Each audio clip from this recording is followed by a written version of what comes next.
Saints Central, your black and gold home for the New Orleans Saints.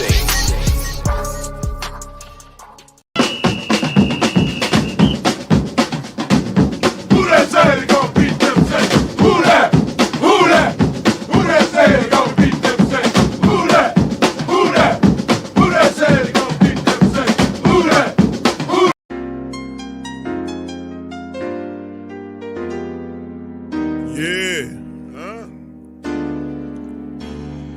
Boogie like Benson, I'm a who that. I'm a who that. Long as I'm living, I'm a who that. Lose or winning, I'm a who that. Sports Coma, yeah, this is where we do that. Where we do that, where we do that, where we do that, where we do that, where we do that, Boogie like Benson, I'm a who that. I'm a who that. Sports Coma, this is where we do that. Where we do that. Welcome, welcome, welcome. Somebody please better help. Running this thing like Elf. I thank God every day I'm not a felt. Go to YouTube Live with Big Q and the guys. If you ain't ride or die, the bandwagon get flipped. Been marching in, that was way for the ring. I was yelling out your shame for the championship. Bucking on Tampa, duck down. Falcons, pluck, get shut down. Panthers ain't much touchdown. The vision really belong to us now. So much hate on the Saints, you could probably tell. Ever since Bounty Gate hit the NFL, when things seem fishy and you probably smell the crooked referees on Roger Goodell. Yeah, fucking like this and I'm a who that. Every day I'm living, I'm a who that. Lose or winning, I'm a who that. It's the Sports Coma, this is where we do that. Where we do that, where we do that, where we do that, where we do that, where we do that, Boogie like this and I'm a who that. It's the Sports Coma, this is where we do that. You're listening to the Sports Coma with Big Q and the guys on the PRO Media Network.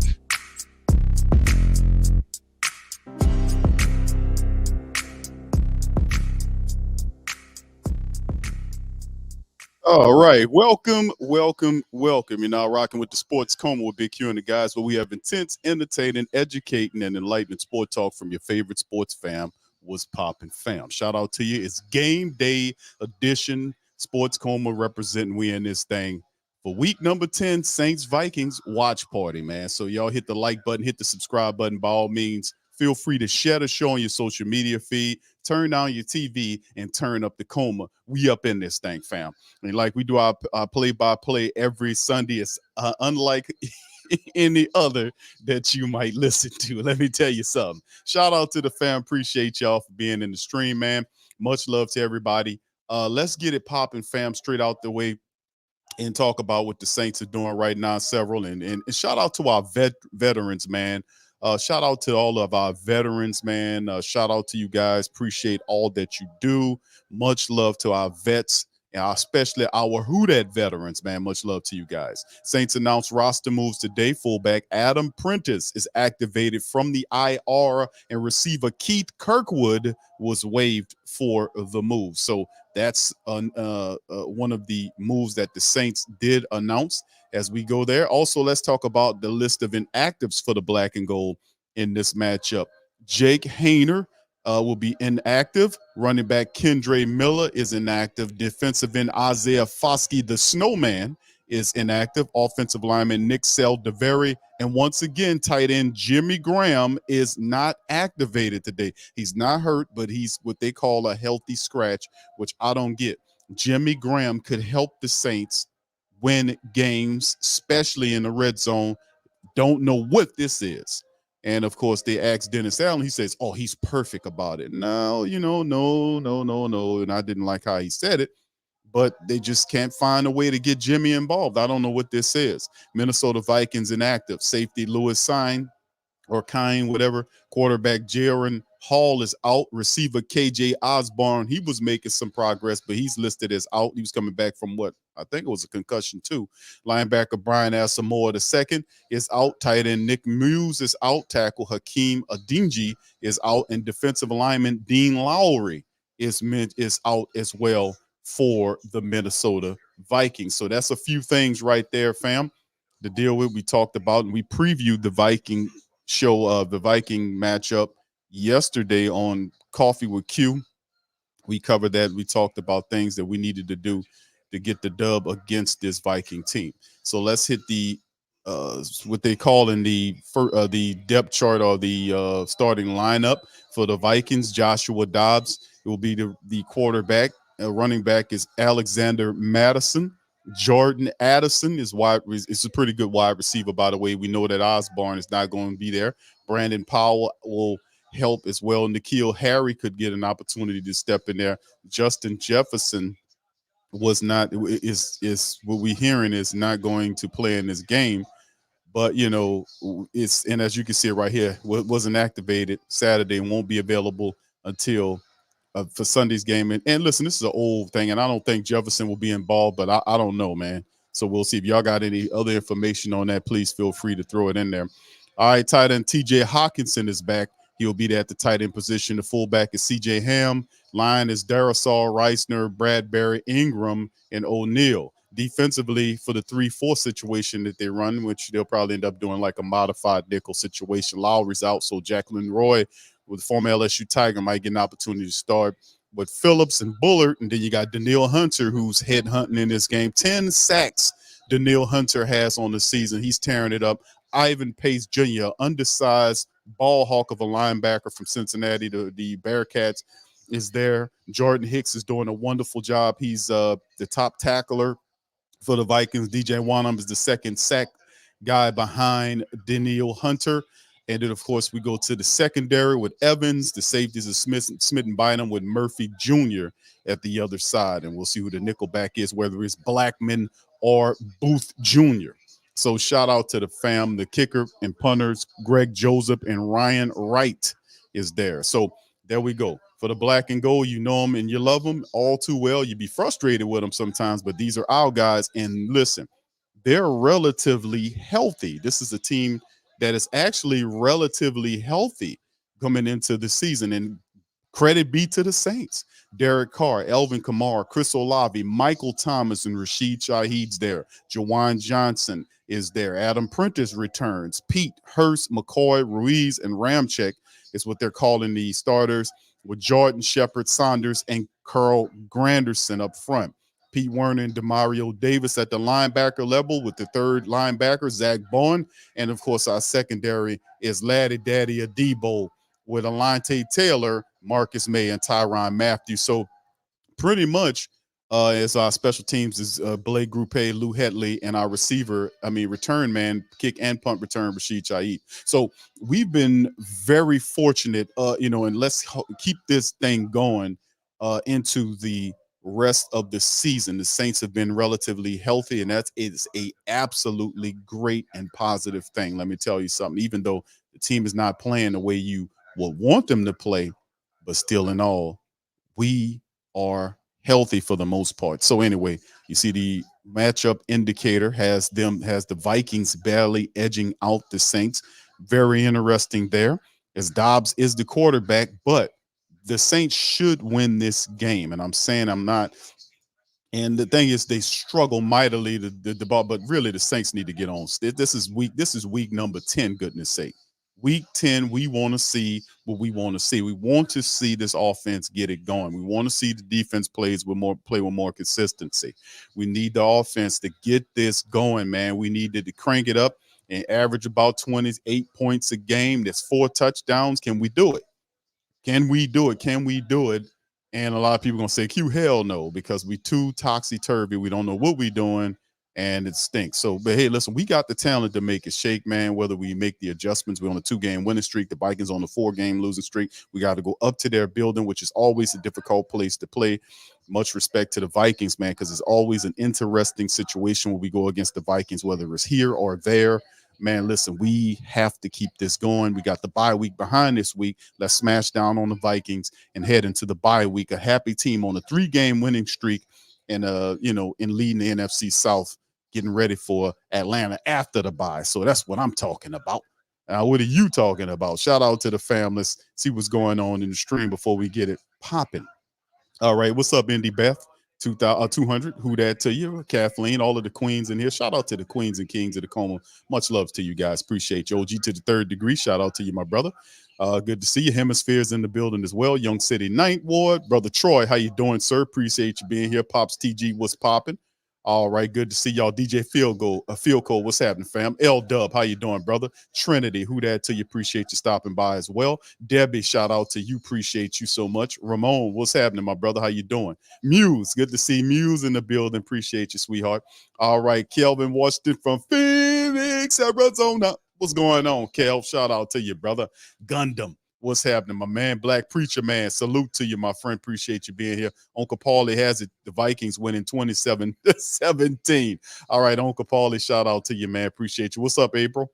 Shout out to April. Trey, shout out to my dog. Trey K, what's popping, baby? Eternal, what's happening, my brother? How you doing? Chantel, how you doing, Queen? Appreciate you. Much love. John Doe's in this thing. Appreciate you. King Morrison, shout out to you. Dimitri, how you doing, sir? Appreciate you as well. Keep them Falcons going in the wrong direction, my brother. Thank you. Appreciate you. Don Duck, how you doing, fam? Appreciate you. He said, I'm not a homer Q, so I got to pick the Vikings to win 28-4. That's all right, brother Don. Keeps it trill. Keeps it real, brother. That's why we here. Brother Shadrach is in this thing. Shout out to you. Good to see you. Jermaine, how you doing, sir? Appreciate you as well. Ro is in this thing. Appreciate everybody, man. Good to see y'all. What's up, Rome? Much love to you, brother. Much love. Lynn, shout out to you, Queen. Appreciate you. Clint is in this thing as well, man. Everybody representing, getting ready for game day with the black and gold. JLJ 504 HD is in the building. JG representing as well. Baraka is in this thing. What's up, dog? Who that to your brother?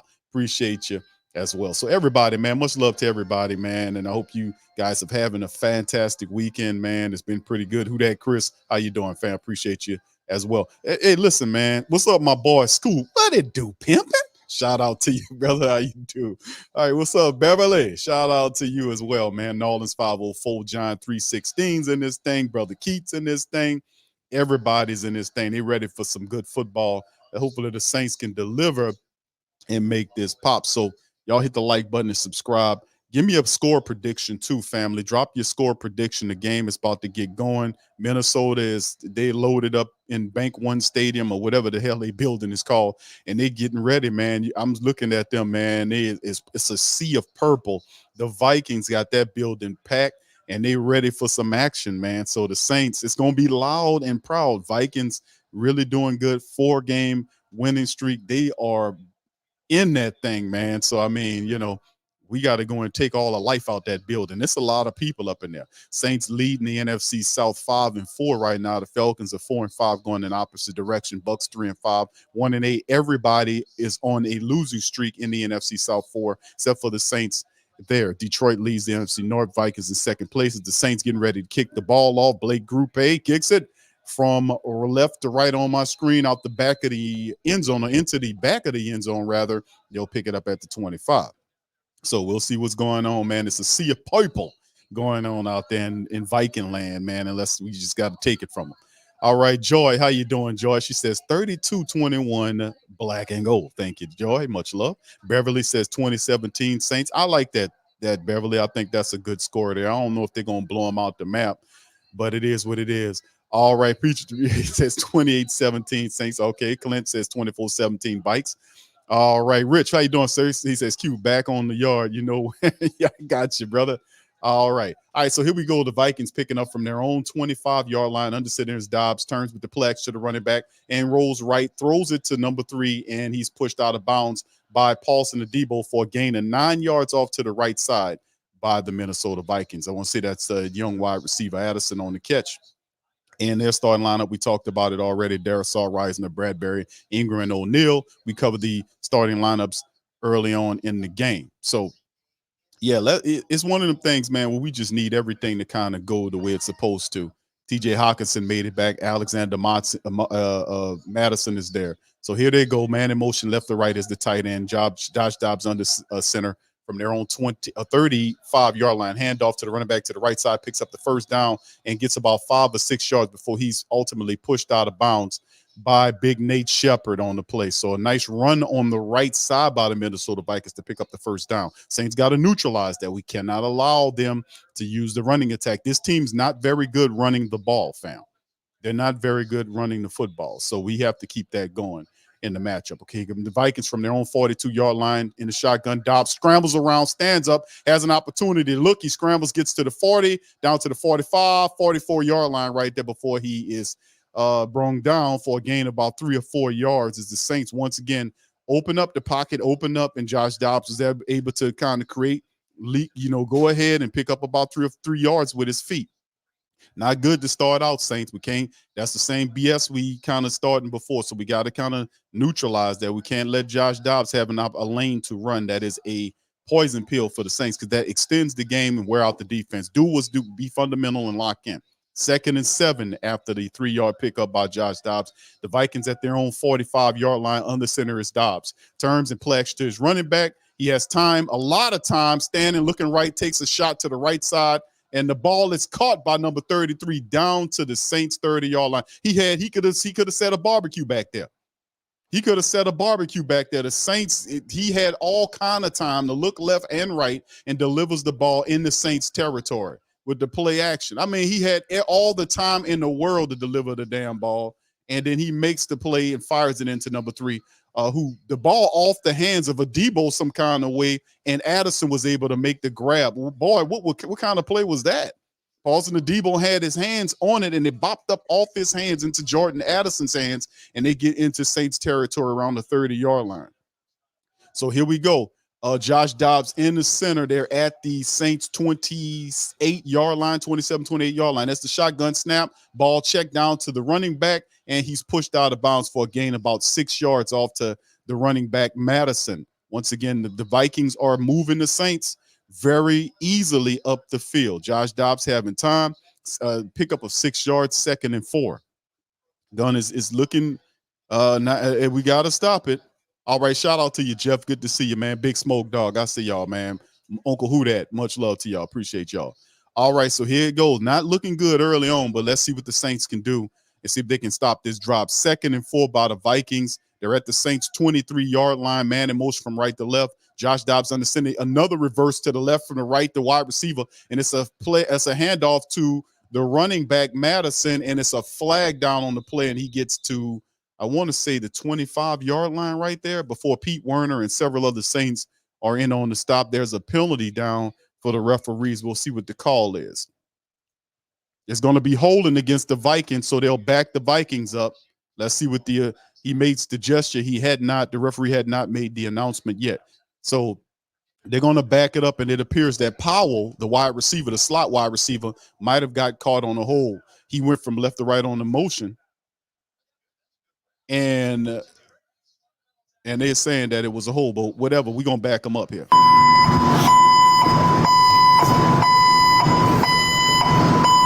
All right, so we're backing them up. 2nd and 14 now for the Minnesota Vikings. Josh Dobbs is in the shotgun with his running back, Madison, to his right. They have 2 wide receivers to the left, 1 to the right. Let's see what the black and gold can do here. There's the snap. He looking to the left, looks centered, then to the right, fires Hawkinson, and Hawkinson gets on down to the 21-yard line. TJ Hawkinson picks up a big chunk of the yardage back. It'll be 3rd down and 4. So they're 4 yards shy after that 3rd and 15 as Josh Dobbs is moving up and down and talking to his players, trying to get everybody lined up correctly. All right. So there he is in the shotgun. He got wide receivers to both sides of the formation, running back next to him. And there's at least it's 3rd and 4. Josh Dobbs making an adjustment at the line of scrimmage, backs on up. And let's see what the Saints do with that. Waiting for the snap. It's going on 8. And there it is. There's the snap. Saints come with the pressure. And the ball's out to the right side, and it's dropped by Addison with a Debo in coverage. That'll bring up 4th and 4. The Saints stopped the Vikings offense from moving on the play. A Debo in the coverage on Addison, and boy, is Josh Dobbs trying to test Paulson to Debo early. And Debo just a wonderful job, just seeing it and just batted the ball down, just easily bats it away from Addison. So good play by Paulson, man. And hopefully he has a big game like he had last week, because they're going to go after Paulson a lot in this game. 40-yard attempt right now for Greg Jones, a 13 of 17 on the season. The longest one is a 54-yarder. There's the snap, ball's up, and it's good. So the Vikings will get on the board first. 3-0, 10:47 on the clock. The Saints will pick up from the offense on the other side of the break. So the defense, they did what they were supposed to do on the back end. They were able to stop the Vikings who were marching. And we can say, okay, cool, we did it, man. We didn't let them get a touchdown. Just we kept them to a field goal, which is fine. All right, 3-0 Minnesota Vikings right now, and that's all good. What's up, Alpha? Shout out to you. All right. Yeah, we need Paulson, man. Paulson Adebo to keep doing what he's doing, man. And yeah, he had a fantastic game last week. Hopefully, we could carry a lot of that positive energy into this matchup because they're going to test Paulson Adebo. They're going to go at him a lot this game. All right. So anyway, shout out to y'all, man. Appreciate y'all being in this thing. Not a bad defensive job. And then, of course, what does the offense look like on the other side of this thing? What does the offense come out to do? And that's what I want to see. Defense set a pretty good tone. All right. So, all right. Yeah. DJ Field Goal says gumbo season. Yes, indeed, man. We just had some gumbo, man. When was it? About about a month ago? Yeah, man. Man. I got to kind of back away from the table a little bit there, brother. You know what I'm saying? I got to kind of just doing a better job. You know what I'm saying? Kind of tightening up. This the season where you tighten up, brother. Got to tighten it up. All right. So, St. John Butler, can we make the halftime adjustments early this week? Yeah. And shout out to you, St. John. And of course, our illustrious head coach, Dennis Allen, says that, halftime adjustments is overrated. They just do your job better. That's pretty much what he says. They don't go in there and mark up anything new. They don't have time to do that. They just go in there and talk about what they need to do and how they need to do the job better. So that's what Dennis Allen was saying, that the halftime adjustments are overrated. But game time adjustments, regardless of where they are in the game, is always needed because it's chess out there to a large degree. They make a move, you have to, counter that move. They make the move, you counter it, and that's what you do. And that's how it goes. It's constantly a give and get until the clock runs out, or the will of who the more dominant team is showed, because that's all it is. The collective will of the Saints versus the collective will and talent of these other teams. And we are definitely a team that should be able to beat this Vikings club. So anyway, Josh Dobbs had a pretty decent drive. The Saints defense got him out of there. Now it's up to the Saints offense to put some points on the board. As Derek Carr standing on the sideline, we see Taysom Hill there stretching and getting ready to get in the game too. We're going to definitely need those guys to perform well in the game. All right, that's not my name. B says good hole when it counts. Shout out to the fam. And the Vikings getting ready to kick the ball off to the Saints from right to left on my screen. There it is. And there's the kick. It is in the back to the end zone, and the Saints will retrieve the ball at the 25-yard line for first and 10 as Derek Carr and several of the Saints players run out onto the field. We know the starting lineup of Andrews Pete at left tackle, Hurst is at left guard with McCoy, Ruiz, and Ramczyk. There you go. And then, of course, you look at the backs. We know who it is: Olave Thomas, Rashid Shaheed, Juwan Johnson, Elvin Kamara. A lot of people thought Mike Thomas might have an issue. I was like, nah, he'll be all right. It'll be all good. All right, so here we go. From the 25 in the shotgun, it's the Saints. 2 wide receivers to the left, 1 to the right.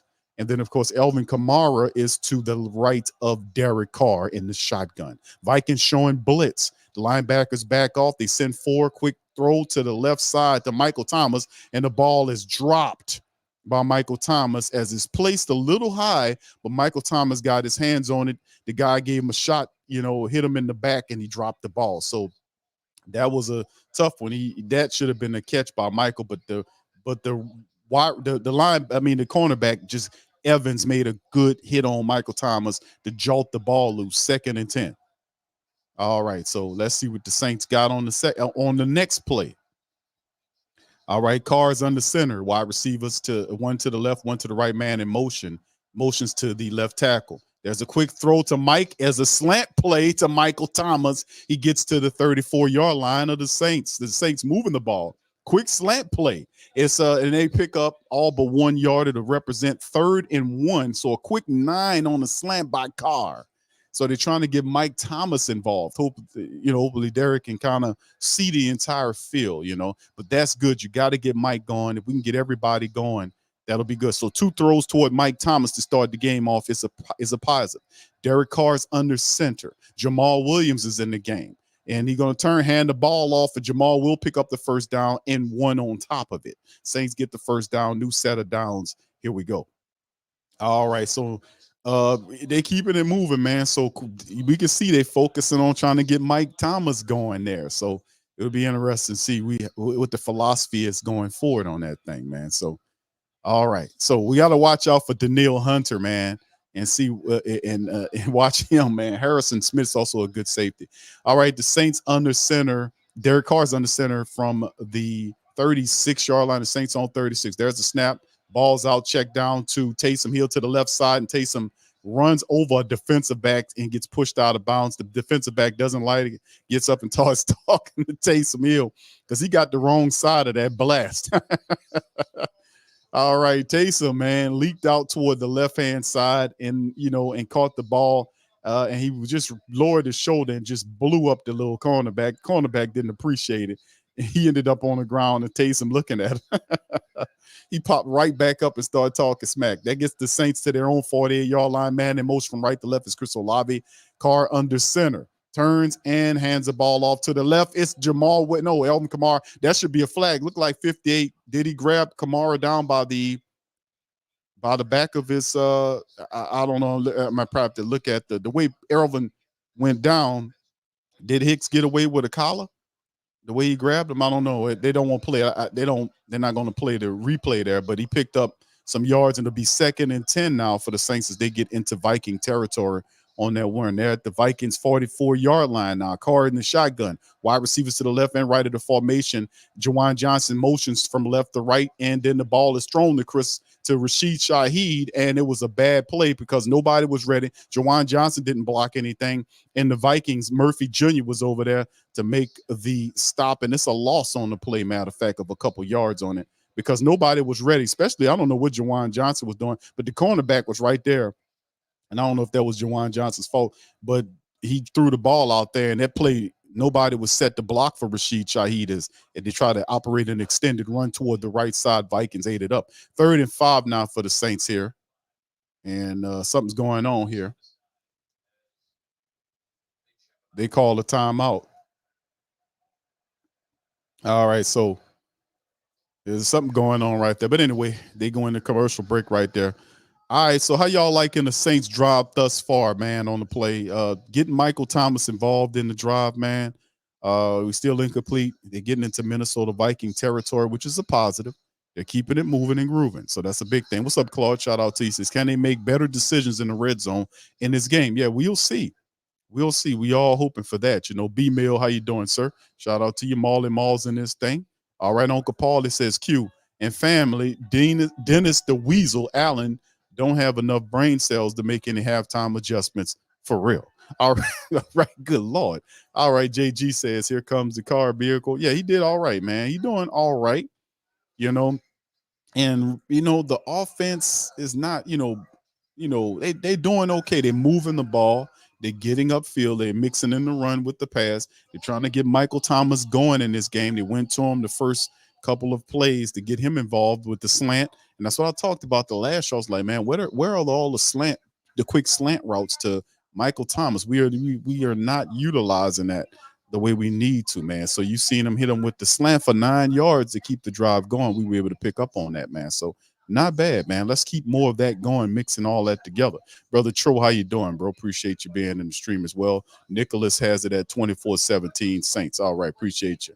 All right, Pepe Coloma says, who that? Shout out to you, brother. Appreciate you. Boo, what's happening, man? We need a dog named Gumbo. Okay. Thought you was about to say we need a bowl of gumbo. Okay. King Chosen One says, what's up, bro? How you doing, sir? Appreciate you as well. Much love. Alpha says, punch the Vikes in the mouth. None of that fancy stuff. Yeah, only thing we could do is silence the crowd. You know what I mean? We go up there and we take it away from them. We execute. We do what we're supposed to do. But realistically speaking, the Saints team, and no disrespect to the Vikings, and not because I'm a Saints guy, but the Saints overall talent of the Saints team is better than this Minnesota Vikings club. Now, who they're playing better, that could be, discussed, that the Vikings in many aspects are playing better than the Saints, hence a 4-game winning streak. But the Saints have some things that they need to clean up, but hopefully with 10 weeks into the season, sooner or later, the light bulb goes on. All right, Derek Carr return. We turn off the commercial break. The Saints are 3rd and 5. Derek Carr's in the shotgun. They got 3 wide receivers to the left and 1 to the right. Kamara is back there, or Jamal Williams is back there. And there's Derek Carr, throws the ball, and he was rushed to try to find Rashid Shaheed. The pressure came. Jamal Williams tried to get the blitzing player, but he could not get him out of there. He actually missed him. and 44 was able to get to him and mess with Derek Carr in terms of him getting accuracy. But Carr was trying to find Rashid Shaheed, and he just simply put it out front of him because of the blitzing Viking linebacker. So that'll send Luke Headley in there on the play, and just like that, the Saints they send in the punting unit. So on the 4th and 5, they're near midfield. The Saints will punt with Headley. So unfortunate on the blitz. Jamal Williams, the guy just threw him out the way and put some pressure. There's the punt by Headley. It's bounced into the end zone, and they'll retrieve it where they retrieve it. So Josh Dobbs will have an opportunity to get something going once again. All right. So I was talking about Josh Dobbs on the last show. I was like, how is a guy that's basically that guy's a rocket scientist who plays quarterback? You tell me one time in the history of any professional sport that you had a rocket scientist that were playing quarterback. How this dude is not more pronounced throughout the league. I mean, the dude's a rocket scientist, man, and then he's a pretty decent quarterback. It's weird how he just hadn't been able to catch on with other teams. I don't get that. It damn sure no intelligent thing, and he's very talented. So they pick up the ball from the 25-yard line. That's the handoff to the running back. Madison ate up quickly by number 97. It's the Roach. It's the Roach making an appearance, and he says nada to the run by Madison up the center of the line. They pick up one, but the Saints stuff them out. 2nd and 9. The Roach gets in there and makes the play. The Roach, and that's what I talked about. Brian Brissy and Malcolm Roach, man, those guys have really been playing good. All right, here we go. Next play, 2nd and 9. It's a play to the linebacker. Saints coming with the pressure. They miss Dobbs. He's scrambling around. He runs around, runs away, and slides down to the 27-yard line and avoids taking the sack. The Saints allowed him to leak out. There was a missed sack attempt, and then he was able to scramble out to the left and pick up yards where there should have been no yards. And I just don't get how the Saints just stupidly always let this happen. So that should have been a sack for a loss. Instead, it's a run for a gain, and the man picks up all but 4 yards that they need for the 3rd down. 3rd and 4, Josh in the shotgun with 3 wide receivers to the right, 1 to the left. His running back is to his left. There's the snap. Saints come with pressure this time. Dobbs to the right side, thrown to Hockenson. Ball knocked out by Alontae Taylor, and a flag is down on the play. Is it a flag? It's a flag down on the play. Let's see what it is. It damn sure ain't pass interference because Alontae Taylor did not pass interference T.J. Hockenson. We'll see exactly what it is. But so it's good. So it's against the Vikings, but it's declined because, for the obvious fact that it's a 4th down. So, man, listen. The flag came out before the ball even got there. So that'll bring that the Saints get them out of there. So the Saints defense doing really well early on. First time kicking made them take the field goal. Now they're forcing them to take the punt. Defense did a wonderful job on the play. There is the Vikings with the punt back from their 25 to their 15-yard line. It's fair caught by Rashid Shaheed up around the 24 to 25-yard line, depending on where they spot. Look like it'll be at the 24-yard line. So the Saints will pick up right there once the offense gets back on the field. All right. Shout out to the fam, man. Right now, just offensively speaking, Saints had a little rhythm, and then when they stopped the game and came back, kind of that rhythm dissipated, and they end up missing on it, and that was what it is. All right. Shout out to you, Brent. Appreciate you, my friend. With the Cash App, man. Brent says, hold on here, Brent. Let me kind of get the app open here.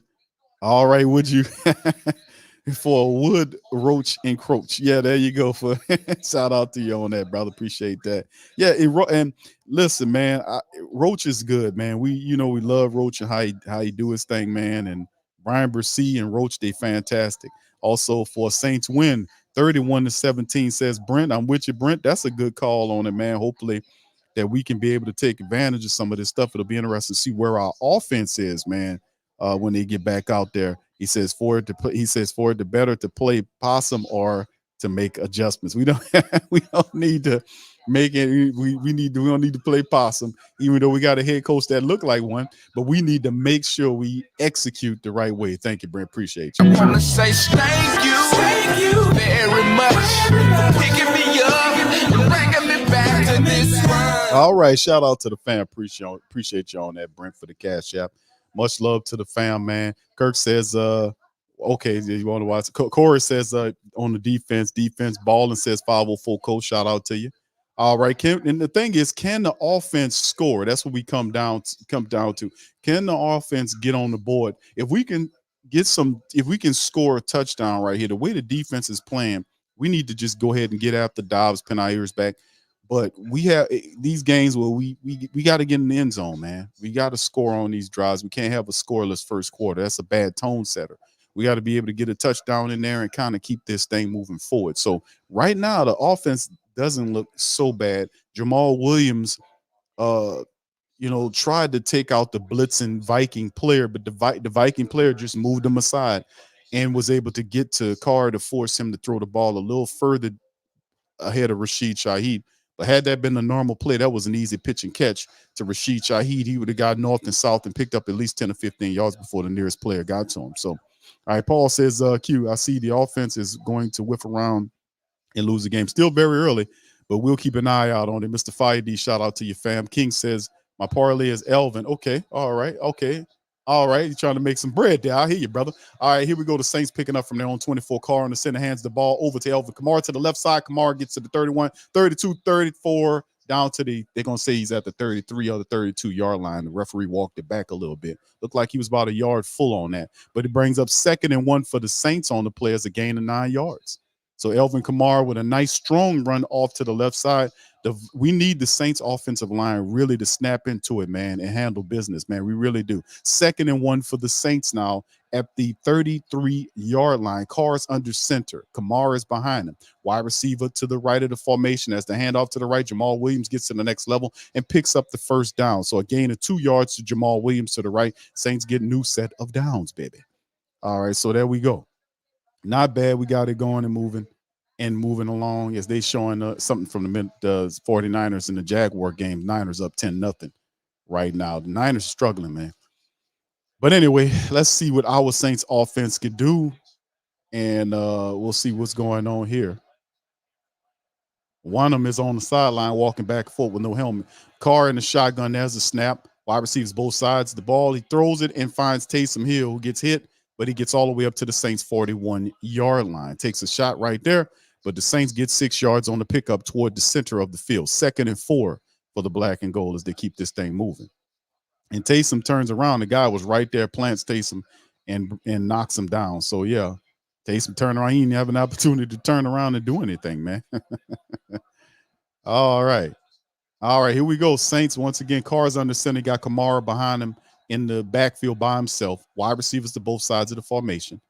Let's see what they can do. There's the handoff to Kamara to the right side, finds the next level, breaks a tackle, and was able to get all the way down to the 47 or the 48-yard line at center field for the black and gold. So Elvin Kamara, right, man, running behind Ryan Ramczyk. And, boy, look at the hole that Ryan Ramczyk and them opened up. Boy, that's what I'm talking about. I could have ran through that hole. And then you see the guy misses the tackle from Elvin, and Elvin was twists and turns his way into a pickup.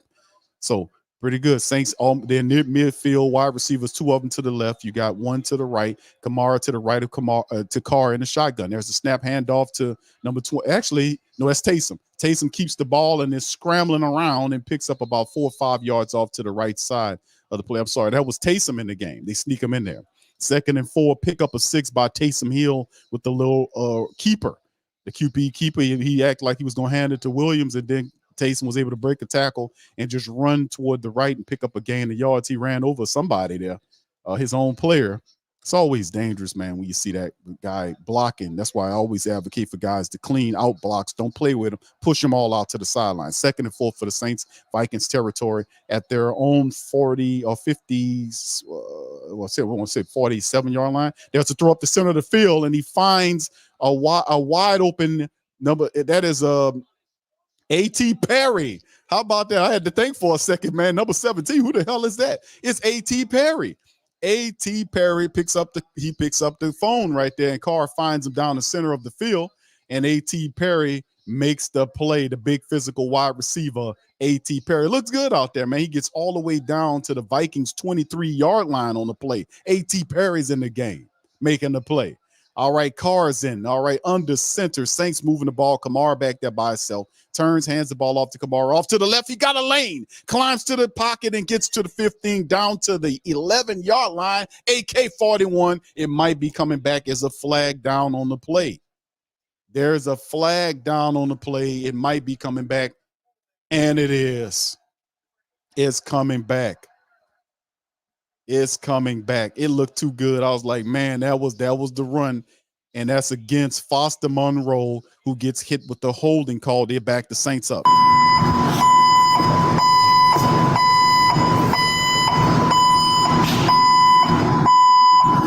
So anyway, man, that was too bad, man.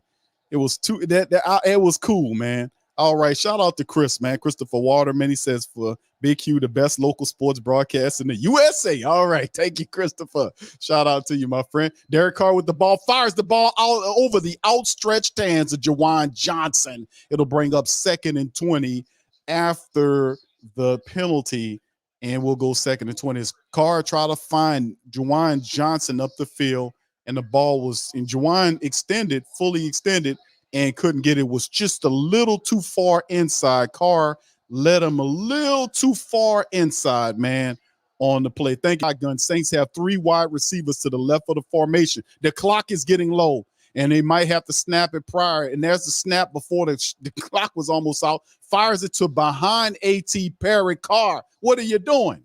3rd and 20 now. As Carr he fired the ball. I don't know, it's some miscommunication between A.T. Perry and Derek Carr on the play, because Perry went inside, and the ball, when he turned around, the ball was behind him. The ball was behind him, and Carr saying he directed him, so looked like it might have some miscommunication. I don't know who's at fault on the play, but it looked like it might have been A.T. Perry. 3rd and 20 now for the Saints. 2 blown attempts on plays to make things pop. 2 discontinued plays. Shotgun, 2 wide receivers to the left, 1 to the right. Running back next to Carr in a shotgun. There's the snap. Carr looking. He checks it down to Williams, and Williams is tackled right away by number 40. Pace brings him down and stops the Saints' pace and forces them to come out and kick a field goal. So it's very, very interesting that the Saints had an opportunity. They had 2 disjointed plays, passing plays that should have been completions that the Saints didn't get. And Carr checked it down he just basically gave up. You know, he didn't like what he's seen upfield and checked it down on the 4th and 20. I mean, the 3rd and whatever it was. Now it's 4th and 17.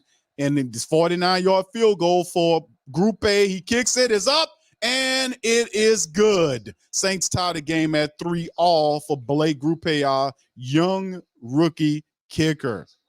Boy, it just seems to say the offense, man, they don't do our rookie kicker no help. They just say, hey, man, this is the best we can do. We got hit with a holding play. I overthrew Juwan Johnson once. Me and A.T. Perry had a miscommunication, and what ultimately happens is I'm going to have to need you to go out there and kick that 49-yard field goal. Sorry about these 49-yarders. Sorry about these 50-yarders, these 55-yarders, but you're a rookie. You're getting paid that little bit of paper. Go ahead on out there and get this field goal for me, because this expensive Saints offense can't seem to get it done. Too much disconnection, too much miscommunication on these plays to be week 10. My goodness, and just ball sailing over people's head, and all this kind of stuff, man. We got to clean this up as soon as possible, man. Wow, man. Blown attempts. The attempts are there. We got to connect. We got to connect, man. Now what should have been a touchdown is now a field goal, man. We got to stop that. It's too much disconnection with this offense. We got to iron this out. All right. Shout out to you, the real TA. How you doing, sir? He says, I call you Big Q Sunday. All right. Thank you, man. Appreciate you for showing some support, my brother. Appreciate you. How y'all feel about that last drive, family? Talk to me about that, man. How y'all feel? Me personally, I'm not too happy about that, to be quite honest with you. I don't like how the Saints broke down on the back end of that quarter. We had to play. We couldn't overcome the penalty. When the penalty, who was it? Foster Monroe got the holding call. Back the Saints up 10 yards.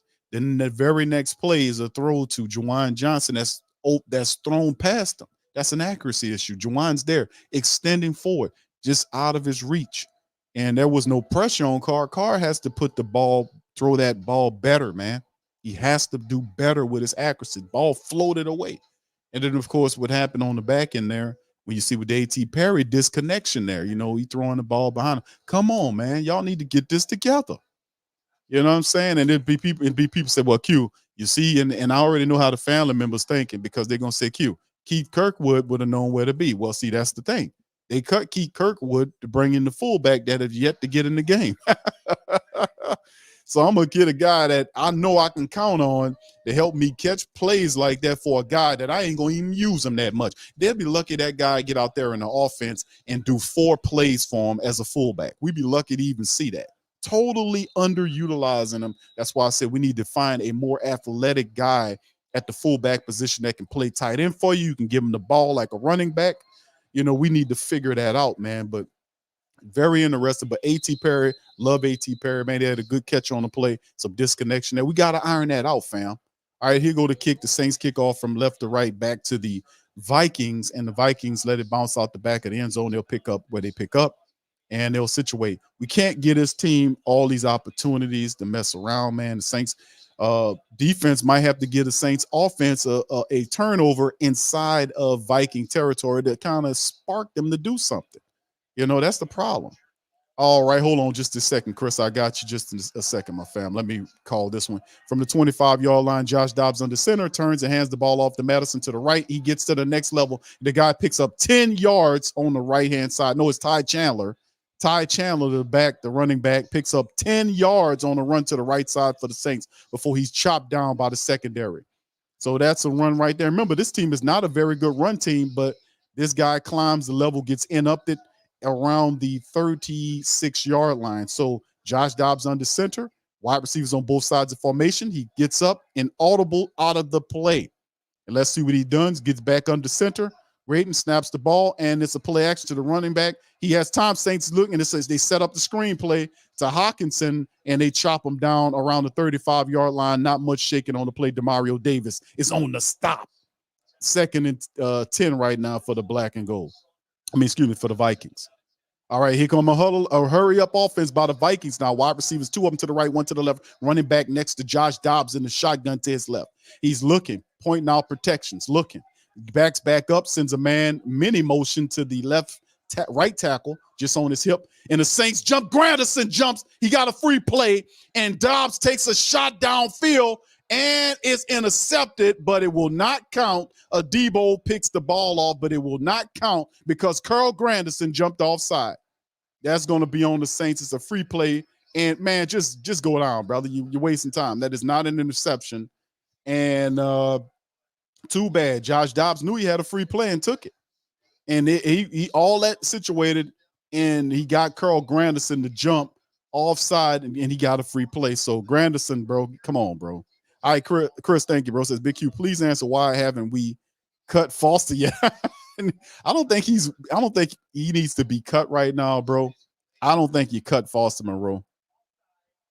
And it's offside against him, and that'll be a 5-yard penalty, and that'll help out Minnesota. So we just got to hear it. I don't think he needs to be cut, Chris, but I do really think Jimmy Graham should be in this game in some capacity. You know what I'm saying? I'm not against A.T. Perry getting some burn, but we got to utilize Jimmy Graham, get him involved in the game because he's such a force in the red zone as that ends the quarter. So 3-3, the Saints end the quarter. But I don't think we need to cut. I don't think he's performing badly enough for us to cut him. I do realize he had to play where he dropped the touchdown ball and he had to hold and play just now, but I don't think that's so bad, where you got to say, you got to put this guy in the street. It's not working out. I think for the most part, Foster Monroe has been a pretty decent job. He has some really noticeable flubs, but outside of that,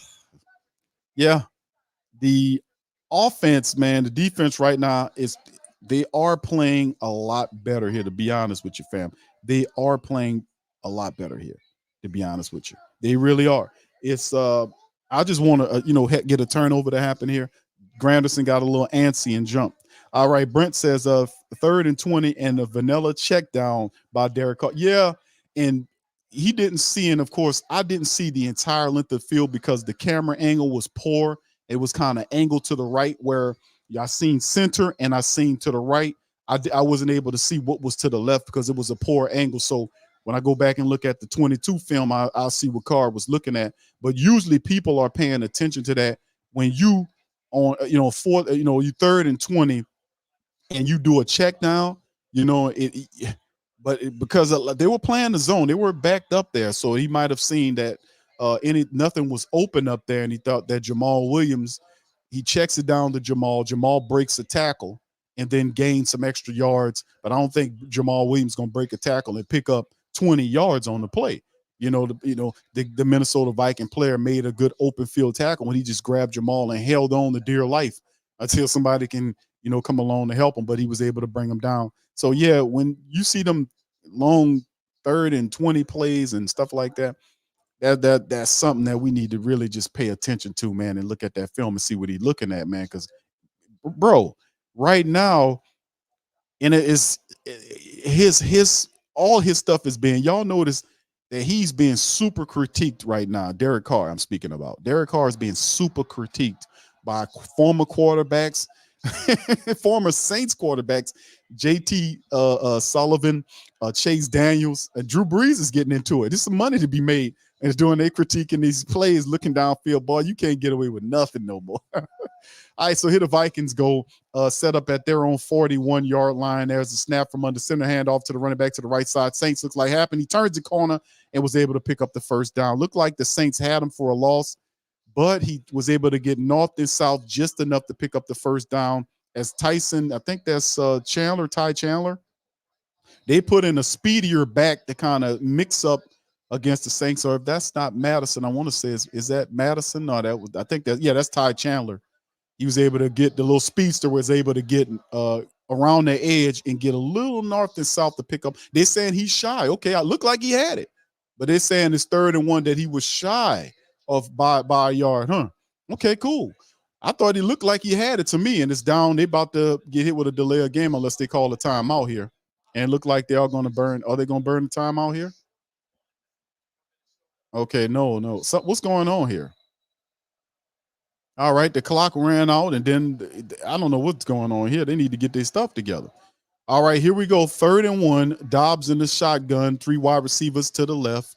He does have the running back by him. It's a mixed up play, and Dobbs, he gets it to the 40, 50, 45, and on out to the Saints 45. And once again, the Saints allow the quarterback, Josh Dobbs, to keep the ball, and he climbed, was able to take off, and the Saints was not prepared. A missed tackle by Marcus May, and Josh Dobbs just runs to the Saints 45-yard line, picks up the first down. It's just more of the same with the Saints, just dumb with stopping these quarterbacks. That's not even scrambling quarterbacks. But these guys they just take it from the Saints. They can't keep them. All right, 45-yard line, it appears. I think it's the 44 in the Saints. Dobbs under center. There is the move, and then he's going to take a shot toward the right side. It is knocked away. Good play by Alontae Taylor, who's covering T.J. Hawkinson. It'll bring up 2nd and 10. Boy, it's a big problem with the Saints, and when the quarterback scrambles, the Saints just can't seem to keep them in the pocket. I mean, damn. Yeah, it's crazy how they can't seem to do that. But Alontae Taylor caught up with Hawkinson and was able to bat that ball away before it even touched his hand. So shout out to Alontae Taylor making some plays, covering Hawkinson, who probably would be the top, like we're talking about in the preview, would be the number 1 guy that he goes to. Josh Dobbs in the shotgun, 2 wide receivers to the left, 2 to the right. There's a snap. He got all kind of time and then finds the receiver, and he picks up about 10 yards to Powell, the slot man in the center. And there's a flag down on the play. Perhaps it's holding. We'll see what it is, because Dobbs had enough opportunity to go through his progressions and make that throw to the slot man. So we'll see what's going on there. And it looked like it might be against the Vikings. It might be holding on the Vikings. We'll see momentarily what the call is. Come on, refs. It's against the defense. It's a defensive play. They decline it because it's already good enough. So they hold us up and say, okay, it's holding, but it's against the Saints. And like I said, man, It's just it don't count anyway because they declined it. But all right, 3rd and 3. The Saints defense. There's the call, a holding on the Saints defense. New set of downs for the Vikings marching. Josh Dobbs in the shotgun with his running back to his right. 3 wide receivers to the left. There's the snap. Saints, he got time. Josh Dobbs going to scramble to the right side. He runs, picks up to the 30-yard line before he gets poked out. And again, once again, the Saints are allowing the quarterback to scramble around on them. They all of the intention on stopping this from happening, and then get in the game and let it happen. I mean, dude, stay on your area of the damn field. And then Cam runs down. He's trying to go inside, and Cam then runs back and push Dobbs out of bounds. And he picked up, 4 yards on the play? So it's 2nd and 6 on the scramble by Josh Dobbs.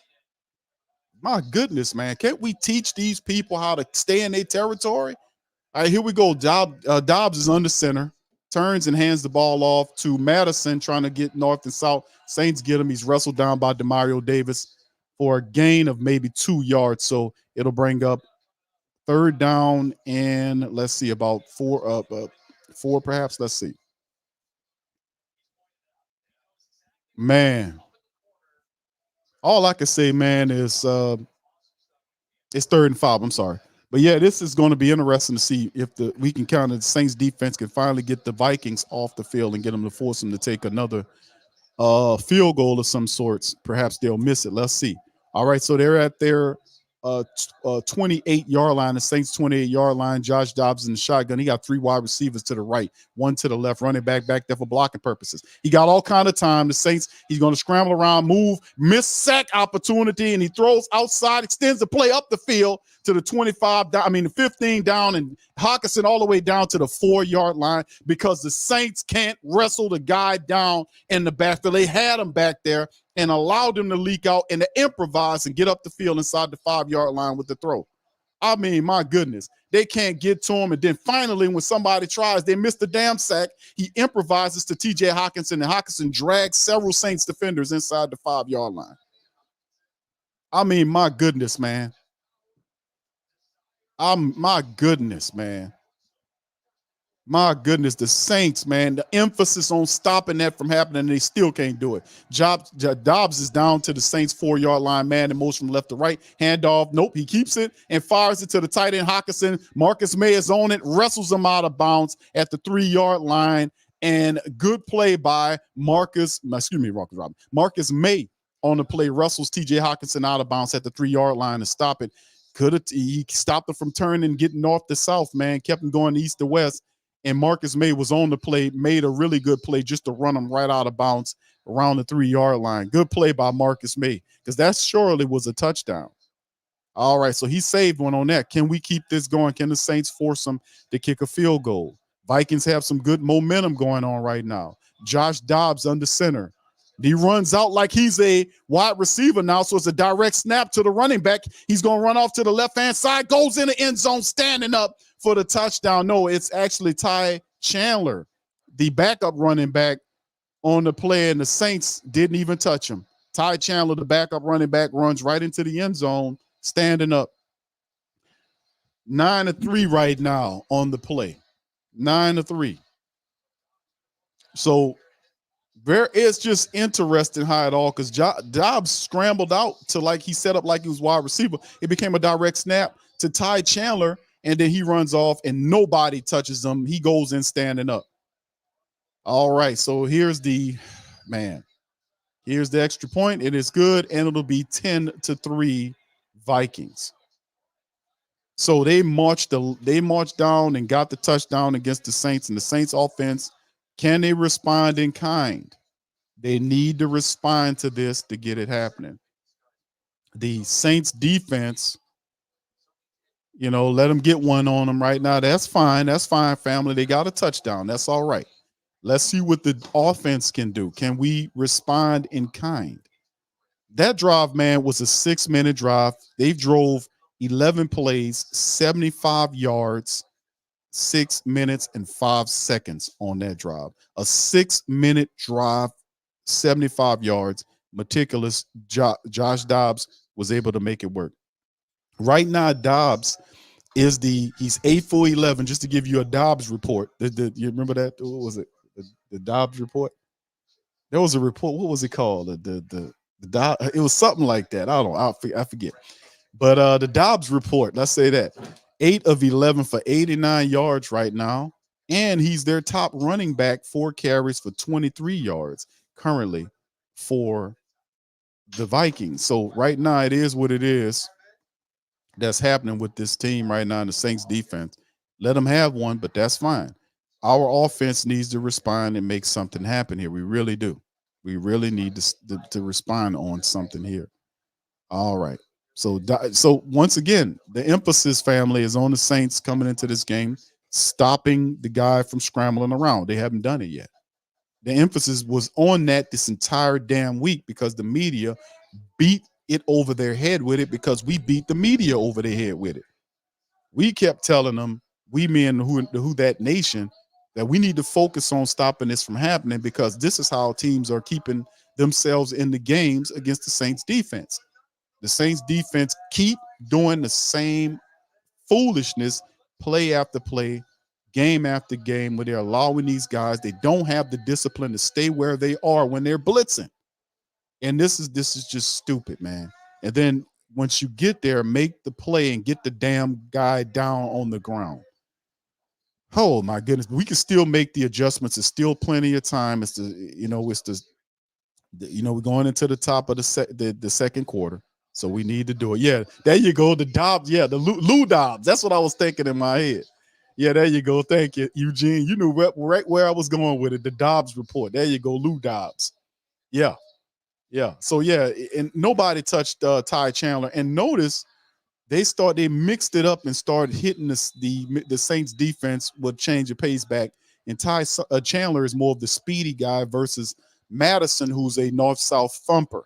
So the Vikings say, okay, maybe they're stopping Madison. Let's throw Ty Chandler in there and see how they like that. And you see the Saints are having issues adjusting to the speed of the speedier back. So the Vikings did something pretty clever there, forcing the defense to adjust. Still a lot of time, 3 quarters remaining in the game. Our offense really needs to get itself together right now, man. It really does. It's just ridiculous. It is totally ridiculous. All right. Thank you, Brent. Shout out to you, says for Dobby, a Harry Potter character. And he showed making a fairy tale of the Saints defense. Here we go from the 25. It's a handoff to Alvin Kamara toward to the left side, and Kamara gets to the 30-yard line. It appears a game to 5 yards on the play by AK-41. 2nd and 5 Saints. Thank you, Brent, we'll see what's going on. Now, Mike is an injury report that's showing Michael Thomas is questionable with a knee issue. That just popped up there. Saints in the shotgun now. Wide receivers to the right and left of the formation. Left to the car side, he looks right, and he's automatically brung down, and he's sacked on the play. And the Vikings get to him with the sack, man. And it's Wanham, who's the second leading sacker on the Vikings. He was able to get around, was it Andrews Pete? And Wanham beat Andrews Pete, who's the left tackle, got right around him. And he gets Carr, and really Carr got pushed into Ryan Ramczyk, who got pushed into Carr, and that's a sack. It'll bring up 3rd and 11. So all the progress we made from the prior play was neutralized. Carr's in the shotgun, 3 wide receivers to the right.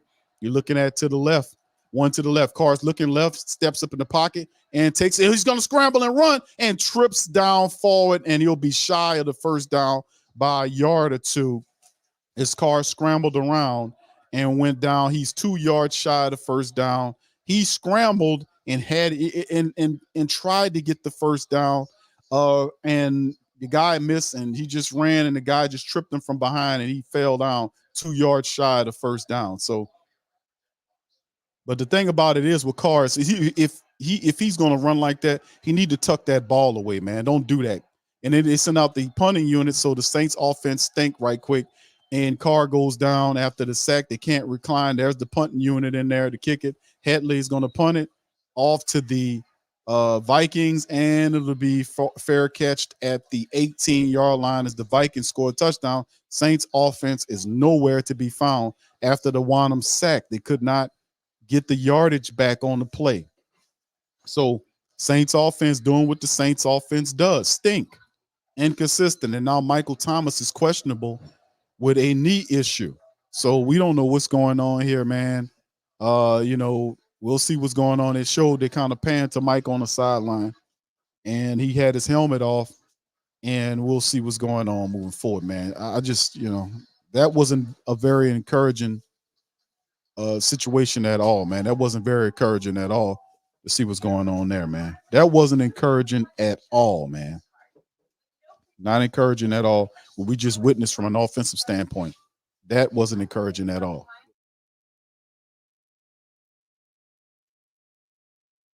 All right, so yeah, what do y'all think, man? Let's hear from you guys, man. Let me know how you feel about this family. I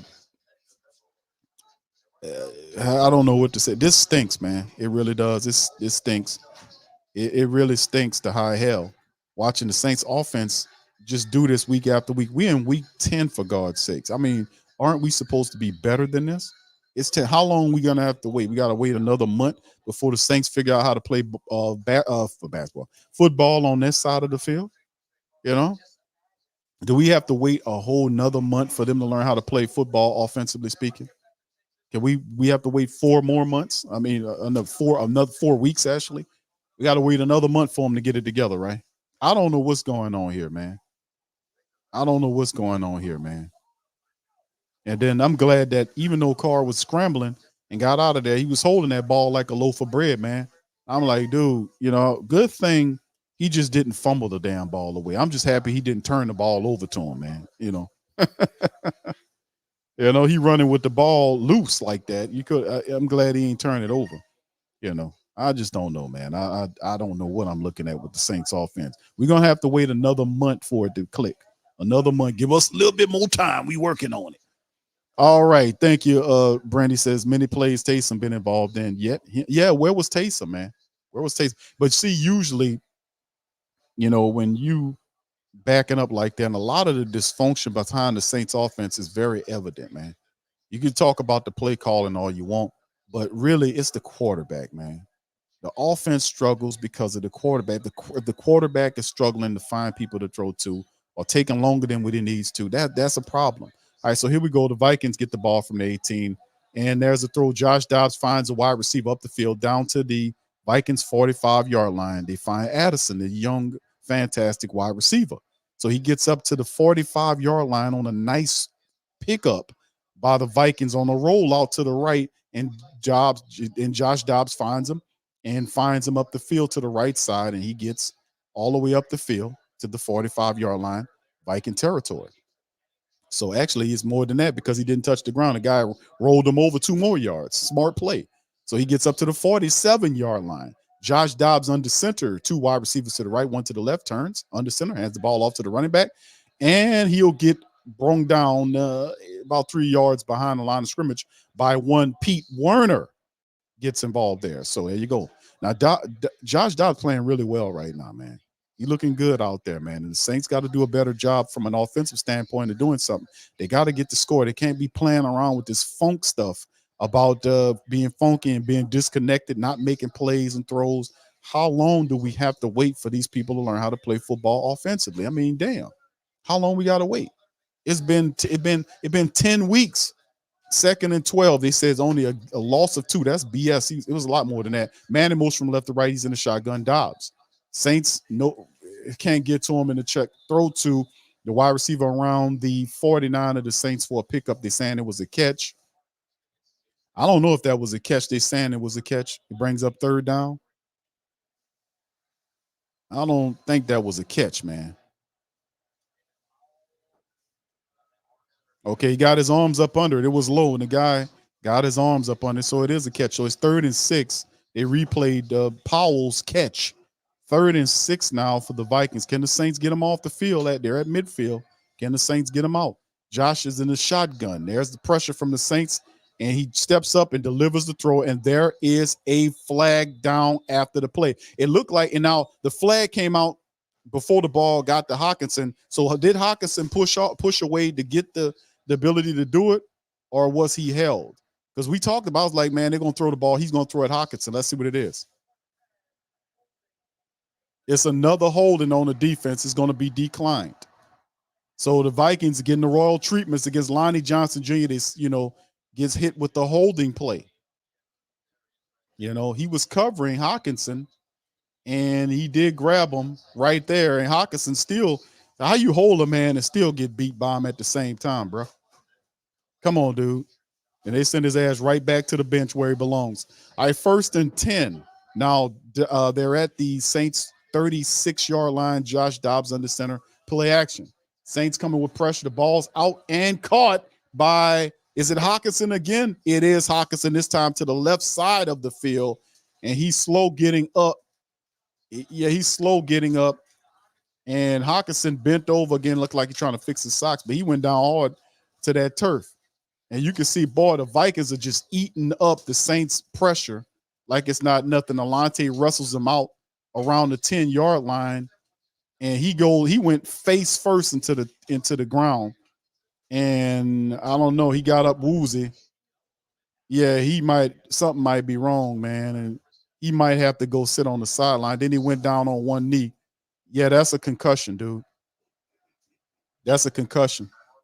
So Hawkinson hit that. He went down hard, face first into the turf. That's a concussion there, man.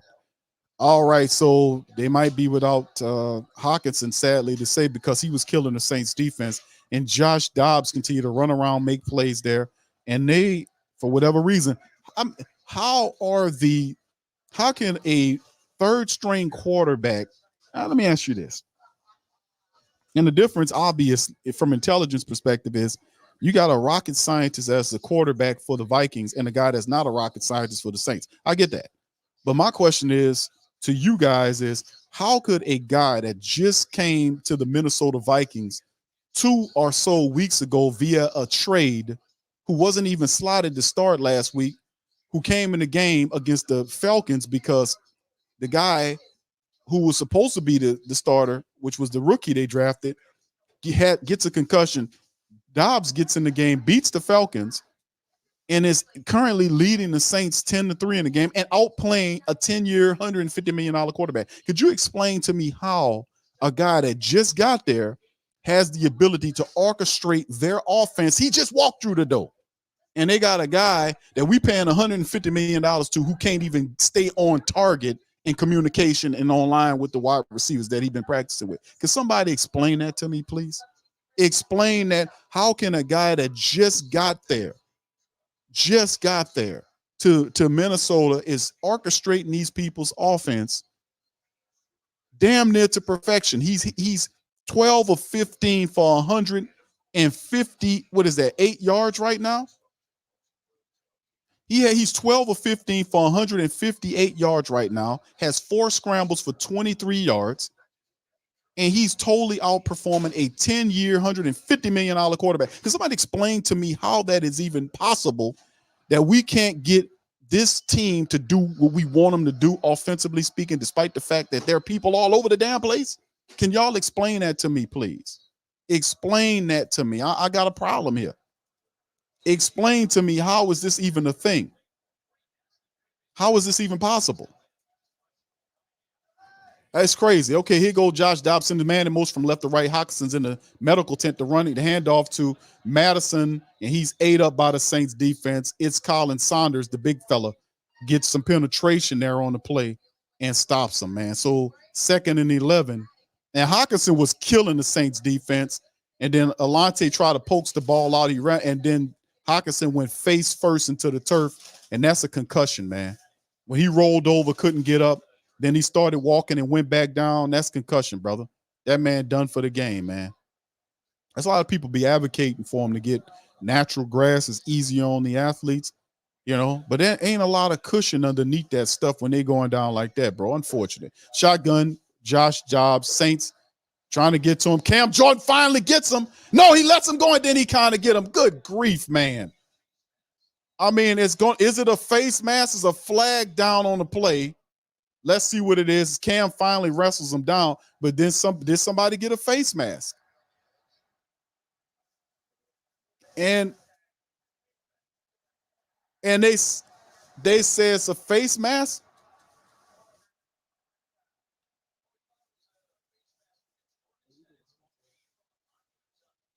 Illegal contact. Dude, you got to be kidding me. Illegal contact on Pete Werner? Show me.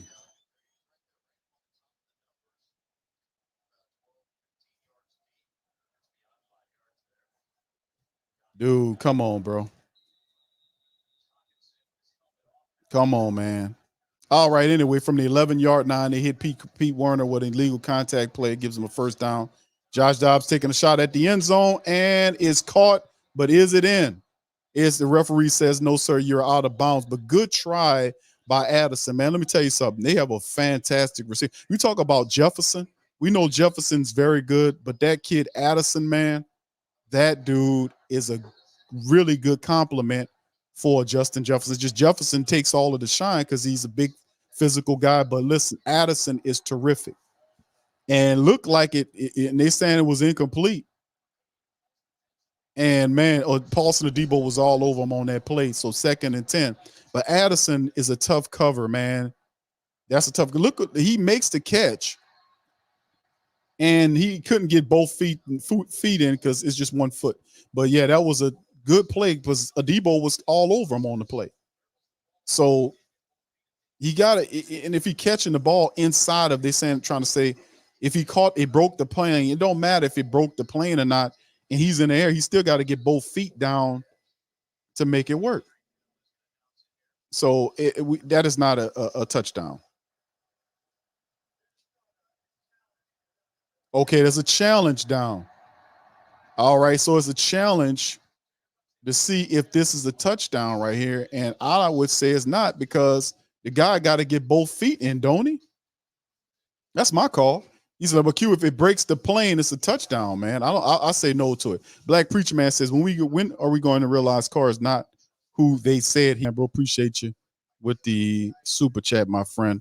What y'all think about this one, man? The challenge that the Vikings are saying that this is a touchdown. You know, they're saying that this is the Vikings believe it's a touchdown. Referee says no. What do you guys think? What do you think? Were they down? I didn't see. I seen 1 foot down. I didn't see 2 feet down. You said you seen both feet? No catch. Okay. All right. What do y'all think on that? All right. Jarrell says both feet was down. Okay. All right. Clint says both feet. Okay. The angle I was looking at, I didn't see both feet were down. All right. I definitely didn't complete the process of the catch. Okay. Appreciate you. All right. Mr. Head Tap says incomplete. Thank you, sir. All right. And the dog says not a catch at all. Like I said, the angle that I seen looked like he had 1 foot that he dragged. The other foot didn't touch down until he was out of bounds. That's what I'm looking at. I say no catch. I say no catch. Some of the feet. Okay. He said he tapped. Okay. Keith says touchdown. Okay. Thank you. Thank you, Keith. All right. Turf caught the ball. All right. So catch, says Clint. All right. What's up, Barbara? So how you get a QB that was a worse red zone percentage than you did with multiple QBs and play him a, load of money to be that? Yeah, Barbara, I asked the question to the family members. The ball came out, says, we're going to see momentarily, man. No TD.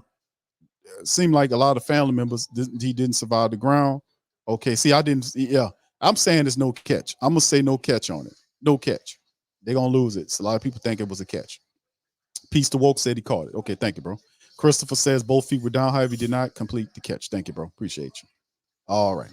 Okay, we'll see momentarily how it all plays, man. But yeah, but the thing is, I'm asking family members about Josh Dobbs, man. I mean, and him and Carr. Okay, I see he did get both feet down, but the ball came. Okay, I seen. Okay, now I seen it. Yeah, he had. Yeah, but the ball, yeah, like you said, didn't survive it. So 2nd and 10, no catch. All right, thank y'all for that, man. I was looking at that angle. All right. All right. So no catch. All right. Shout out to you. Brent says playmakers win, not vanilla conservative systems. Indeed, bro. Thank you for that. Hold on, Brent. I got you in a second. All right. Here go the Vikings, man. 2nd and 10. Josh Dobbs in the shotgun, 3 wide receivers to the right, 1 to the left. He looks to the right end center and throws it. Saints immediately go up to get Addison, who picks up about 2 or 3 yards on the play. Adebo on the stop, and they pop him and stop him right there to bring up 3rd down. All right. Let me keep it going here. Shout out to you, Brent. Let me get the rest. Brent says, didn't have the ball control, hit the ball. Okay, thank you, Brent. Thank you. Out there, man. That's ridiculous, man. Hawkinson shouldn't be out there in that game, man. What are these people doing? 3 wide receivers to the left, 1 Hawkinson's to the right. Josh Dobbs has time. Saints rolling around. Saints can't get to him. Scrambles back to the left. Has an angle. He's going to scramble, beats Alontae Taylor, and runs in the goddamn end zone. Josh Dobbs just tearing up the Saints defense. Tearing them up, running around, making them look stupid. And they couldn't get them. The defense falling in. That's a problem. Because Dobbs is beating this defense. He beating them. Once again, the Saints, once again, it's another issue where they just can't reel in the guy, and then Alontae Taylor takes a poor angle to get to him, and then Josh Dobbs just get around and just hops right in the end zone. This guy is a quarterback. Be it he's a journeyman, the Vikings scored a touchdown. The extra point is through. They're up 17-3 on the Saints right now, man. 17-3. The issue is the Saints offense is still stuck in the mud. And the Saints defense continue to lose containment with these quarterbacks, man. They continue to lose containment with these quarterbacks, man. And it's hurting the team. 17 points right now to 3 right now. And the Saints offense not even sniffing the end zone, not even close to a touchdown. Not even close. Unbelievable, man. And we knew coming into this game that Josh Dobbs would do exactly what he was doing, what he's doing right now. That he would scramble around and make plays on them. He would extend plays outside of the pocket. We knew, because we put it on these people, minds coming into this game, that they could not allow this to happen, because this has been happening to them for the last several weeks. And they keep doing the same BS game after game. The Saints defense has a major issue. This ain't nothing new, by the way. This is something that's been going on for years, where they just don't have it. They can't stop guys and these guys ain't even top-notch quarterbacks doing this. So could you imagine what a Lamar Jackson would do to the Saints defense when it's all said and done? We talking about backups and third-string people tearing the Saints up, running on them and scrambling all on them. Crazy. There's the kickoff, left to right. It'll be returned inside the 5 by Rashid Shaheed. He gets to the 20, 25, 30, and he gets kind of clipped down around it before he gets to the 25-yard line. So the Saints offense running out with Derek Carr. Carr, 3 possessions for the Saints, a punt and a field goal and a punt. And once again, what do they do to get it right? It's always some communication issues with this quarterback and his people. Now, I just don't understand. What does Carr do? Does he move the Saints? Because they need to score a touchdown on this drive to keep pace with the Vikings, because the Saints defense is out of their minds. Man and most from left to right is Chris Olave. The Saints at the 29-yard line. Turns and hands the ball off to Kamara. Moves left, then back to center, and he really didn't have nothing. A gain of 2 yards on the pickup by Alvin Kamara. It's just amazing to me, man. Absolutely amazing to me. And I asked the question to the chat. How could Josh Dobbs, who just got there, orchestrate the Minnesota Vikings offense better than this damn guy who we've been having here all season long? He still can't stay on code with his people. I don't get that. Carr in the shotgun, 3 wide receivers to the left, 2nd and 7 for the Saints. There's the snap. Carr looking right. Then he checks it down to Alvin Kamara to set up the screenplay. Been no blocking going on. For whatever reason, both 2 Saints, big dumbass offensive linemen, blow the block, and Alvin Kamara gets chopped down fast. What were they doing? They thought they were going to escort him to the ice cream stand? Is somebody blocking? I mean, McCall, you going to block somebody? You had McCall running around. McCall didn't block anybody. He didn't block anybody. Guy passed him. He let him get him. 3rd and 6 now. I mean, come on, man. This is just poor execution. Shotgun, Carr, wide receiver to the left and 2 to the right. You got a guy back there to block for him. There's a snap. Carr looks left, studying left, and throws it down. It's a flag down on the play. It's going to be a false start against the Saints offense. You can't get any dumber than this. It's a false start against the Saints offense, man. 3rd and 6 now turns into a 3rd and 11 now. Boy, I tell you, you can't get any more dumber than this. All right, Rich says they won't let Winston see the field. No, hell no. Jameis ain't going to have no impact here. and you put him in a ball and pot of water like this and say, go get us. That's what Carr make the $150 million for. No, let him sizzle in the skillet. You want the big dough, let him sizzle in the skillet. Because the Vikings, the crowd is now into it. The defense is pinning their ears back and going after the Saints. And there's it's just crazy. Thank you. Super unprofessional for guys that's making all of this money to not know what they're supposed to be doing. How is every play something's wrong? Can't we operate plays where people know what they're supposed to be doing? How is McCoy supposed to be setting up a screen for Elvin Kamara and doesn't block anybody? Runs past two guys he can obviously supposed to block, and Kamara gets chopped down back. I mean, what's going on here? What is going on here? All right, Dog says, despite what Dennis said, do you think we will make halftime adjustments to stop the running QB? Bro, thank you for that. That was well said, but no, bro. No, they won't make halftime adjustments to stop the running quarterback because the Saints have not been able to stop a mobile quarterback for years now. This is nothing new. We've been saying this as long as I've been doing this show, which is, almost about a decade. I have not noticed them doing that. They have not, especially over the last several years, these people have not done a good enough job stopping the running quarterback threat. This is Josh Dobbs. This is not a guy like Kyler Murray or a Lamar Jackson or a guy like that. They let guys like Baker Mayfield, Gardner Minshew, Josh Dobbs, who just got there, run all around him and do stuff like this. And by the way, the reason why they lose in this game is because the defense is allowing Josh Dobbs to move around on them like this.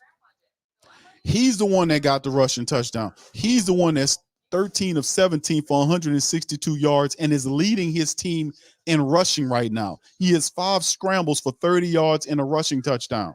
He is the one that is doing this to the Saints team because the defense can't stop anybody. And I know they can't stop them because there was an onus on it this entire week to stop this from happening. And then the game starts, and in the second half, these people let it happen. Do I think that they will stop that? Absolutely not, bro. But thank you for the Saints shotgun. After the snap, Carr looking, he'll be chased out of the pocket, and he'll be brung down, and he just throws the ball away. That'll bring up 4th down, and that's it. Saints offense, ridiculous. Pressure came from, I think that was Daniil Hunter, scrambles out, pressures from Pete's side. Daniil just pushes right through Andrus, and Carr just get pushed and knocked down by Daniil Hunter, and he just was flushed and had to just throw the ball away. So, I mean, Daniil Hunter beat Andrus and forced the Saints to throw the ball away, and the Saints looking terrible. The offense, once again, are back to what they always do, which is stink. There's the punt from inside the 20. It'll be fair caught at the 25 or the 24-yard line by the Vikings, and all of the mojo, all of the energy, everything is with the Minnesota Vikings. The Saints offense doesn't have a prayer right now. They are dumb as hell, man. Let me tell you. I'm sorry to say it. They are dumb. The defense, it was a spotlight. How do you spotlight something that you're supposed to stop, and then you come into the game and then it do the same thing? What's going on here? There was an onus on us stopping this from happening, which is not a surprise to me because they won't stop it. It's just what it is, man. The only way it stops, dog, is if the Minnesota Vikings go away from it. They're not going to be as stupid as the Bears was last week. Shotgun for Dobbs. He has two wide receivers to the left, and it's a running play right up the center of the Saints defense. So it don't matter if Ty Chandler is tearing the Saints defense up. He hits them and gashes them for a gain, a 10-plus yard gain. It's a new set of downs on the Saints' lackluster, dumb defense that's getting manhandled. There was a clear lane there, and he didn't get to the level to the secondary got to him. There's the snap right here. Dobbs has time, checks it down to Hockenson. Another first down, 13-yard pickup by the Vikings. Again, chunk plays, 10-yard run, 13-yard throw to get to midfield. There is no pressure on Josh Dobbs. Josh Dobbs is standing back there, and he is now Josh Montana. He's tearing the Saints up. There's a snap in the shotgun, turns and fires the ball to Hawkinson. Hawkinson gets pushed out of bounds at the 48-yard line. All right, so he's in Saint territory now, 50 seconds and counting down. 2 timeouts remaining for the Vikings. He was able to get out of bounds. Vikings trying to score again. They trying to get it up 20-3. There's the snap. Josh looking, steps in the pocket, no pressure. Scrambles off to the left. He's going to keep it, get to the 40, and then gets to another first down in Saints territory. There is nothing they're doing to stop this guy. Josh Job just scrambled to the left and pick up about 10 yards for a first down again, and then gets out of bounds to stop the clock at 34 seconds. The Vikings still have 2 timeouts remaining. My goodness, man. You won't talk about stupid, man. All right, Chris says, Q, you upset, but I saw this coming a mile away. Well, I said Vikes win at this point, expected from the Saints. Saints, the offense got to get up off it. Thank you, bro. I'm going to give you a shout out momentarily. Hold on. But you're right. All right, and from the 38-yard line, the Saints territory, there's the shotgun. Saints, no pressure on Dobbs. He checks it down. Hawkinson gets it up the center of the field into the Saints 28-yard line. He's end up by a DB. 2nd and 1 now, and they're going to stop the clock right there. They burn the timeout right there, and they're setting up a field goal to kick to go up 20-3 on the Saints. Boy, that offense stinks, man. All right, thank you, Chris. Appreciate you, bro. Say thank you very much. Picking me up, bringing me back to this world. All right. He also Saints are a bad offensive production team. Defense can't deal with mobile QBs. We've known this for years now, Q. We've known that the offense, you're right. I just spoke on it. You're right. The Saints can't stop mobile QB threats, even if they third stringers. They just dumb. But when they come down from the offensive perspective, that's all on Carr and them play callers. We got to get him out of there and do something different. All right, from the 28-yard line, there's a snap. Saints got 0 pressure on Dobbs. He fires it to Hawkinson off to the left side. He's end up around, flipped over. And why is Hawkinson dumbass in the game? Why didn't they take that guy? That guy is obviously not right. And then he was rolling around on the ground. That guy he was concussed, man. I know the symptoms, and they still sent him out there, man. Then he goes down. He gets end up by Marshawn Lattimore, and his head hit the ground too again. They need to take that damn guy out of there, man. But they won't. They got his dumb ass back in the game. I mean, good Lord, where are the people at to fix this? The medical people at? Can't they see that guy's not right, man? That dude's not right, man. Get that guy out of the game, man. Damn, man. These people, you got to protect these people, man. The dude was concussed, and then he back in the game playing, man.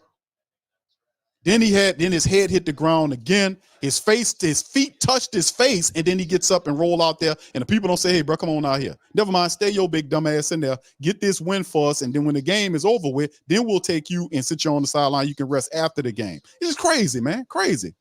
Yeah, but thank you, Chris. Protect the damn players, man. It's just a game, man. This dude health out there. This dude, he's an athlete. They're going to want to stay out there and play to his detriment because that's how athletes are trained. We play through pain, regardless. But somebody got to protect the players, man. The dude was concussed early. He shouldn't be in the game. He out there. The guy, Lattimore, chops him down. His head hits the turf again. His feet touches his face, and then he's still in the game, man. Come on, bro. Come on, man. Protect the players, dude. Anyway, man, I'm sorry about that, fam. I'm going that little spiel about that, man. Come on, it upsets me, man. Then when they talk about, oh, man, my head tore up because concussion, because stuff like this. Protect the players. All right, 17-3 right now. They're doing a booth review to see exactly where, things are. Anyway, look, they replaying it over again. Hawkinson is end up, his head hits the ground first. His feet touches his helmet. His feet, damn, it's crazy. All right, afraid to play, but we barely beat the Bears. Why did anyone think we would beat a better Viking team? We got to stop falling for the okie dokie with the one game. Yeah, the Saints, it's problematic because the Saints.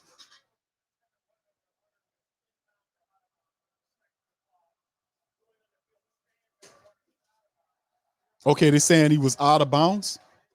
Okay, that is because you absolutely right. The Saints, despite what Dennis Allen says about adjustments, the Vikings are not going to not stop doing what they're doing to win the game. The Bears stopped doing what they're doing when they were winning. They would have won last week. The issue is the Saints have to get up off the snide, and there's another penalty down And let's see what's the flag is down. Let's see what's going on. It's a false start. It appears to be. Is it a false start? It's a false start against the Vikings. So that'll back the Vikings up. It'll be 1st and 15 now. It's against Hawkinson. Hawkinson don't know what planet he's on right now, man. He got a million mile stare, man. That just upsets me when I see stuff like that, man. It really do. Thank you, Traders Playbook, man. Appreciate you, bro. Hawkinson don't know what damn planet he on right now. All right, scrimmage says Q, you're exactly right. But yeah, bro, I don't like to see that, man. We like to see the game, bro. But they not protecting Hawkinson, bro. Hawkinson was concussed and they still got him out there to playing. That's wrong, man. All right, shotgun now from the 28-yard line of the Saints. Saints, no pressure on. Dobbs fires it right up the center, and Hawkinson gets in the end zone. And it's a touchdown just like that on the Saints defense. Incredible. Hawkinson, know what planet he's on now. He's on touchdown planet, and the planet that kicked the Saints' ass. That's what planet he on right now. Saints running, the Saints scram, don't know what time, but they don't know what planet they on. If anybody don't know what planet on. And then there's Josh Dobbs. Saints zero pressure on Dobbs. And Dobbs find Hawkinson between the Saints defense. And I don't know what number 28 doing. He, instead of a wrapping tackle, he bumps Hawkinson in his back. Why do that, Lonnie Johnson Jr.? What's the bump for? Why don't you wrap and tackle? Lord help me. Then there it is. The Vikings are up on the Saints 24-3 right now, man. 24-3. Marlon Moss says, Q, we getting beat like Sally color purple right now. Okay, thank you, bro. Appreciate you, man. Defense quit, man. The defense is done allowed the Vikings to score 24 points in the first half.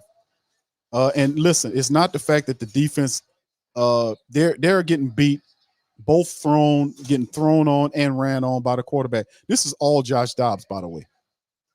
This is all Dobbs. This dude was a third-string quarterback last week, and he's on his rocket to the moon on the Saints, man.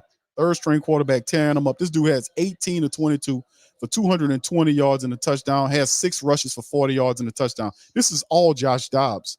A third-string quarterback a week ago tearing the Saints' dumbass defense up right now. It's just amazing, man. And then the offense is trailing. I don't have faith that they'll come back in the second half and do anything, man. I really don't.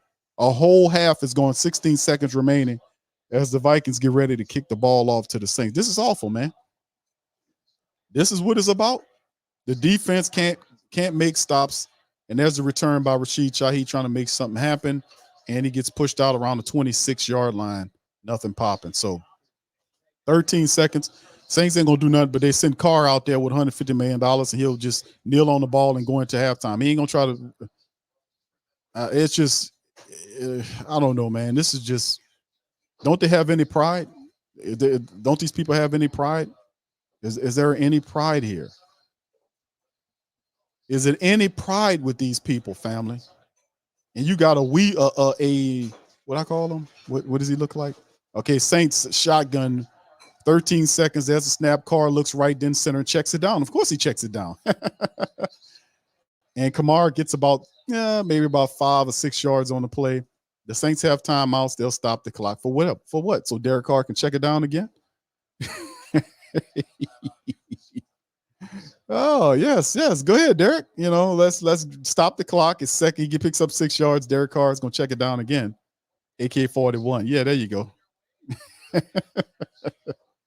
Oh man, what's up, Chris? There's Yo Q. I said here 2 weeks ago, sooner or later, Hunger Team was going to run the straight out of the building like 44-14 type deal. Looks like we've arrived at said bluff. Yeah, Chris, you might have something, bro. All right, here we go. Shotgun. Saints at their own 33, and then he just throws it to Rashid Shaheed on the screen to the 40, and that'll do the half. So I don't know what kind of play calling that was with 13 seconds in the game. Perhaps you try to get upfield, get a field goal. No kind of way. The Saints just run 2 meaningless plays that really didn't make any difference at all in the game, and they just run off the field. Saints right now into halftime. If you can stomach this, let me go over the stats right now at half for this pathetic game that the Saints defense stinks. They allowed 21 points in the second quarter. 21 points. That means the bottom fell out the defense. Did you get what I said? That means the bridge that they were traveling on collapsed. Something hit it. They had a barge at the bottom of it, took out the pairs, and they fell into the river. They had an epic collapse. 21 points was scored on the Saints defense in the second quarter. 21 points in one quarter on the Saints. 21 points. Ridiculous. 17-6 on the first down. Vikings in the matchup. The third downs, 4 of 6. Vikings, 4 of 6 on third down. The Saints, a ridiculous, stupid, garbage 1 of 5. 1 of 5 on third downs. Vikings, 37 plays to 24 plays, 297 yards to 110 yards. 5 all with the drives. They're averaging 8 yards per play. 8 yards per play versus 4.6. 220 passing yards by Dobbs at half. This dude is on pace to throw for 400 yards on the Saints garbage defense right now. 57 total passing yards by the Saints by Derek Carr. Need to be ashamed of himself, man. 9 of 14 in the first half. Rushing yards, they have 77 rushing yards versus the Saints 53 yards. So the Saints, guess what? 9 rushing attempts in the first half. Just 9. The Vikings have 15 rushing attempts for 77 yards. The Saints 9 rushing attempts for 53 yards. But when the Saints do run the ball, they average 6 yards per run. But what are they doing? They're throwing the ball. 14 pass attempts versus 9 rushing attempts. And when the Saints do run, they average 6 yards per rush. So why are we throwing it with Derek Carr, who has no rhythm, 0 rhythm? Amazing. All right, anyway, and then, of course, you see what they're doing. 15 attempts by the Vikings, who averaging 5.1 yards, 2 rushes, first down. It's crazy. Red zone, in a red zone, Saints don't even know how to spell red zone this game. It's 2 of 2. The Vikings are. The penalties, 4 penalties for 25 yards versus 215 by the Vikings. Time of possession, the Vikings just getting whatever they want. 17 17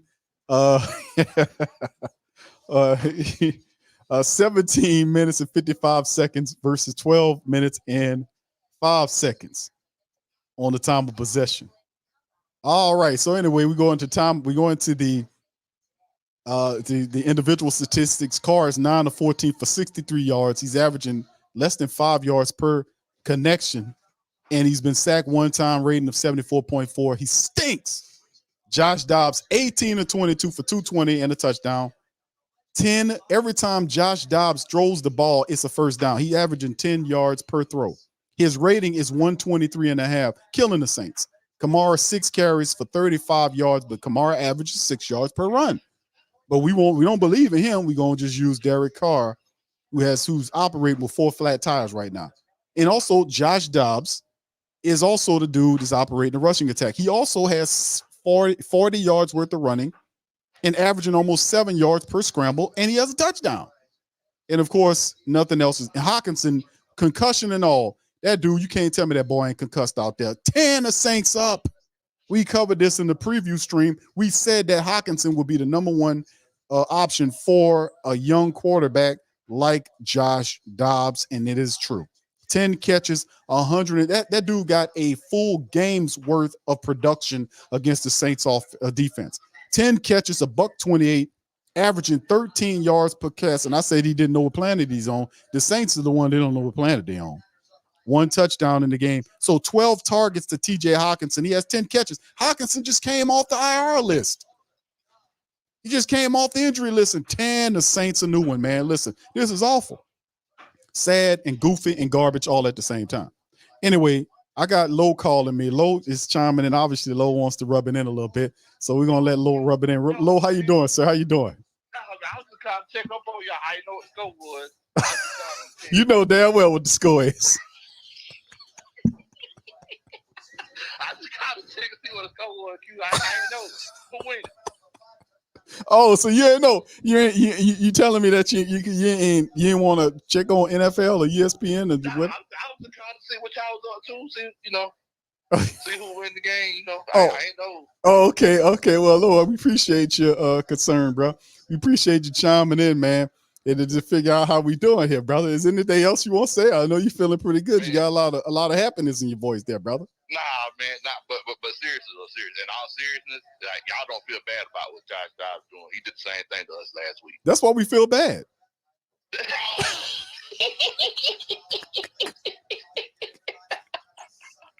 Thank you. See, I try to commiserate with you, bro. You didn't have to do it like that. You know, I try to show some empathy and everything. Come on. Well, look. Well, if that's the case, I hope we go for 400 on y'all. Just go to that. Just go to that. Oh, so you dropped the humble low act. Now you just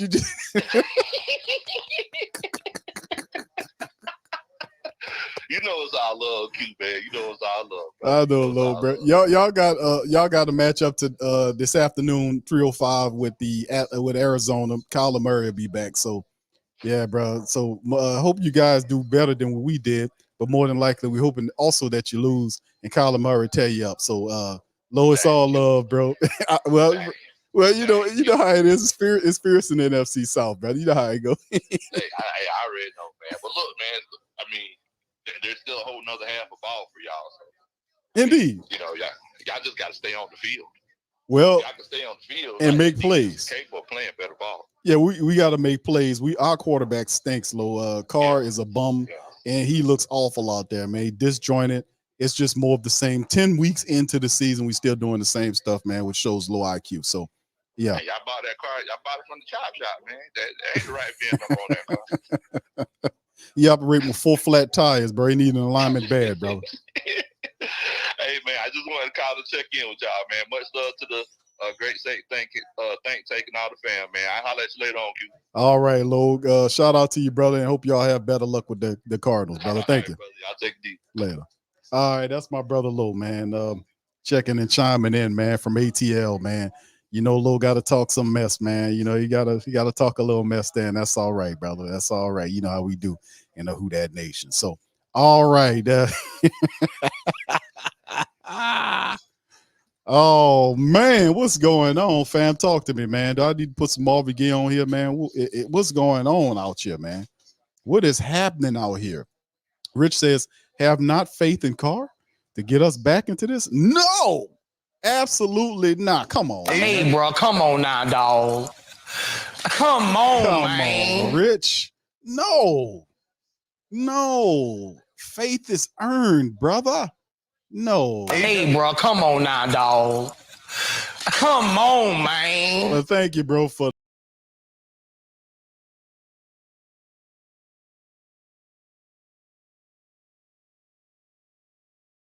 man. Black Preacher, man. Thank you, bro. Says a mediocre coach gives you a mediocre team. See, that's the frustrating part about all of this, though, fam. That's the fact that you got a $150 million quarterback who can't seem to do things right consistently. I don't care. It's always some type of disconnect between the coach, the quarterback, players. Is always this is 10 weeks into the season, and it's the same garbage like it was the first week.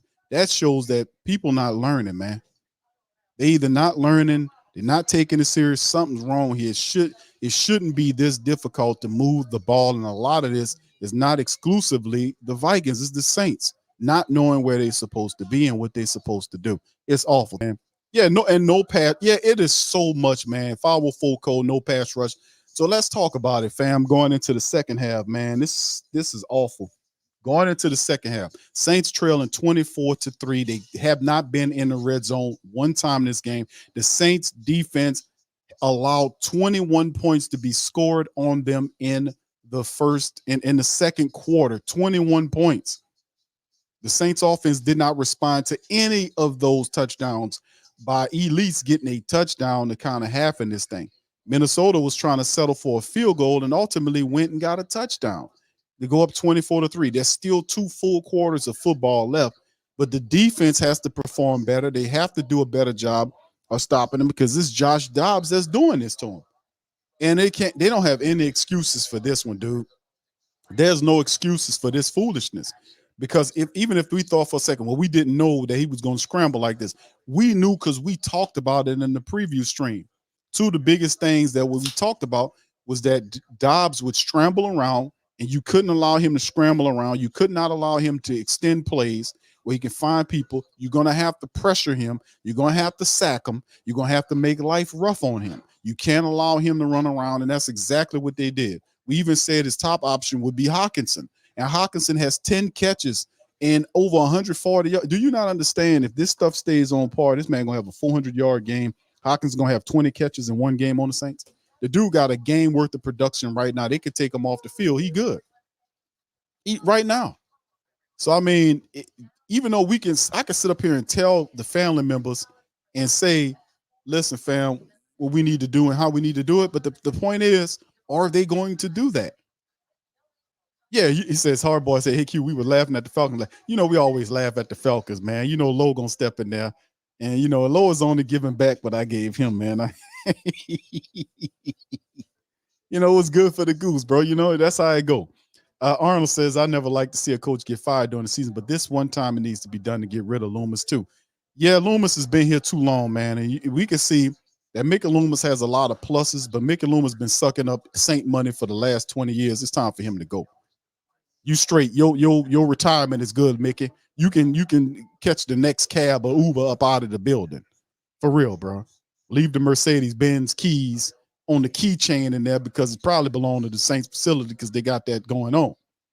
And then Kai needs to take the team, bro. So he made the call for Dennis Allen when they had more credible and better coaches that were out there. He played the good old boy angle. Now, if he wanted Dennis Allen to remain with the team, all he had to do was when he hired the new coach to say, hey, listen, I'll give you the job, but can you keep DA as our defensive coordinator? We think he's good at the quarter. He could have still kept him there. The problem with Mickey Loomis is he did a dumb hire. He hired this guy when there were nobody was trying to interview Dennis Allen. Nobody was trying to interview him for no head coaching job. And the only reason why Dennis got the job is because Sean Payton told Mickey Loomis to hire him. How you talk to a man for 8 hours and turn around and hire this dude here? He listened to Sean Payton to hire that guy. That's what happened. And you doing stuff like that, you got to go too. So when you connected to this guy and this guy is not a head coach, no disrespect to Dennis Allen, but I'm not, like I said, I'm not mad at Dennis Allen. I know Dennis.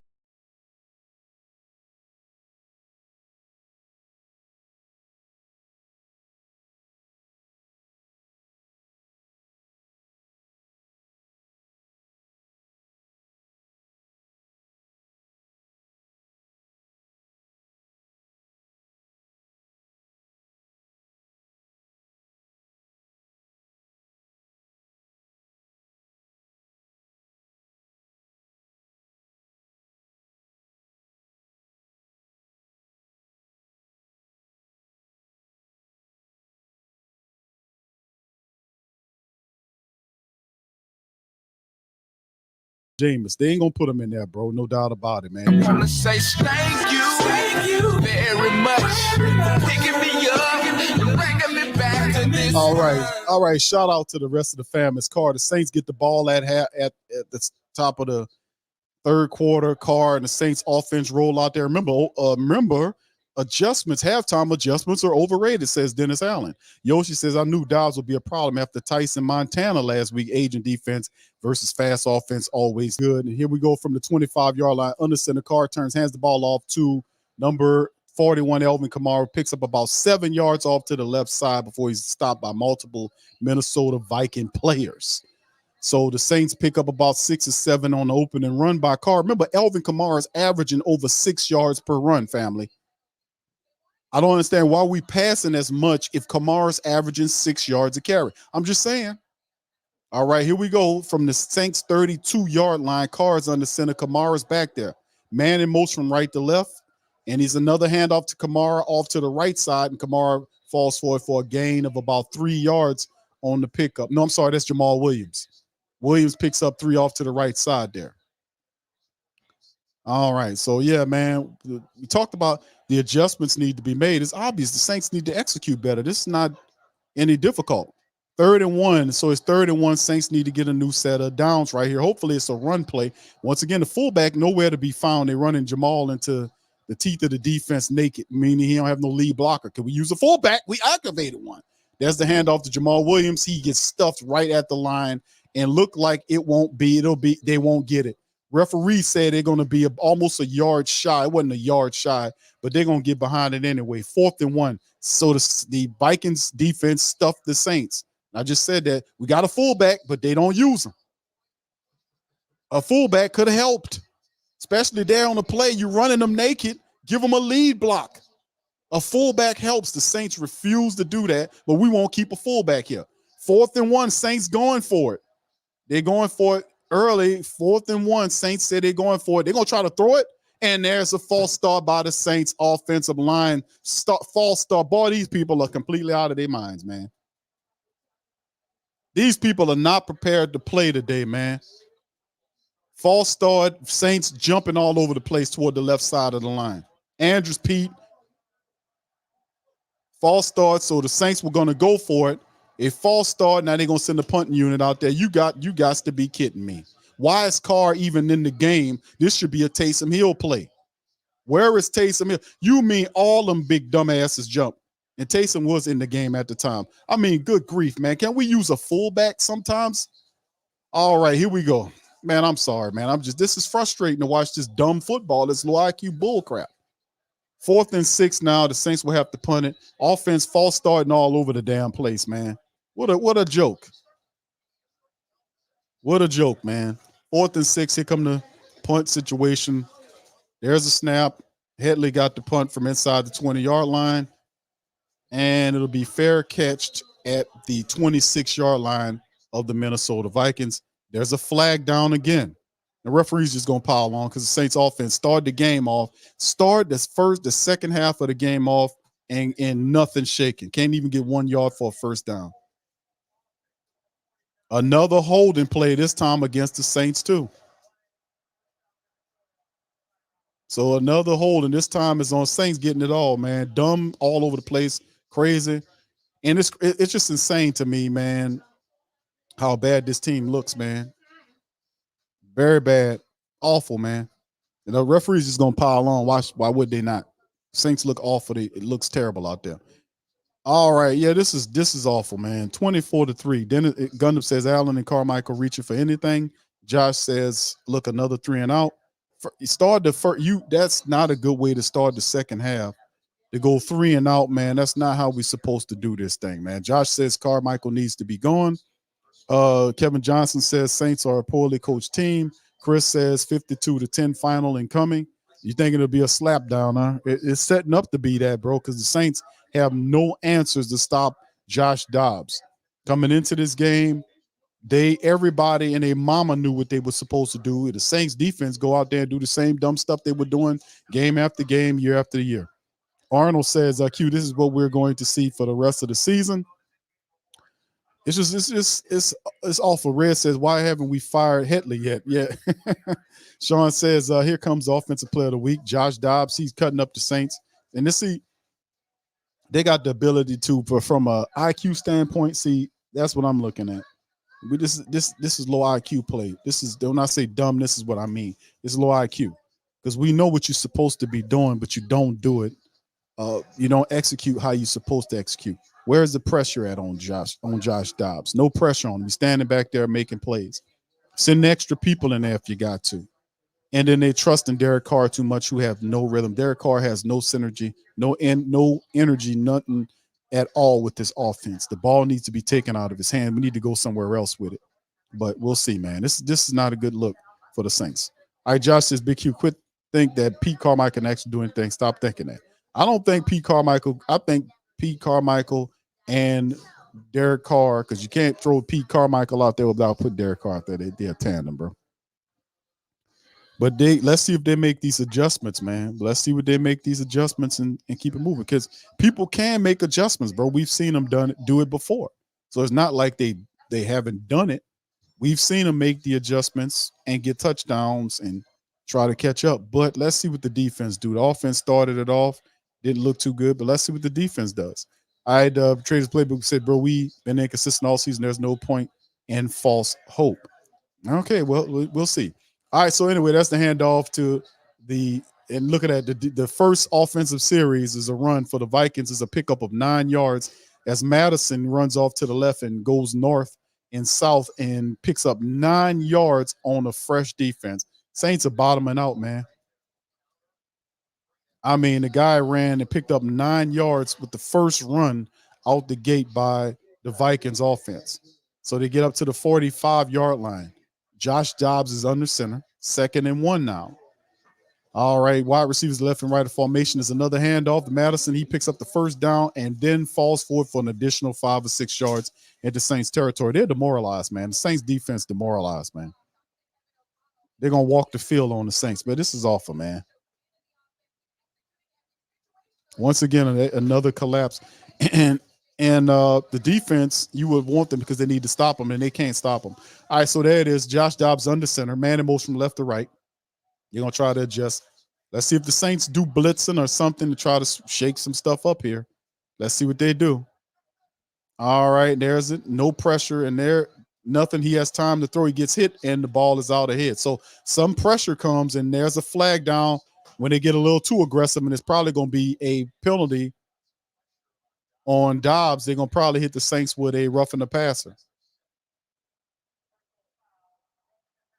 Carl Granderson here with a roughing the passer penalty. That's frustration. 15-yard penalty puts the Vikings well into Saints territory. And yeah, come on, Granderson. Come on, Granderson. Put his helmet in right up to the chin of Josh Dobbs. That's frustration, man. 15-yard penalty, and that puts the Saints. See, that's how you know they gone, man. That's he should have pulled. And see, Dennis Allen should have pulled Granderson out of the game after that. But see, that's no accountability. Granderson's still in the game. He should have been pulled out of the game after that penalty. That's a frustration play. But he's still in the game because Dennis Allen is no leader. He should have been pulled out of the game and put somebody else in there after that play. No accountability. Shotgun for the Vikings now from the Saints 34-yard line. Wide receivers to the right, one to the left. There's a snap. No pressure. Ball is thrown to the wide receiver, actually to the tight end, and he breaks the tackle, and the Saints starting to miss tackles too. Number 83 makes the catch, and he breaks the tackle. Naylor, the wide receiver, makes the catch and pick up the first down for the Vikings on the play. And it's just pitch and catch right out front of Malante Taylor on the play. Alante misses the tackle, and Naylor just gets to the, gets inside down to the 17-yard line inside the red zone. All right, here's Dobbs under center, sends a man in motion. There's 3 wide receivers to the right, one to the left. His running back is behind him. All right, he stands up, makes an adjustment, gets back under center, turns, hands the ball off to the running back. Running back dragged down by one of the Saints defenders, is Cam Jordan on the play. Drags down number 2. All right, so there we go. 2nd and 8 now as the Saints defense just don't have it today. They don't have it, man. The body language is bad. The Saints offense is stupid. So, I mean, it's just more of the same. Tyler says, we will never go anywhere with DA at head coach. The goal should be to win a Super Bowl, and this team is incapable under him. Unfortunately, DA will be around at least another year because the division is bad. All right, here we go from the 15-yard line. There's a play action fake. Saints, and Dobbs just throws it out the right boundary, out the sideline. Because of the pressure from Carl Granderson, that'll bring up 3rd and 8 now. So 2 positive defensive plays by the Saints to kind of at least slow down what Minnesota is attempting to do. Is Dobbs is 19 of 24 for almost 240 yards with a touchdown. Yeah, I see that, man. Rose said it's a lot of this is a big drive right here. If they let them score on this touchdown here, the game is pretty much over in anyway, in my opinion, but it'll be super over. 3rd and 8, 9 the shotgun. There's the snap. Saints come with the pressure. They miss him. He turns and just throws it, and it's almost completed to his running back. He drops it. So the pressure forces Josh Dobbs to kind of put some air up under the ball, and it was incomplete once again. So the Saints 3 positive plays as Passanio almost got to him on the play, and that was it. So 3 positive plays by the Saints defense forced the Vikings to kick a 33-yard field goal, and we'll see if they can hit that sucker. Joseph's 1-on-1. He hit a one from 40. This is 33. And let's see from the left hash mark. Let's see if he can kick it through.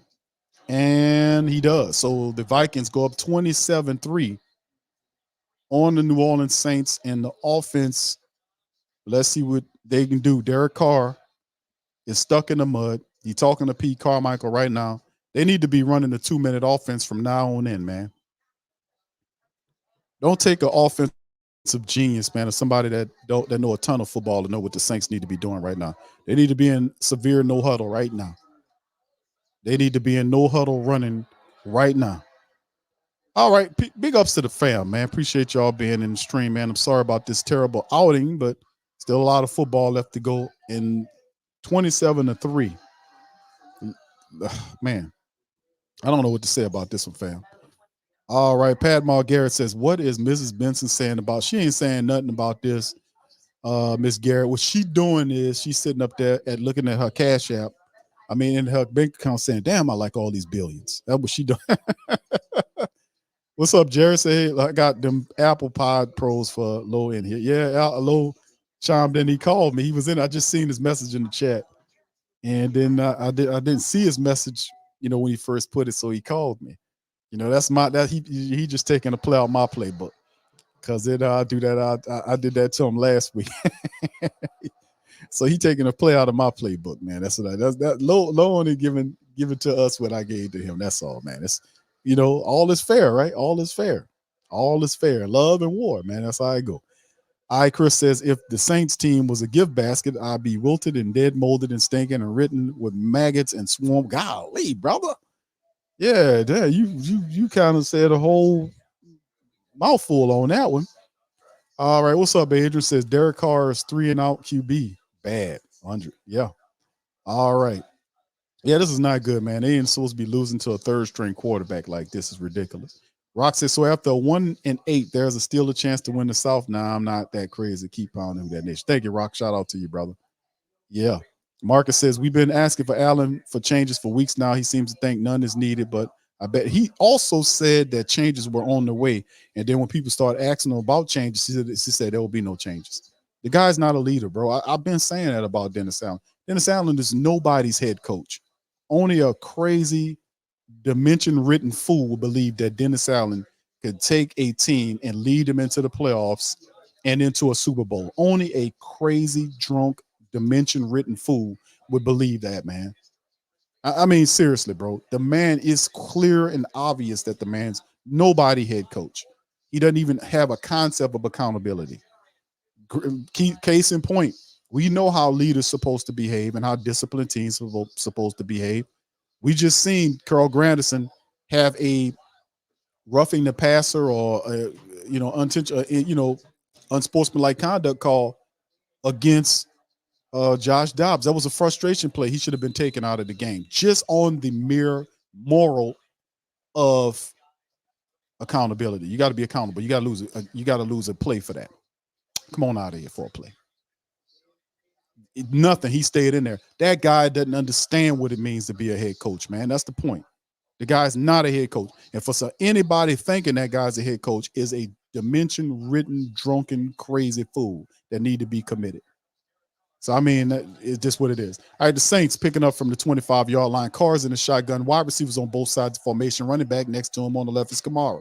There's a snap, looks, and fires it up the center of the field to Rashid Shaheed, who makes the grab and picks up about 14 yards, gets down to the 30. What was it? Let me see again. I have to take a look at it.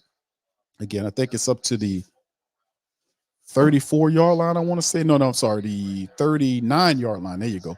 Shotgun, and there's the handoff right there to Elvin Kamara.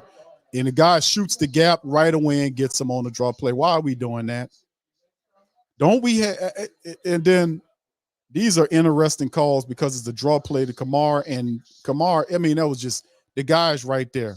He got in there and made the stop, lost 2 yards real quick. Carr in the shotgun again. 2 wide receivers on both sides of the formation. AK-41 is to his left on the play. There's the snap. Carr looking down and then looking right, cycles back and checks it down and fires it to Rashid Shaheed. He was throwing a little besides him, but he makes the catch, but it's not a big pickup of nothing much. It's not much of a pickup. It's Brian Flores. Remember Brian Flores, who's the defensive coordinator for the Minnesota Vikings? Remember he came down here and interviewed for the job? Well, his defense is what's going on out there. Shotgun for the Saints, 3rd and 7, wide receivers on both sides of formation. There's the snap. Carr looking, and he checks it down to AK-41, who runs to the 50, down to the 44-yard line into Minnesota Viking territory to pick up the first down. AK-41 off the check down. Of course it's a check down. It's captain check down. All right, we get the first down on Minnesota side. Elvin Kamara, fantastic, makes the play. Saints operating 2-minute offense for the whole rest of this game should be the case. All right, shotgun. Receivers, 3 of them to the right, 1 to the left. There's the snap. Carr looking to the center, then looking left, looking right, steps up, holds it too long and gets brung down, ball loose, and looked like the Saints recovered it. That is on Derek Carr. Ruiz was able to get the ball, but Derek Carr gets knocked down and the ball comes loose. That's on Carr, standing up there too long in the pocket.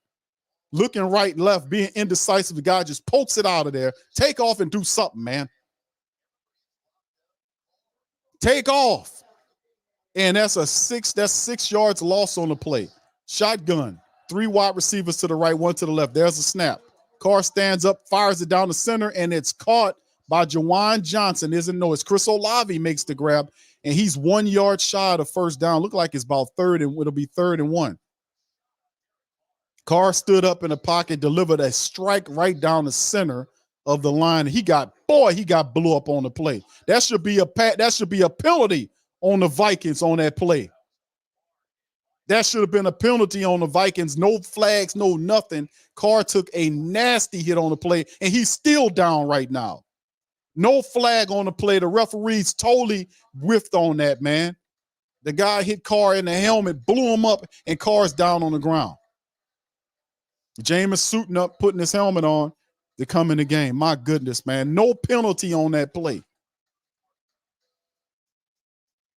No penalty. I was saying protect the players, whether it's the coach or the damn referee. But you don't see Carr get blew up like that, man. My goodness, man. Carr, I hope Carr is all right, man. That was a hard hit. The guy blew him up on the play.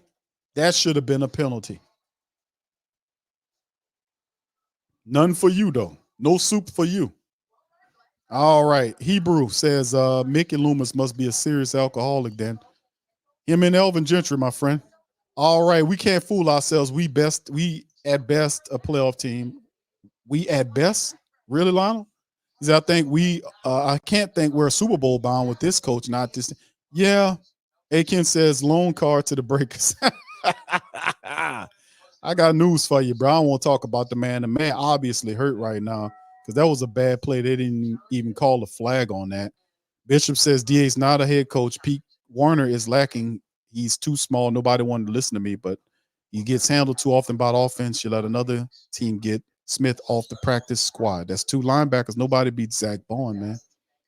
Barbara says, yes, he knew it. That's why I'm so pissed they got him. Yes, indeed.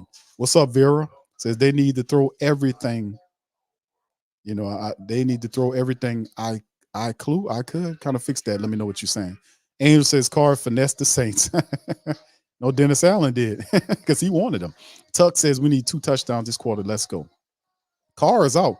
So what it does present is an interesting opportunity because Jameis inherits an offense right now because Carr looks like, man, he took a real bad hit on that play.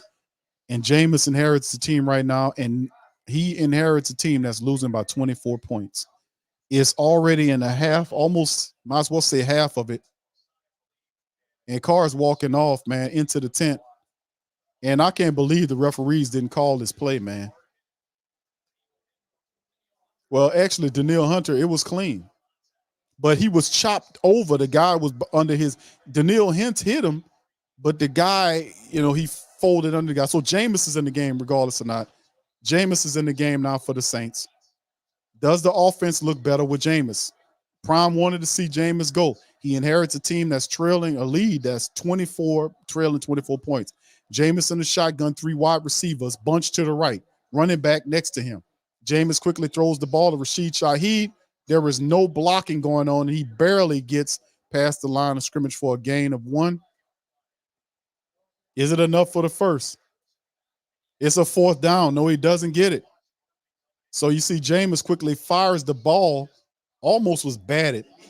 They seen that coming, and then A.T. Perry did. A.T., what kind of blocking is A.T. Perry doing out there, man? So the Saints trying to go for it on fourth. It's 4th and inches. Put in the big guys. That fullback better be in the damn game, man. That fullback better be in there. Taysom Hill should be in the game. All right, let's see. No, it's Jameis in the game. No fullback. And they hand it off to Elvin. Is that Elvin? He falls forward for the first down, so the Saints get it. 1st and 10. We got a full. Why are we paying this fullback, bro? For real? Why we got a fullback, bro? Why we got a fullback, dude? What is the dude good for? They never use him. What we got a fullback for? We just run all the plays without a fullback. Why we got a fullback for? All right, here go Jameis running the no huddle. 2 offenses to the left, 1 to the right. Jameis in the shotgun. There's a snap. Jameis looks right, then centers, then fires right, and finds Chris Olave to the 20-15, down to the 14-yard line. Saints offense trying to get going. 5 minutes left to go. A lot of time left. They're eating up a lot of clock. They have to score to make this competitive. All right, Jameis pump fakes there and finds Chris Olave off to the right side. Here we go. Shotgun now at the 14-yard line for the Saints. Jameis has 2 wide receivers to the left and right with the running back next to him in the shotgun to the left. Waiting for the snap. There's a snap. Jameis looking right, firing right to the end zone, and it's caught. And Chris Olave brings it down. It's a touchdown. Saints get this touchdown. Jameis gets in there and makes the touchdown where Derek Carr could not. Chris Olave with the touchdown. So there you go. So the Saints, man, what a hell of a catch by Chris Olave, man. Gets the ball, then gets both feet in and controls the ball, turns over. What a catch by Chris Olave. And all it took, who knew it, was a quarterback to just throw the ball towards him in the end zone to get it. Who would have thought that? Jameis comes in and immediately directs the Saints to a touchdown drive, and they're looking for a 2-point attempt next. So 27-9. Boy, this going to look some kind of way special if Jameis Winston can get a comeback here. And it's going to look some kind of way special if Jameis can get a comeback. They're going to hold down our energy right now. I'm not going to, All right, so there's the handoff. They give it to Jamal, and Jamal gets the 2-point conversion, and the Saints 27-11. Just that quick, the Saints drop the lead to 16 points with an exciting Chris Olave catch in the right corner of the end zone. Here we go.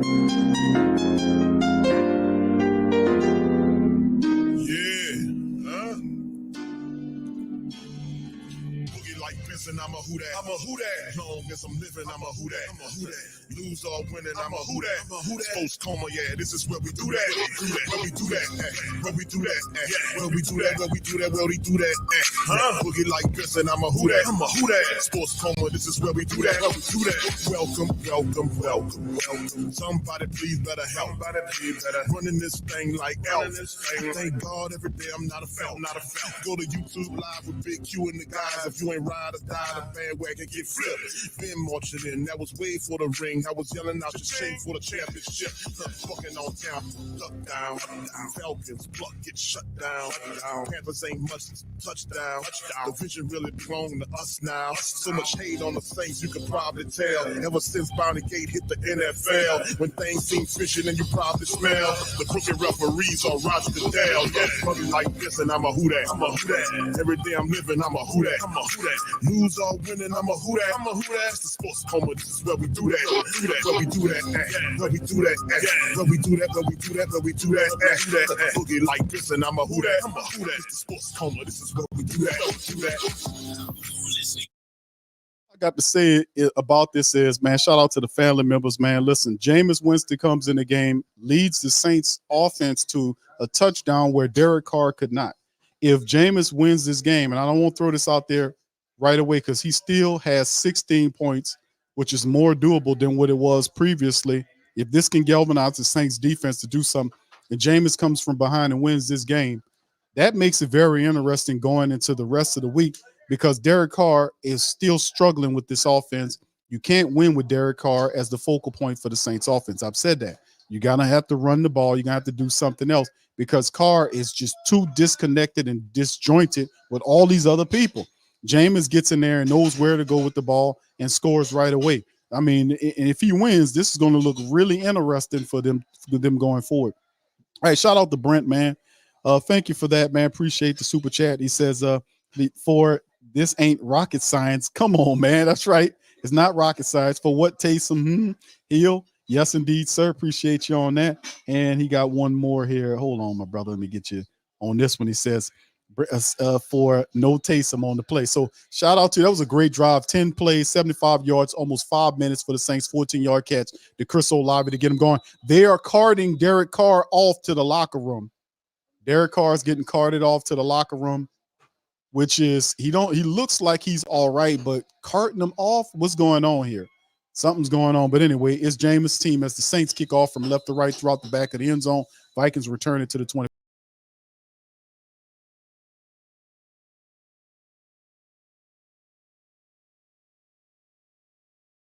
Been looking stink out there, but Jameis comes in and finds Chris Olave right away, and Chris Olave makes a wonderful catch. We have these guys that can do it. Rich says it's Winston.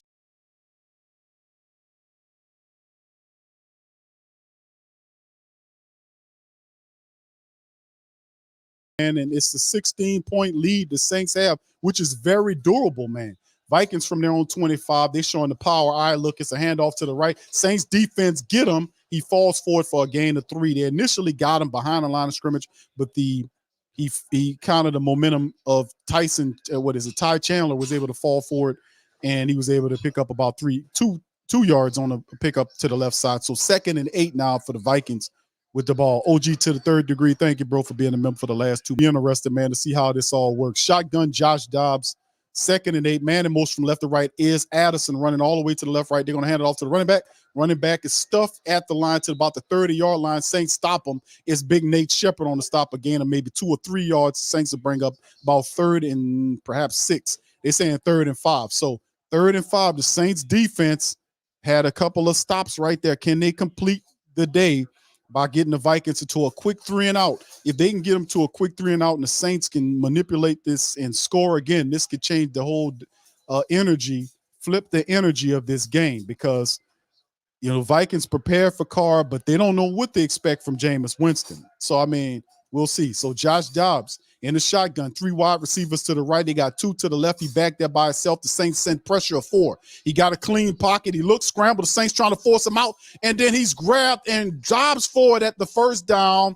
And is it enough for the first down? He's going to be shy of the first down. It'll be 4th and inches on the play. So I think it was Demario Davis that allowed him to leak out. And see, this is the problem that continues to haunt us.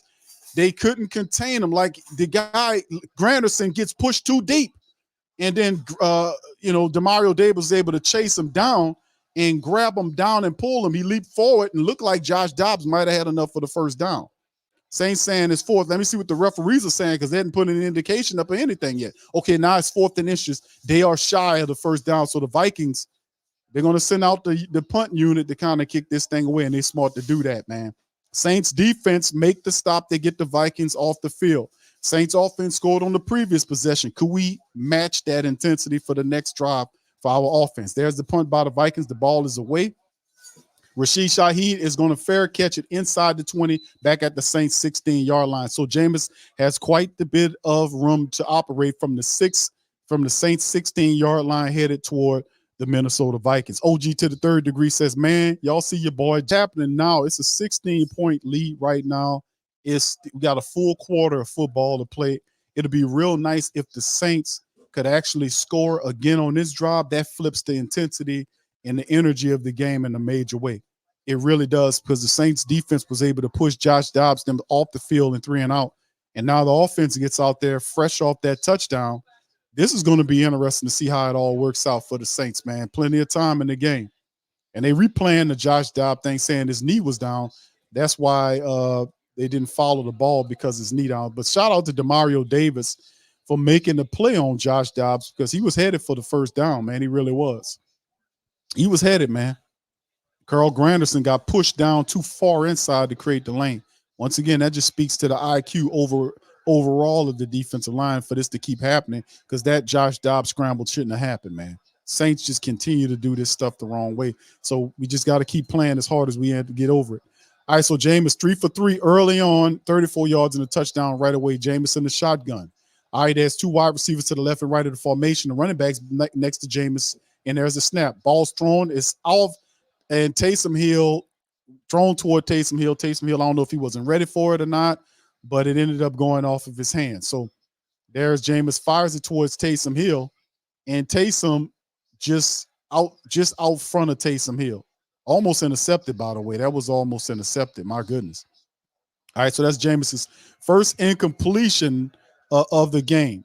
All right, here we go again. Saints in the shotgun. Jameis Winston, wide receivers, 2 of them to the right and left. Jameis waiting for the snap. There's the snap. Jameis looking right, fires right to Taysom Hill again, and Taysom gets hit, double covered, and he drops the ball this time. But that would have been for a minimal pickup anyway, at least for 2 yards. Jameis looking for Taysom. Fired it to Taysom Hill, and Taysom just dropped the ball. The ball just poked out of his hand by the defensive back Blackman. And they kiboshed Taysom right there. He couldn't turn and move. So two incompletions right there, 3rd and 10. So the Saints right now not doing it. Jameis looking at Taysom on the 2 jobs. Jameis, you got to look around, man. Saints 2 for 8 on 3rd down, averaging 7 yards per throw, 3rd and 10. Can the Saints get 10 yards for a first down? And got to snap the ball. There's a snap. Saints looking. Jameis got time shooting it down the left side, and it's just out front of Chris Olave. What was going on there? Chris Olave almost like he was backpedaling for a second. I don't know what it was on the play. Chris Olave to the left sideline, and Jameis was trying to go up top. There's some type of miscommunication there because Olave turned, and then the ball was beyond him. So, I mean, it was just, I don't know. It was some miscommunication there. Chris Olave was breaking down like he was about to come back to the ball, and then next thing you know, he turns around. The ball is just over his head. The Saints can't make nothing happen on that play. And too bad, 3 and out on that. They're kicking it back to the defense. Defense just going to have to try to get a turnover, man. There's the punt by Hetley from inside the 20. And that don't look like a very good punt. It's a poor angle on the camera. Dumbass Fox got a poor angle on the camera. I can't see where it went. But it didn't look like a very good punt by Hetley on that one, man. So I don't know exactly how that punt didn't look good to me. All right, so Jameis, man, that wasn't a very good drive by the Saints. 2 attempts to Taysom Hill. One was overthrown just out front of him. The other one was thrown to Taysom. The ball poked out. Then the next one was a disconnect throw between him and Chris Olave toward the left side of the field. Saints offense off the field. Defense got to go back out there and try to see if they can get a turnover. No turnovers yet by the Saints right now. We need a turnover, man. That's what we need right now for the Saints. We really do. We need a turnover. All right, Josh Dobbs is in the shotgun. He got 2 guys back there with him. There's a snap. He looks, fires it across. Almost, oh, my goodness. That was a terrible thrown ball by Josh Dobbs. Floated the ball trying to find his tight end, and it went over his head. It could have been intercepted if the Saints defensive backs were paying attention. Could have been a pick on the play because that was not a very good throw by Josh Dobbs. He threw the ball, and it was well over Hawkinson's head, you know. And they saying, look like they saying Malcolm Roach got a finger on it or whatever. I don't know. All right, so it's a 16-point game, 2:34 on the clock left in the 3rd quarter. Man in motion from right to left. Dobbs is in the shotgun, 2 wide receivers to the right. It's a draw play to the running back, and the Saints get him right after he picks up about 3 or 4 yards on the run. So that'll bring up 3rd down and about 5 or 6 yards for the Saints at midfield. So let's see what goes on with that. All right. Shout out to Brent says, we need to keep Taysom in the mix. Indeed, bro. He says they got Taysom on punt block. Yeah, that's what they do, bro. He plays. That's what they do with Taysom on special teams. All right, so here go Dobbs now for the Vikings in the shotgun. Wide receivers, 3 of them to the left, 1 to the right. There's a snap. Saints, no pressure. Dobbs has time to throw. He finds Hawkinson. Hawkinson gets the first down. He beats Marcus May toward the corner for a first down, a new set of down. I would think that the Saints would understand by now that they're going to go to Hawkinson. Hawkinson is the guy. And Marcus May is covering Hawkinson, and he's not doing a very good job because by the time he got to Hawkinson was already almost at the first down. It was almost 4 yards. He was almost 3 to 4 yards behind Hawkinson on the play. So he got to do a better job of covering. It's fourth. He has 11 catches. Without him, they're not doing this. All right, so Dobbs is under center. The Saints not doing a good job of taking these playmakers away. There's the run off to the right side. The Saints do snuff out the running back. He picks up about 3 yards on the play off to the right. That'll bring up about 2nd and 7 for the Saints on the play. So the Saints will do 2 positive things, have 2 snaps, and then they'll allow the tight end to catch the ball for the first down. So, I mean, they're not doing a very good job at all of taking these people playmakers away from them. So 2nd and 7, a game of 3 is Pete Werner on the stop, and there's somebody down on the field. The running back, Madison, looked like he's down on the ground. He's hurt. And right now, Josh Dobbs is not affected by nothing the Saints defense are doing. They still are not getting any pressure on Dobbs. There's still no pressure on Josh Dobbs going into the second half. There's no pressure on him at all. He's standing back there, and he's just getting whatever he wants. He's in rhythm. He's going through progressions. He's finding targets. It's easy. It's pitch and catch with Dobbs out there. Pitch and catch. 20 or 27 for 242 and a touchdown. He leads them in rushing, 7 rushes for 44 yards and a touchdown. Touchdown running the ball, touchdown throwing the ball. And Hawkinson, 14 targets, 11 catches, 140-something yards with a touchdown. I mean, and you got to know who's getting the ball and take the guy away. The Saints, I don't know what kind of game plan these people are doing. I really don't know, man. You got to take the playmakers away and force them to go somewhere else. They got to be an incentive to take the guy away and force him to go somewhere else. And I don't know, man. I don't know. Y'all, maybe y'all can explain that to me. I don't know. But right now, we'll see. We need to get these guys off the field. What's up, Larry? Shout out to you, brother. How you doing, man? Hope you're doing all right, man. Christopher says it was tipped. Okay, thank you, Chris. All right, A-Camps. What's up, fam? Say if they want to keep throwing, we need a pick. Yeah, we got to get a turnover, man. We don't have no fumbles. I don't think the Saints have a sack today. Do they? I may have to check and see if they got a sack here. I don't think they have a sack in this game, fam. I'm going to just be honest. Do they even have a sack? I know the Saints quarterback. The Saints don't even have a sack on Josh Dobbs today. There's not sack. So Madison gets up, runs off the ball. But really, who's not? Madison, good for him running off. But he really not the problem for the Saints on offense outside of Josh Dobbs. It's Ty Chandler. Ty Chandler is really tearing the Saints a new one in there. He's really the guy that you got to watch out for because he's the second leading rusher. He has 8 carries for 40 yards and a touchdown. So he's really the dude. 2nd and 7 now for the Vikings at the Saints 40. Dobbs under center play actions right to the running back. Saints coming with the pressure. Missed the sack. He scrambles forward and throws it out of bounds. Saints had a sack and missed it again. Damn, it's frustrating. Damn. They had the guy back there and once again can't bring him down. Carl Granderson just missed him, man. I mean, goodness grief, man. 3rd and 7. He was back there, had a beeline for him. The dude put a move on him, shook him out of his shoes. Was able to scramble to the opposite side and throw the ball away. 3rd and 7 now, Vikings. Dobbs in the shotgun. 3 wide receivers to the left, 1 to the right, running back next to him in the shotgun to the right. Saints showing pressure, blitz, but they do not. There's Josh Dobbs got time to throws the ball down, and he's to the running back, Powell. And actually, it was Powell who was wrestled down, and that'll be 4th down. Is it enough room? And look like Josh Dobbs saying he wants to go for it on 4th down. If I'm Minnesota, I tell him go kick the field goal. And Alontae Taylor is down, and he's holding his lower back. And Alontae Taylor is down and getting medical attention. So, and there's some pushing going on, too, between the Saints and the Vikings players prior to that. But Alontae Taylor tackled, and I think he might have landed awkwardly. And he grabbed for his back as soon as he rolled up. So that's not good. Alontae Taylor grabbed for his lower back, and now he's walking off on his own power. So Man, we're gonna see what's going on. Hopefully, Atlante is not anything happening, but it's 4th and 3, and the Vikings. They'll see if they're gonna take a field goal or if they're gonna try to go for it on it. I would just try to kick the field goal if I was them, because the game, if they kick a field goal, that kind of makes things better for them. But if they miss this field goal, that gives the Saints some life here. So the field goal attempt will be, let's see how much it'd be like well, Greg Joseph's hit one for 40 and 33. So he's 2 for 2. This is a 54-yard attempt by Greg Joseph. Now, whether or not he can be able to get it, we'll see momentarily. 54-yard attempt by Greg Joseph.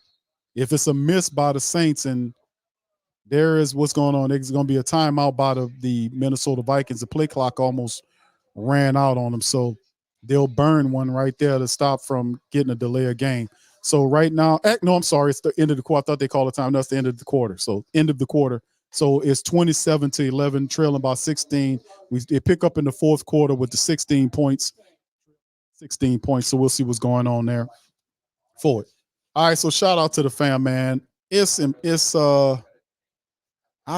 I just we'll see what's going on, man. We're here. We'll see what's going on. All right, George. Y'all tell me y'all thoughts, man. What happens here? Fourth quarter, money quarter. What happens in y'all thoughts here? 16 points. The Saints have to score a bunch of times in the fourth quarter to kind of get this game under control. Too little, too late, perhaps. George says, first of all, BQ, that's coaching. The tight end is the only thing the Vikings said. I've said that yesterday, double him. And yes, make someone else beat you. Indeed, bro. That is definitely coaching, because you're supposed to take away the guys that are killing you. Hawkinson has over 10 catches, 140-something yards, and a touchdown. Josh Dobbs is throwing the ball at him a lot. Saints have yet to do that to take him away. Now, we do force this fourth down right here, but it's been sloppy, garbage time football by the Saints. I hate to say it, but I think this is a situation where it's too little, too late. I'm just going to be honest with you. KK says, Q, they got more commercials than – yeah, I know they got a lot of commercials, man. They really milking it, ain't they?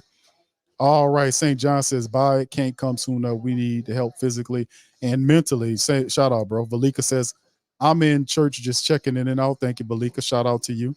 Chris says, yeah, it's this channel that has Barbara come in after the game.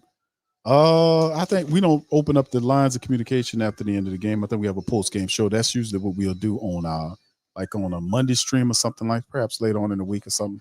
You know, the bye week coming in, it's going to be interesting. What's up, Tasha? Shout out to you. Good to see you in the chat.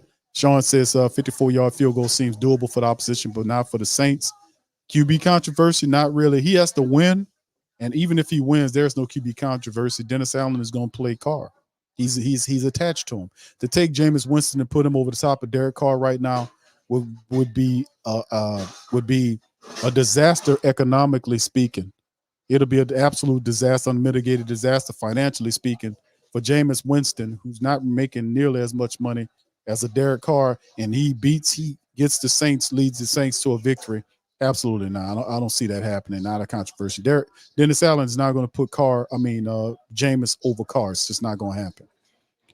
All right. Anyway, here we go from a 50-yard, 54-yard field goal attempt after the end of the quarter. There's a snap, and the ball is away, and it's a miss. The Vikings miss it wide right, and the Saints get an opportunity here to do something at the top of the fourth quarter. So if they can march the field and score, it can make it very interesting.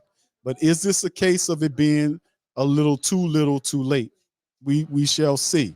But they have to go down there. Every drive now has to be a scoring drive for the Saints. That's what it is. All right, Lewis says, got to accept that DA and DC suck. Enjoy the ride. Don't wait for these guys to turn the corner. VP Artist says we'll be very all right. Thank you, bro. Appreciate that. All right, here go Jameis Winston coming back on the field at the Saints on 44-yard line. Saints in a 2-minute offense for the rest of the game. Multiple wide receivers on both sides of the formation. There's the snap, pressure coming. Jameis fires across the center. It's overthrown, majorly overthrown to the Saints wide receiver. Jameis bringing the ball down a little bit. Totally, he had the wide receiver and just totally overthrew him. So Derek Carr dealing with a shoulder issue and a concussion. Christina Pink got up there and said that Carr has a concussion and the right shoulder contusion. So there it is, a concussion. So he'll be ready when the Saints meet up with Falcons after the bye. Shotgun Jameis, multiple receivers on both sides of the formation. As a snap, Jameis fires to almost intercepted. Is it intercepted? Jameis fires it to Rashid Shaheed. It was deflected, and they saying it's a pick. The Vikings got the interception. I don't know. I have to look at the replay. I don't know. I have to see what it looks like because from afar, from the angle I see, it looked like it hit the ground. We'll see. I don't know. I got to watch and see the replay. If Fox can just put the replay on so we can see it, wasn't an interception. Jameis just looks right and fires right, just fired it right to the Minnesota Vikings defensive back. And the guy looked like he intercepted the ball. I don't know what Jameis did. He just turned and fired it over there. And that's not, nope, it touched the ground. That is not an interception. I thought so when I seen it. I was like, looked like it touched the ground. That is not an interception. So he gave Bynum the ball, his people got the ball and ran away with it. It's not he's not even an interception. It's not a pick. So there you go. So we got away with one on that one. Jameis with an overthrow and then almost an interception, firing it to the left side. Come on, Jameis. Come on now. Man. All right. Shout out to the fam, man. Boy, we got to endure a lot, don't we? We got to endure a lot of play. A lot of weird play and bad play and dumb play. We really do. We got to endure a lot. I agree, Red. Red said I love the guy, but but Jameis, man, that wasn't a good decision to throw that ball. That we just turned and fired it in there. That wasn't a good decision at all, dude. You got to see the field better, man. You got to see the feel a lot better than that. All right, so here we go, fam. Saints back out there. 3rd and 10 now. Jameis, man, come on. We had an overthrow and then an almost interception, bro. Come on now, settle in. So the Saints are just throwing the ball 3 and 8 since Jameis went 3 for 3. It's now 3 and 8 in the shotgun. 3 wide receivers to the left, 1 to the right. Vikings showing pressure. Blitz coming, Jameis firing it to the right side, and another overthrow.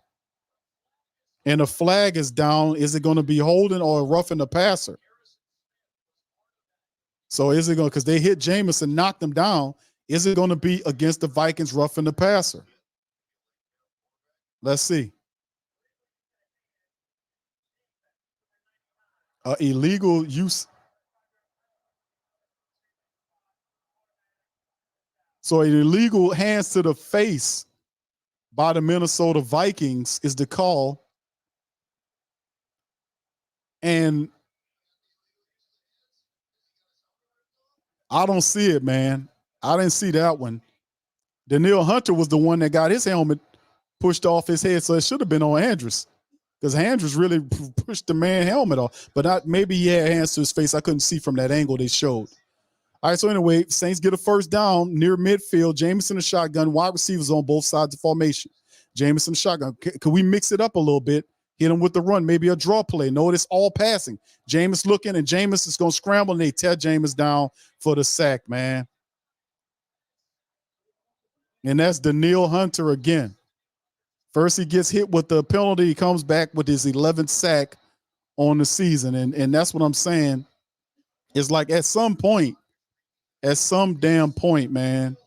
And boy, he beat the brakes off of Ryan Ramczyk. Boy, Ryan Ramczyk, he put Ramczyk in a blender on that play. 5-yard loss, 2nd and 5 for the Saints in the shotgun. There's the snap. Saints looking. Jameis firing to the right, and it's thrown out of bounds, not even close to a completion. Why are we all thrown? Why is it all throws here? Could we mix the run in there and do a little something? It's all throws. Could we have mixed the draw in there some kind of way? That throw that Jameis just throw, that wasn't even to anybody. That wasn't even, he just fired it out of bounds. 3rd and 15 now, the Saints offense, flash in the pan at first. 14, plenty of time. Can we get a completion? Snap. Jameis looking, fires it on a check down to Kamara, and he's converged upon by 3 Vikings, and they're short by 2 or 3 yards on the play. Do the Saints go for it here? I say yes. You got to go for it. You're at that stage of the field. Go for it. You don't send your rookie punter kicker out there. You got to go for it. 4th and 3. Jameis getting the call through his helmet. 3:30 and counting down. This is very big. Saints need to convert to keep it going. They need to score on this drive. They're 1 for 1 on 4th down, according to the graphic. Jameis in the shotgun. Receivers to the right, one to the left. There's the snap. Pressure coming. Jameis steps up. He's going to try to fires, and he finds Olave down to the 16-yard line. Chris Olave to the right side of the field. Jameis at first looked like he was going to take off and run and pick up the yard. But instead, Jameis stepped up, climbed up in the pocket, unlike Derek Carr does, and fired the ball over the head of the linebacker to Chris Olave. And Olave gets all the way down to about the 15, 16-yard line of the Minnesota Vikings. Saints in a red zone. 4 catches for 75 yards and a touchdown by Chris Olave. Saints, Ken Jameis is nothing but throwing here. Can we mix in a little run here? Vikings showing all-out blitz. One-on-one matchups aplenty. He shoots in there. Jameis throws it, and it's incomplete. All-out blitz coming, and they were able to force Jameis into an incomplete throw. And he just shot right through that. He emptied the refrigerator on Jameis Winston right there. They sent everything at him but the kitchen sink, and the guy ran through there unabated and was able to rush Jameis into an incompletion. 2nd and 10. Wide receivers, 3 of them to the left, 1 to the right. Jameis in the shotgun. He got to be tired because that's all they're doing is throwing. Ain't no running going on. Saints have abandoned the run. Another run play as a snap. Jameis fires it quickly to Chris Olave for a minimum gain about 2 yards. Ain't nothing really popping on that. As Booth Jr. and Bynum, the safety, converge to stop him. 3rd and 8 now. No diversity in the Saints offense. It's just all passes. 3rd and 8 now. This is definitely going to be a pass on 3rd and 8. So let's see what Jameis does here. Can he get the 8 yard? Now we'll see. 3 wide receivers to the right, 1 to the left. Kamara by Jameis to the left. A little confusion up front as they're communicating the play. Let's see. There's the snap. Jameis looking center right. He's going to scramble toward the left looking. Jameis is going to fire the opposite end zone, and it's caught. Is it a touchdown? It's a touchdown, Saints. Is it a touchdown? They hadn't made the call to A.T. Perry. It's a touchdown, Saints. It's a touchdown, A.T. Perry. Jameis fired the ball across the field to A.T. Perry, who wrestles down the touchdown. Incredible.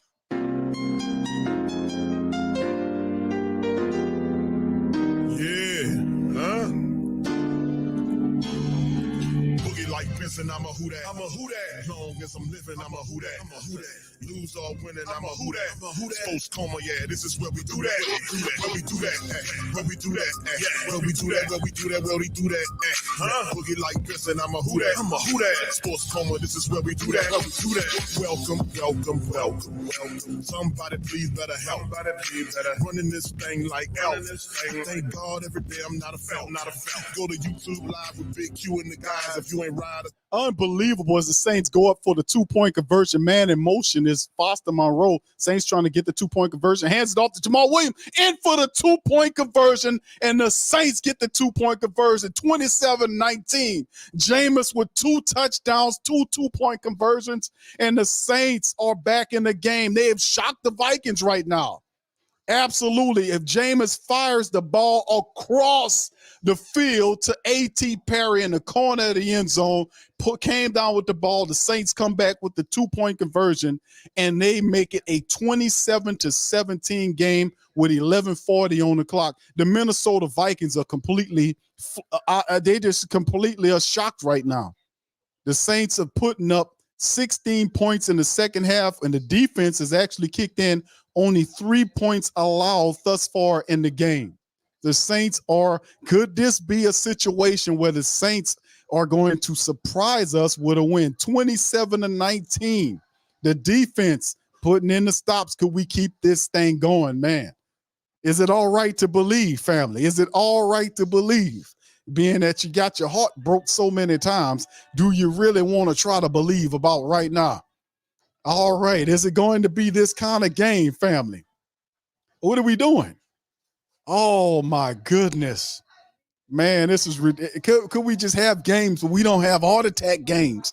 Could we just win the game easily to make it easy on people's hearts out here, man? This is ridiculous. Oh, my goodness.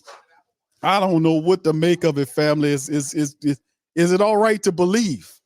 Is it all right to believe? What say you, great Saint think tank, Who Dat Nation? Is it all right to believe now? All right.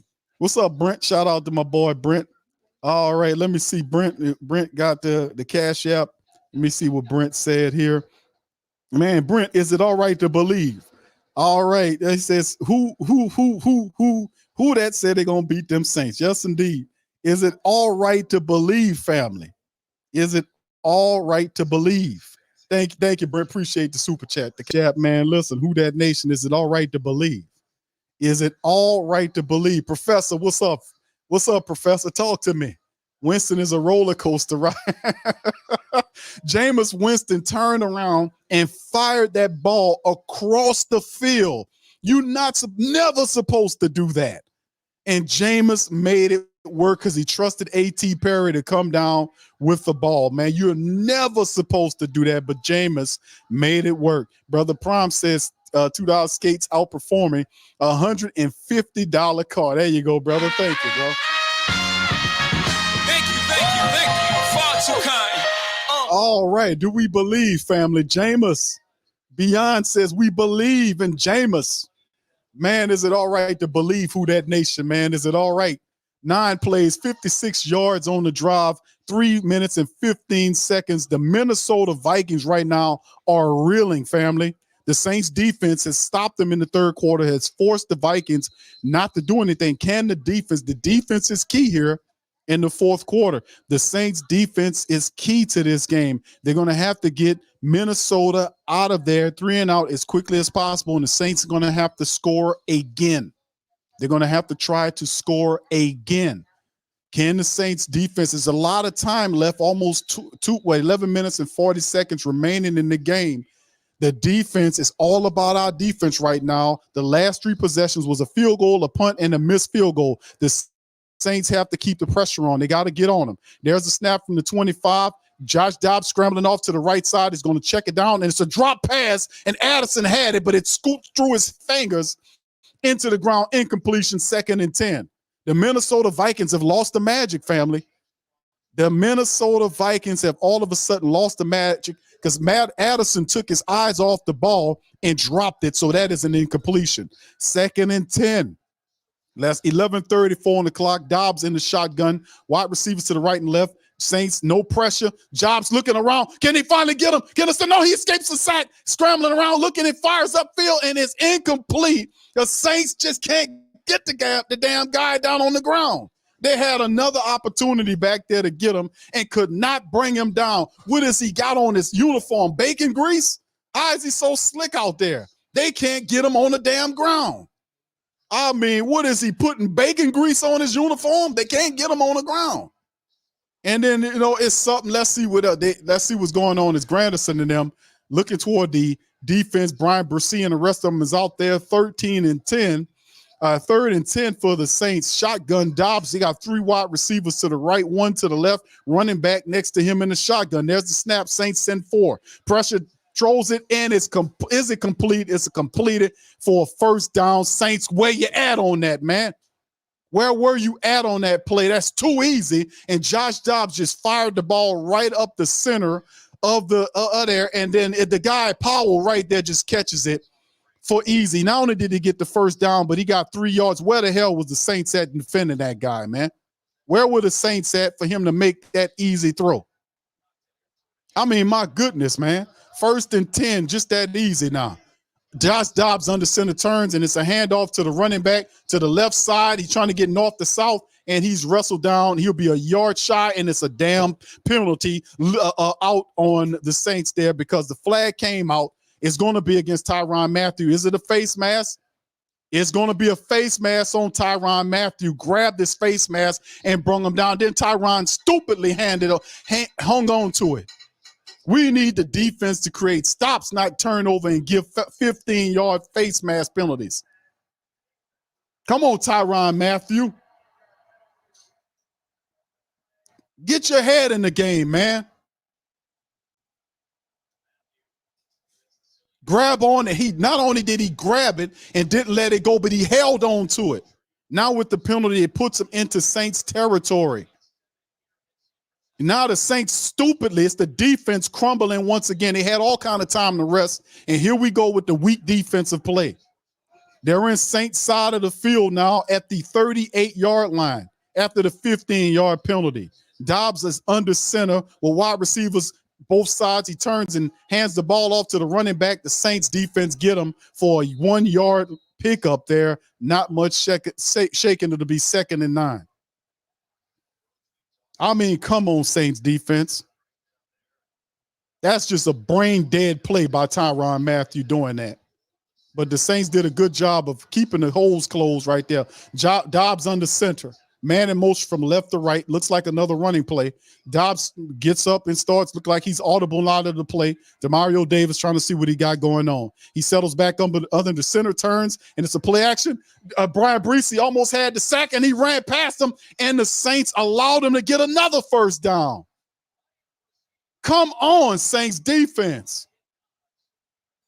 They had a play that could have been a loss, and once again, they failed to make the play in the backfield. Then they set up the screen where Pete Werner just simply got pushed out of the play. And then who's down on the ground right now? Somebody on their back, on their stomach on the ground out there. My goodness, this Saint defense is pathetic, man. Just when the offense gets going, the defense stops working. I mean, is this a conspiracy against the Who Dat Nation? I mean, good Lord. The offense gets going and the defense stops when the offense gets going. Are we kidding? Is this I'm in the matrix somewhere? You know, how one starts and the other one stops. How Tyrann Mathieu, supposed to be one of the smartest players on the Saints defense, do something stupid like that by grabbing that guy's face mask and holding on to it? I mean, where am I? What's going on here, man? All right, Desi says, shaking my head, is it preparation? Because I don't feel like they were prepared. I mean, this is ridiculous. The Saints defense had all kind of time to rest. They come out there and do something stupid like this. They're not covering these guys. The Powell caught. Not only did he get the 10 yards for the first down, but 2-3 yards after the fact. Where was the defense at to prevent this? You're not supposed to be able to get 10 yards easy on a 3rd and 10 plus play. What's going on here, man? JLJ says, I don't want to go back to the ain'ts, coulda, woulda, shoulda days. Baghead Saints fans formerly known as Mr. Sad Sack. Yeah, I remember that, man. Jeffrey says the D isn't helping Jameis cause, peeps. My thing is the offense struggled to get going, then the offense gets going and the defense turns off. Don't we have enough power to run the whole house? That's almost like we in the front. We got a 2-level house and we got power on the bottom level and no power at the top because we don't have enough power to keep power throughout the house. How one goes on and the other one goes off? How that work? I mean, explain that to me, how the offense starts to catch fire and the defense goes into a coma. I mean, it's just ridiculous. I don't understand, man. All right, Corey says, absolutely, sold my stuff. Painful says, Pete Werner dumpster juice. He got blocked out of the play. And I'm like, they had 2 opportunities to neutralize that, even though it's still, 3rd and 1, it's still 1 yard shy. But, man, you got to provide some type of level of, you've got to stop them because you're trailing and you need a defensive play, a turnover or something to give your offensive chance. The defense can't allow them to go down there and put points on the board. You can't do it. And Lattimore almost got something happen to him, almost got rolled up under. Good thing he missed that out. You got to be aware. All right, so they go 3rd and 1. Dobbs is under center. And let's see what he do. He sends his man in the motion from right to left, turns and tosses it to the right side. And that guy, it's going to come back The guy runs all the way to the end zone, but it's coming back. It's coming back. It's a holding play. It's definitely a holding play. It's coming back, man. Flag came out. Automatically, it's going to be a hold. Back them on up. It's definitely a holding play. Back them on up. That's right. Back them on up.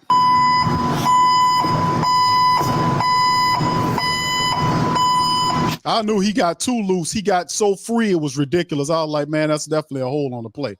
Back him on up because he couldn't. The big right tackle tackled the guy.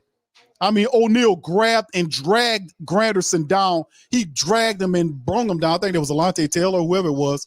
He tackled him and dragged him down with him so he couldn't make the play. But thank you for that. It's a penalty. Preacher, man, thank you, bro.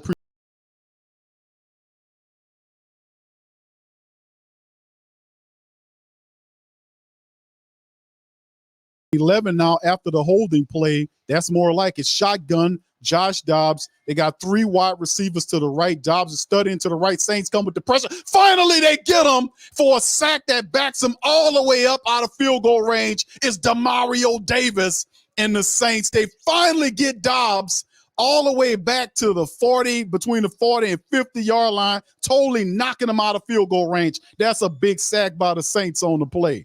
Is Demario Davis comes in there and gets Josh Dobbs on the play, and they had nowhere to go with him on that play. They get him and knock them completely out of field goal range. The defense makes the stand. That's what I'm talking about, defense. Tell them we got power in both parts of the house. We have all the power we need. So there's the punt situation. That's a big stop by the Saints. There's the punt by the Vikings, and it'll be fair catched inside of the 10-yard line at about the 6 or 7-yard line. So they'll have a long way to march, and this will be a very important drive. Now, the Saints offense had time to rest. Jameis Winston, can he save the Saints offense? Can he save the Saints day? Where Derek Carr was stinking it up. It's terrible. He was basically a animated corpse out there what Derek Carr was today. Can Jameis, who's breathing life into the Saints with 2 touchdowns, can he march the length of the field and put another touchdown and 2-point conversion together for the Saints? 7-14 for 90 yards, 2 touchdowns. Jameis came in the game when we were way down, and now let's see what the Saints can do. There's the turn, hands it off to who is that? Looked like Jamal Williams, and Jamal gets about 3 yards on the gain to the right side. And that'll bring up 2nd and 7 for the black and gold. Phillips on the stop. And Lattimore is on the cart being carted off. So Laddie Daddy being carted off. And it's his right foot. He got it elevated. He got rolled up on. And that's unfortunate. But hopefully it's nothing really big. We got the bye coming up. We'll see what's going on. But when they cart you off like that, that's never a good thing. All right, shotgun Saints. 2nd and 7, Jameis in the shotgun. There's a snap looking. Jameis fires it to the right. He finds Juwan Johnson, who's chopped down for a gain of maybe 2 or 3 yards. So that'll bring up 3rd and maybe 3 or 4 on the play as Harrison Smith comes up to make the play. All right, so 3rd down and about 3rd and 6, actually. Damn, I thought it was a lot further along than that. 3rd and 6 now is the extra charge. 7:28 and counting down on the play. Can the Saints, the Vikings are getting noisy out there. Can the Saints keep on task? Jameis in the shotgun from inside the 15, 3 wide receivers to the right, 1 to the left. Jameis in the shotgun with his running back to his right. There's a snap pressure coming. Check down the AK-41 and he gets wrestled down, and the Vikings defense show up and stop the Saints. It'll force them to take the punt. Blitz came in there, forced Jameis to go to the check down. And the Vikings defense stopped the Saints from moving the ball on the play. And one of them basically got a free run at Jameis. He didn't hit him or sack him or nothing, but it forced Jameis to make a quick throw to Alvin Kamara, and the Vikings played it perfectly where they were just right there, and the guy just made a good open field tackle. And even if he missed, there were 3 other Vikings in that area covering Alvin Kamara on that check down. Saints punting from their own end zone. We know Headley's been not looking too good, but we'll see. They're going to end up probably getting this ball around the 50-yard line, so this is not a good place for punt from the Saints. From inside the end zone, there's the punt.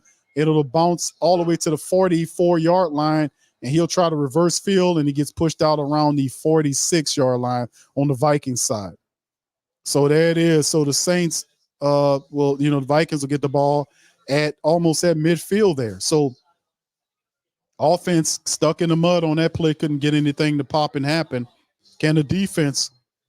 It's going to be interesting, man. 27-19. It might be a situation where it was, it's a lot going on, fam. Let me be honest with you. Lattimore was just carted off, so the Saints are going to be missing him out there. Everything's about to change a little bit. Laddie Daddy got carted out. Carr's carted out. 2 carts in one game is never a good thing. Josh Jobs operating from their side of the field from the 47-yard line, and there's a run off to the Vikings running back. He'll get stopped for a couple yards off to the right side, just shy of the 50-yard line, up to the 49 Viking side, 2nd and 8. So it's an ankle injury, as the sideline reporter Christina Pink is saying. So he'll be out for the rest of the game. Laddie Daddy carted off. So the Saints will play Isaac Yiadom. Oh boy.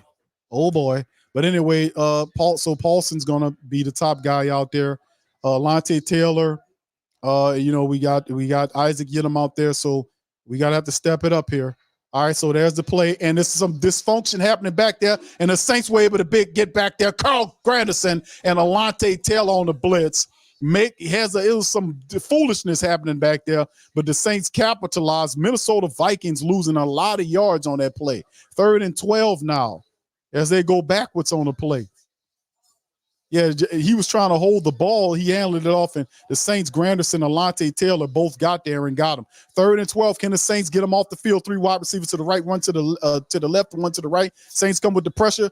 Josh Dobbs fired it into the ground, and that'll bring up 4th and 12. Dobbs is struggling right now. He threw the ball at the feet behind Hawkinson, who was headed toward the sideline. He would have been short if he'd made the catch, but Dobbs had a terrible throw. And he knew it. He bent over like, man, I had Hawkinson over there, and it struggled. So once again, the Minnesota Vikings are giving the Saint life. It's plenty of time. It's 5 minutes left to go in the game. 27-19. It'll be really good right now. If we had a Rashid Shaheed punt return for a touchdown, let me tell you, it would be really nice to have that. There's the punt by Minnesota. Rashid Shaheed back there to return. He's going to fair catch it right at the 16-yard line, somewhere around the 16 to 17-yard line. And the Saints have 5 minutes, and in the 2-minute warning and everything else, can they get up the field and score a touchdown to get this game, to make this game do what it do? My goodness, the Saints trying to fight from behind to get something going, man. I'll tell you what, man. All right, Brent says we took the black and gold pill.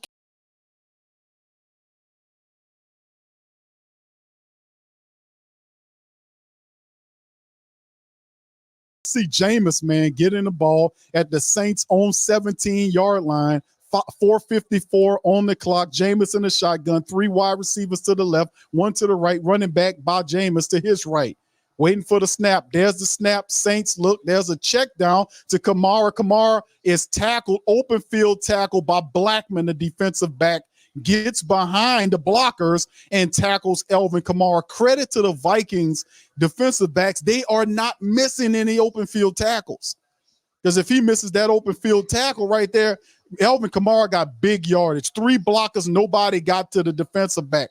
And he snuck in there and tackled Kamara for a big. 2nd and 8 now.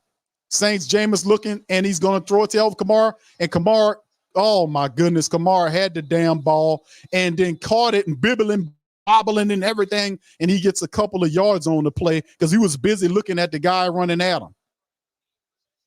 So he was trying to look at the guy coming and almost fumbled the ball. He finally got it, and the guy tackles him, and it's an incomplete pass. Keep your eyes on the ball, Elvin. How you trying to move without the ball, brother? 3rd and 8 now. The Saints in a similar situation than what they were on the previous offensive series. Jameis in the shotgun. The crowd is loud. 3 wide receivers to the left, and then there's something waving on, and there's a challenge on the play by the Minnesota Vikings coach. That's a dumb challenge. He just blew a timeout because you can't say it's incomplete because Elvin Kamara, when the ball dropped, Kamara was sitting on his backside. Play over with. It's a completion. It's definitely a completion because when Kamara finally reels it in and the guy tackles him, His butt's on the ground, then the ball comes out. It's a completion. That's a bad challenge by them, but okay, they're gonna lose a timeout on that one because the ball don't come out to Elvin Kamara's backside is on the greens. Yeah, that's a dumb one right there. I don't know who told that coach to do that, but they just blew a timeout on a stupid challenge. 3rd and 8, plus it buys the Saints extra time to get whatever play they need going. This actually buys the Saints, like this challenge right here is like a timeout in favor of the Saints, to be honest with you, because it does help the Saints buy more time to figure out what they want to do on this next play. It gives them an opportunity to kind of talk some stuff over and get it together. Let's see if they can execute, because that's a poor challenge by this coach. That's a very poor challenge.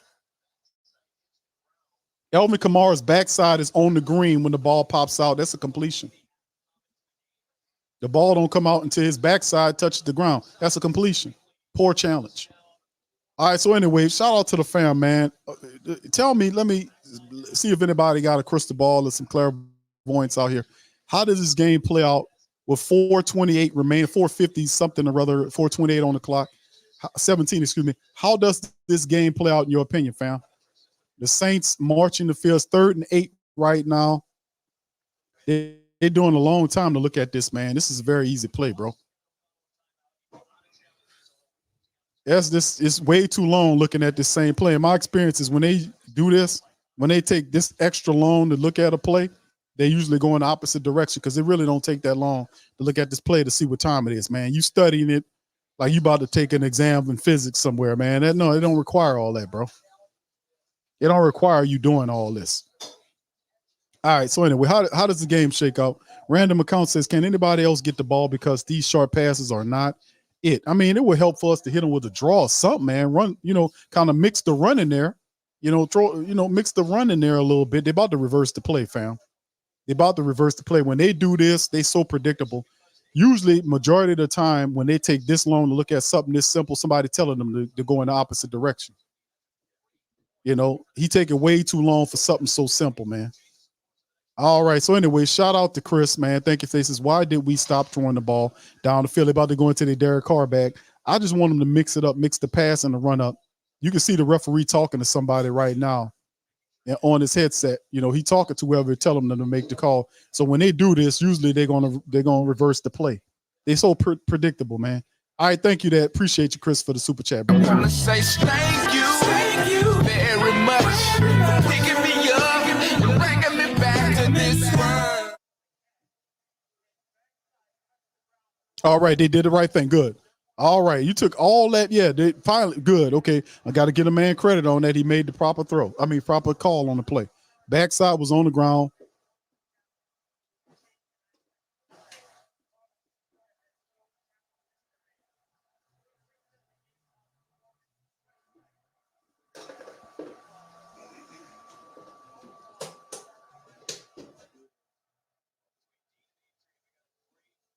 Are you kidding, man?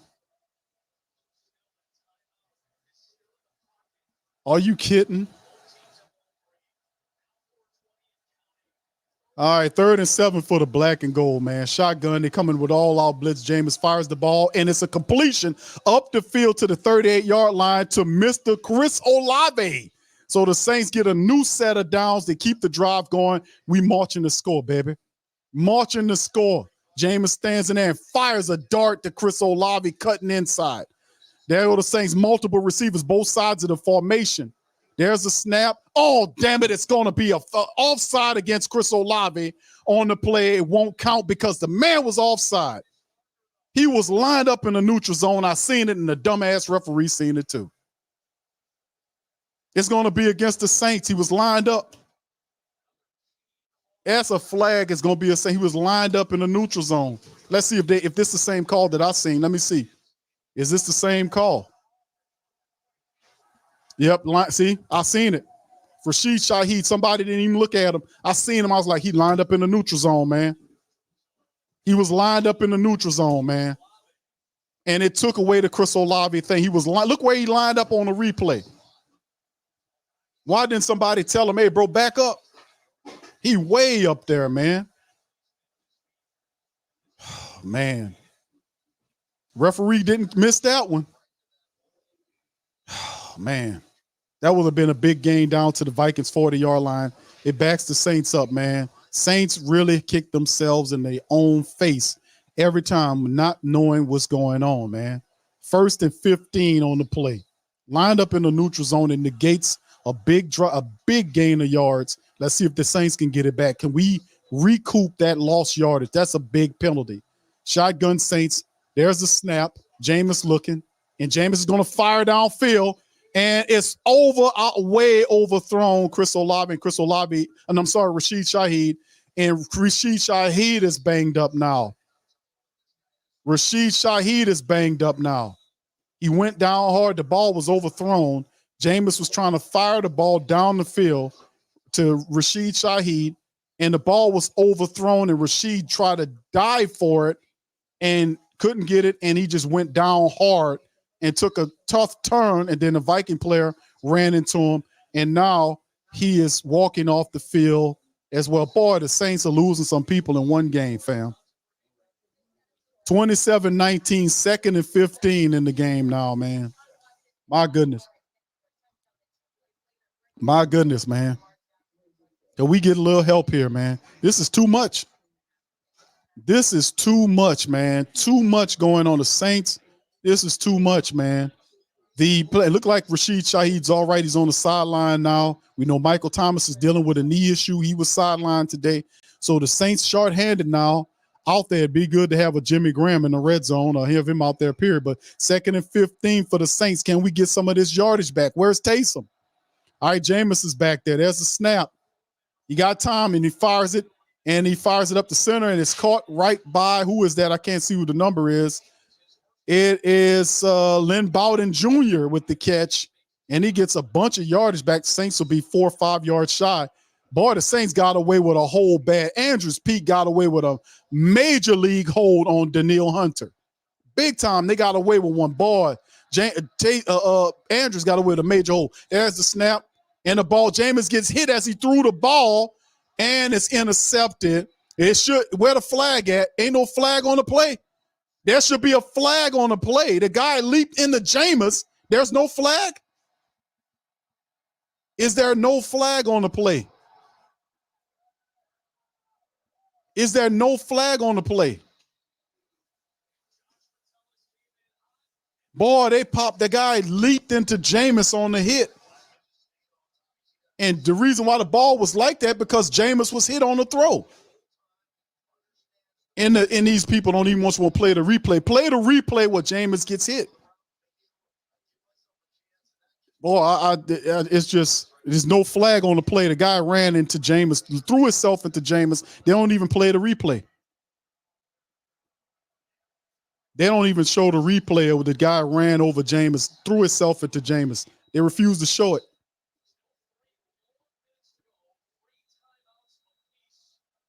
That wasn't a flag what that guy did, Jameis. These bastards really, they just went right past it. They didn't even want to show the hit on Jameis. Boy, you want to talk about dirty. Vikings get the ball back inside the 20. It's a handoff. Saints defense is there to stop them right at the line of scrimmage. That's really strange that they refused to show the hit on Jameis Winston. That last hit on Jameis Winston, that should have been a penalty.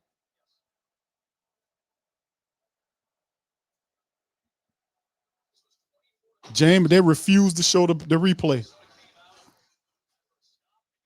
But anyway, oh my goodness, it wasn't enough, man. To be honest with you, man, with this whole Saints offense, we still need the defense to step up and do something. And the Saints had opportunities, the 2 drives, and they're running out of time, man. It's one of those things where it might be a bridge too far, and it's just, we still got some time here. But man, it's you put yourself in the hole, dude. What you expect to happen? 27-19. They showing the power. They're gonna try to eat some of this clock up. Really fascinated. They refuse to show the Saints what happened with Jameis Winston. Saints make the tackle behind the line of scrimmage for a loss of 1 or 2 yards. They get the running back there. So the defense is starting to do some stuff. It's 3rd and 10. Perhaps maybe we can get a fumble, an interception to kind of help us set up. But we're missing a lot of players now. Laddie Daddy was carted off. Michael Thomas has a knee issue. He was out I think Rashid Shaheed is fine. Yeah. Oh, that's real interesting, man. They just, I'm kind of stumped. Like, why they didn't show that anyway? All right, what y'all think, man? Shout out to the fam, man. Shout out to the fam. Barbara says, but they blame loss on JW's interception. Prime, never mind, he did. Now Jameis was hit. That should have been a penalty because the reason why that interception happened is because Jameis was hit. The guy leaped into Jameis and hit him. That should have been a penalty. How he hit Jameis. But what's really crazy is that Fox refused to show the hit on Jameis Winston. They kept playing the interception but didn't show the hit. That's real strange. All right, so they're the Saints. The Saints get back there and they neutralize it. Brian Bresee breaks through and gets the tackle. They lose some more yards. The Saints defense gives the ball back to the Saints offense. We still got 3 minutes left in the game. And we need to make some plays. 3 minutes, and the Saints have two timeouts remaining in the game, plus the 2-minute warning. So the Saints, we'll see what goes on, fam. We'll see what happens here. 3 minutes for the Saints. Rashid Shaheed is in there. We just need a break here. We just need a break because the Saints defense have allowed the Saints offense to have multiple opportunities in the back of this fourth quarter. Can they get it? There's the punt by Minnesota close to their own goal line. Rashid Shaheed's going to get it from the 40, gets to the 45 to the 50, tripped up and down to the 50-yard line. And he'll open up from the 50 up. I mean, Minnesota's not missing many open field tackles because if Rashid Shaheed lifts his feet a little bit more, and actually that tackle right there, if he'd have broke that tackle on under 11, he'd have got probably to the 40-yard line of into the Vikings territory, but it is what it is. Vikings have been, got to give them credit. They've been making some really good open field tackles on the Saints. Hopefully we can get downfield and stop this check down stuff. Maybe we can mix in a little run in here on the draw plays and all this kind of stuff. We'll see what the Saints got dialed up. But they're basically at midfield. This is a very good place for the Saints offense to be at midfield with 2:56 on the clock. Or 2:07, excuse me. Here's the snap with Jameis in the shotgun. There's the snap. Vikings, he stands, throws the ball. It's caught and dropped. A.T. Perry dropped it. A.T. Perry, man, the rookie, can't haul it in. The Saints, Jameis finds him, and A.T. Perry, the rookie, drops the ball, man. He drops it. The guy reaches his hand in there and pokes it out and chops it out, but you get it, you lock it in. The rookie can't get it in. Shout out to the defensive back from Minnesota. He pokes the ball out. A.T. Perry, you got to catch that, man. 2nd and 10, Jameis in the shotgun. Wide receivers on both sides of formation. There's the snap. Poor blocking. The ball is thrown, and it's a flag down right away, and it's going to be against the Vikings. So that's going to be a 15. Hopefully, it looked like it might have been a bit of pass interference or maybe holding. Chris Olave's pointing toward the Vikings. We'll see what it is, but it's definitely on the Vikings. Illegal use of hands on Murphy Jr. So they'll tack on the yardage and give the Saints a first down and help the Saints out on the play. Oh, yeah, ain't no illegal use to that. That was a face mask. That was actually a face mask. He grabbed his face mask. But anyway, the Saints get it, and it's 2-minute warning right now. So Saints got 2 minutes, family. This is why this is too much. This is too much, man. This is too much going on here, y'all. Too damn much going on right here. 2 minutes, less than 2 minutes going on right now.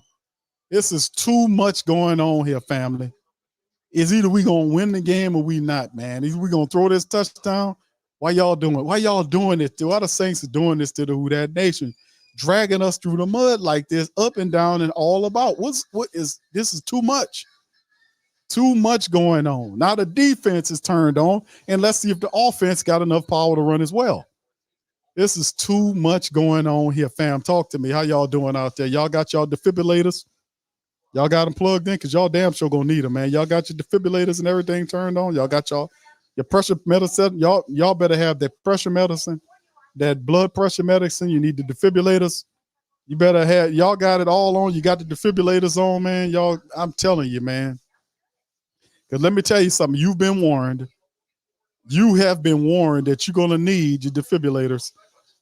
Because, listen, This is what it's coming down to. This is what it's coming down to. Y'all know it's going to be one of them. Y'all better make sure, man.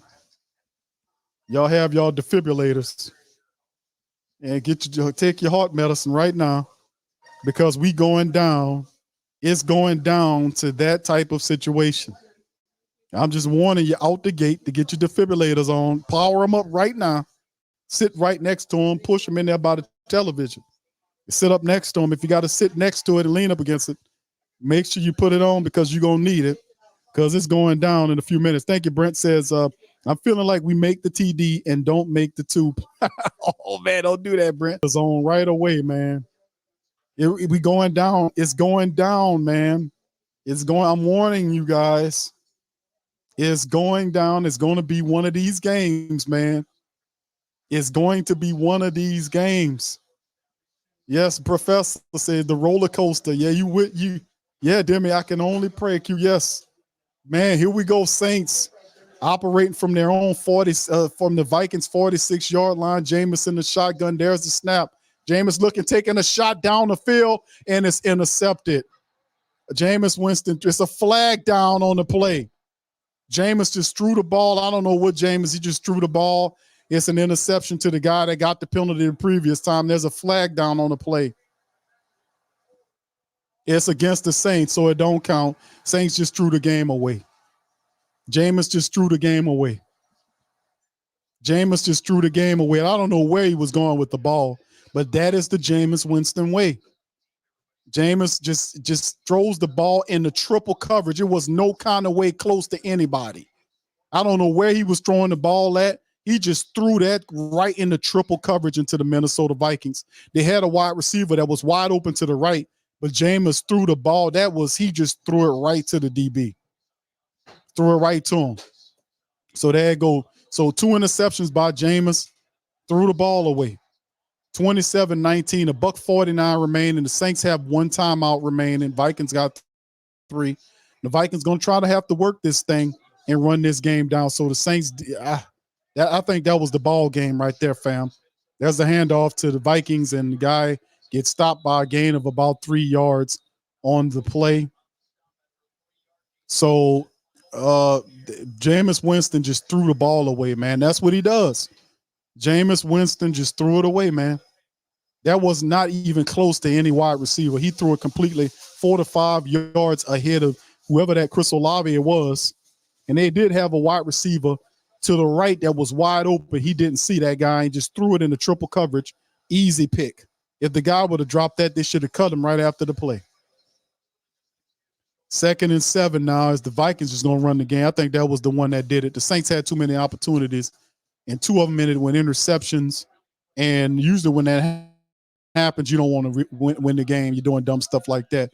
All right, Josh Dobbs is from their own 16-yard line, turns and hands the ball off to the running back, Russell down. Saints almost let him get the first down, but he'll be 2 yards shy of the first down to bring up 3rd and 2 as they're trying to run the clock down. That might have done it, but perhaps the Saints get a stop here to breathe new life. But how many stops, how many opportunities could you keep hoping that the defense provides for you? Because they're playing actually pretty decently now before the offense steps up and start making the plays. Saints had an opportunity to convert that last play and just threw the ball in there, just threw the damn ball and just threw it in there, threw it into triple coverage. Just threw it away, man. Dude, we can't turn the ball over like that, man. Dude.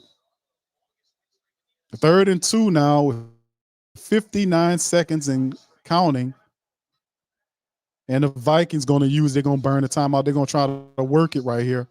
The Saints, if they really want another chance here, they're going to have to stop the Vikings here and try to get the ball back. They have no timeouts left. And really and truly, honestly, at this point, fam, we don't deserve to win this game, man. You had plenty of opportunities. There was 2 interceptions in the fourth quarter, by Jameis Winston. And that last interception was that was disgusting.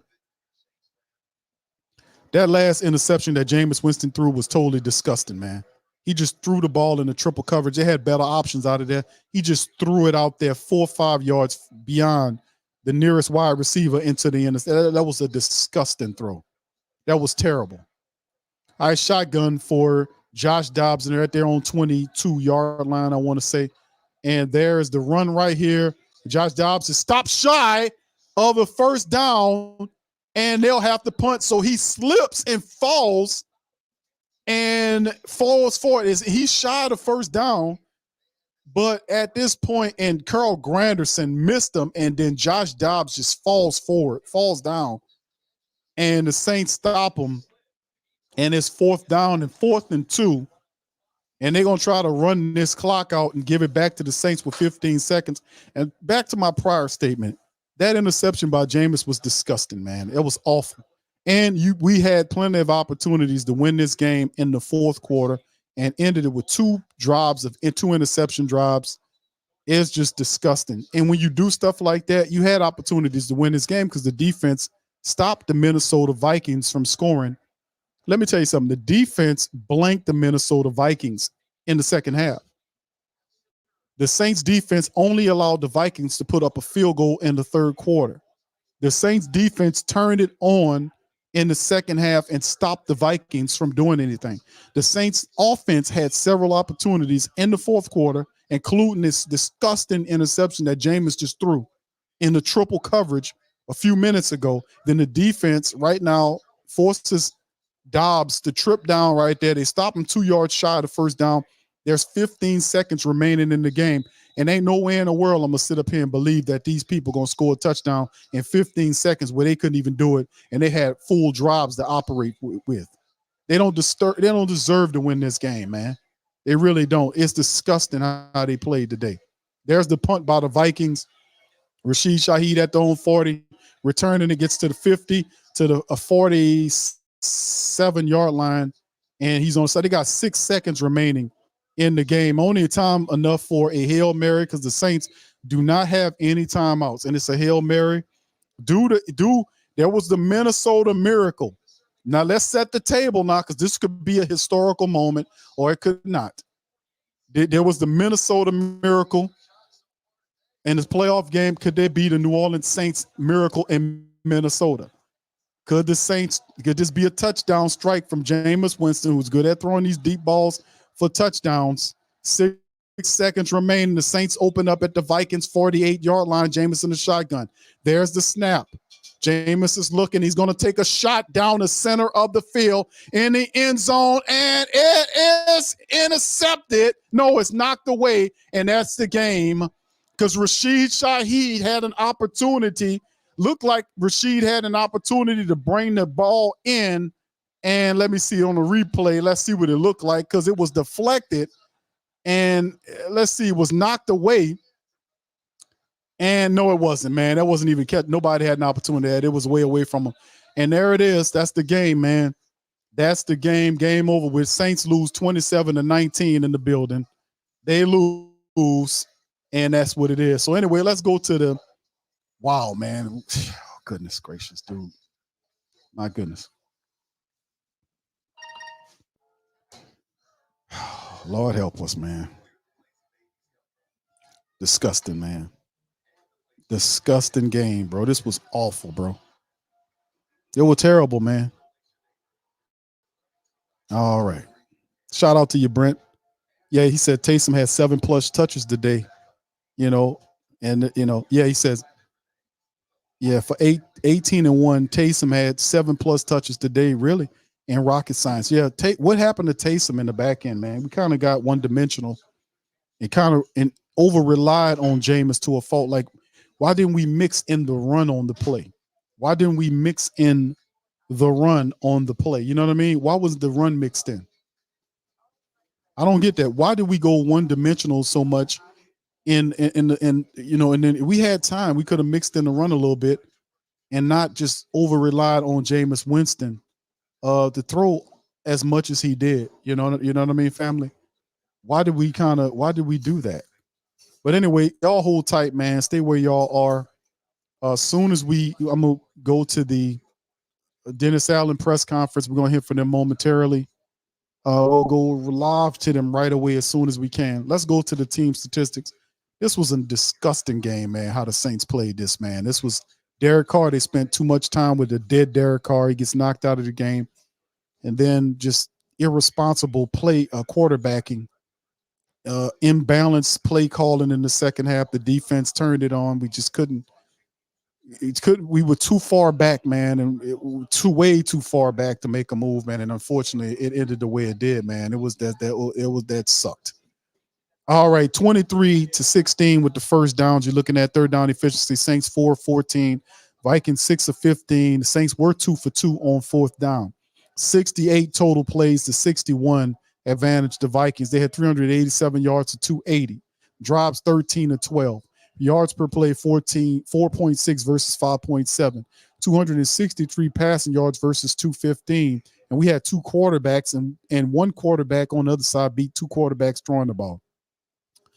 You look at the running attack, the 124 yards rushing by the Vikings is they get five straight games, five straight wins with the Vikings, simply because the Saints, and a lot of this was self-inflicted. They didn't take nothing away from the Vikings because they played and they did a wonderful thing. They improved to 6-4. The Saints fall back to 5-5 on the team they should have really beat. But this is Dennis Allen. This is Dennis Allen-led team. So what you will get is you'll get an up and down team. We say this from week to week. They should have beat the team. They should have beat Tampa Bay. They should have beat Green Bay. They don't. They lose to teams they don't supposed to lose to because this is a Dennis Allen-led team. His aura, his inconsistency, his dumbness is all over this team. That's why they look confused at times. That's why they don't put together a full 60 minutes of action. It's always some disjointed crap on the offense. It's totally unprofessional, and it's just stupid. And the guy refuses to make changes. They win a couple of games, and we're supposed to improve on things that work. We don't use it. We don't utilize it. We don't play it from week to week. And it's a doing Dennis Allen teams. These are what you're going to get. And I explained to myself, they play so there's no reason why the Saints have as much talent as they have. And the team consistently underperforms offensively, playing half of games. The entire first half of the game, the Saints couldn't even put a touchdown together. Had they scored a touchdown in the first half of the game, that would have changed things a bit. They sticking with this Carr dude, and he doesn't have the full effect of what's going on, and it's just distasteful. It's just distasteful, man, watching it. 124 yards the Vikings put up on the Saints. Now, granted, this team averages like 80-something yards rushing a game. They're not a very good rushing attack, but they put up 124 rushing yards on the Saints today. Saints had 65 yards rushing on 15 attempts, but threw the ball 43 times because they got behind, because they're dumb. They ill-prepared and undisciplined. I'm sorry. 2-2 in the red zone. They finally got into the red zone in the second half of the game. 2-3 in the red zone is the Vikings. We'll go to the press conference momentarily. Y'all stick to me. I'm gonna just switch screens in a second once Dennis Allen or anybody else pops up there. I promise y'all, hang out with me. Stay with me. Red zone, Saints 2 of 3 the Vikings 2 of 3 in the red zone. Saints had 9 penalties for 74 yards. A lot of that was their own doing. Lined up on the neutral zone when you're not supposed to, Rashid Shaheed. False starts and holdings and dumb stuff like that. It's not going to help you. Saints also had 2 turnovers with the interceptions they couldn't work themselves around. And it was just all kind of ways, just ridiculous. The defense did turn on in the second half, but I wish they would have did something sooner and earlier. And that's just unfortunate that the offense did not step up and play like they were supposed to in the first half under Derek Carr. And Dennis Allen, people keep asking for him to make changes, and he lies and says he's going to make changes and doesn't make changes. This team is a Dennis Allen-led team, and this is what you're going to get, a team that'll middle around 500, and you'll come out and say that the division is bad and we're still in this thing. That's what he's going to give you, because that's what losers are supposed to say and think. When you lose a game to a team you're supposed to beat with a quarterback who was a third stringer last week, and all of a sudden he running around on you, this dude beat you worse than what he did the Falcons last week. Josh Dobbs finished with 268 yards. 2 Saints quarterbacks couldn't equal that. Jameis finished 13-24 of 25 for 122, 2 touchdowns, 2 picks, a 59.1 rating, just throwing the ball in the bad coverage. Derek Carr, 13 of 8. He stunk. 110. Is what he did. He was sacked twice, 87.1. 2 quarterbacks couldn't equal up to Josh Dobbs. 23 of 34 for 268 8 yards per throw, and he was 101.1 on the rate. And this is Josh Dobbs. Dude don't even fully know their offense. Kamara, not top back, 9 carries, 42 yards. He had 5 yards a rush, and the Saints couldn't use him as often. I wish in the second half, when he made the game one score there, maybe 2 scores there, they could have mixed Alvin Kamara into it on draw plays and do some of that. They just went all passing in the set. Like, what is all this? Why would we go all passing, don't even try to mix in a draw play or 2 in there? Why would we do that? Just stupid. Alvin Kamara averaged almost 5 yards a rush today. Derek Carr had 1 scramble for 10 yards. He almost fumbled the ball, but outside of that, 65 yards rushing off of 15 carries, and the Saints threw it 43 times. When you throw it 43 times in the game, if you're the Saints, you're going to lose the game. You're going to lose. Josh Dobbs also was tied for the top rusher for his squad. He had 8 scrambles for 44 yards, had a touchdown, and Ty Chandler was the second guy with 15 carries for 44 yards. Josh Dobbs averaged 5.5 yards rushing, running and scrambling around for this team. It's utterly ridiculous. And Chris Olave, 6 catches off of 9 targets for 94 yards, 16 yards per catch with a touchdown. A.T. Perry had 2 catches for 38 yards and a touchdown. He had one that was poked out of his hands. You got to grab and catch. Elvin had 7 catches for 33 yards. Rashid Shaheed, 5 catches for 24 yards. Taysom only 2 catches for 17 yards. And Taysom had 1 carry. Shout out to you, Brent, for that as well, for mentioning Taysom had 1 carry for 6 yards today. 1 carry and 2 catches for 17 yards. Was Taysom hurt? Did I miss something, y'all? Y'all let me know in the chat. Was Taysom Hill hurt? Did he leave the game? We had a lot of people that left the game. I know Michael Thomas left the game. He had a knee issue. Did any of the rest of these people lose the game that I wasn't aware of because a lot was going on? Did Taysom Hill leave the game because he was banged up? Why wasn't Taysom Hill utilized more in this game would be a question that they ask these people. Why would he utilize more in this contest? I don't get what was going on there. Anyway, then, of course, we take a look at the rest of it. TJ Hawkinson killed the Saints today. 15 targets, 11 catches, 134 yards, 12.2 yards per catch and a touchdown. The man killed him. He had 10 catches for 140 yards at halftime. So the Saints defense did do a much better job in the second half of neutralizing the Minnesota Vikings offense. They couldn't do anything. They stopped them, but the offense couldn't do anything.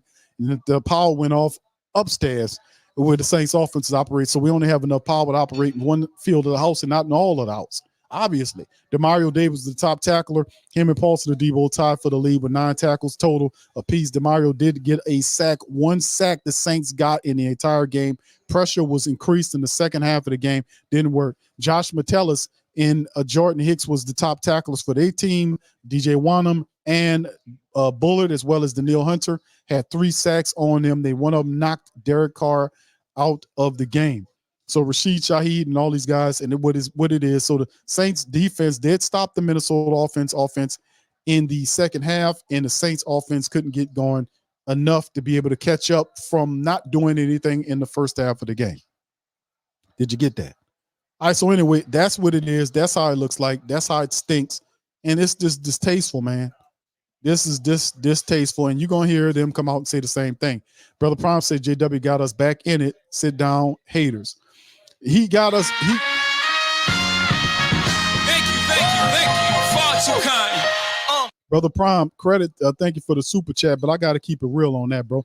Jameis did get the Saints in position to make a strike, but when it came time for him to push him over the hill, he hurt him. So it's like pushing you up to the lake, like 5 or 10 feet from where you want to drink.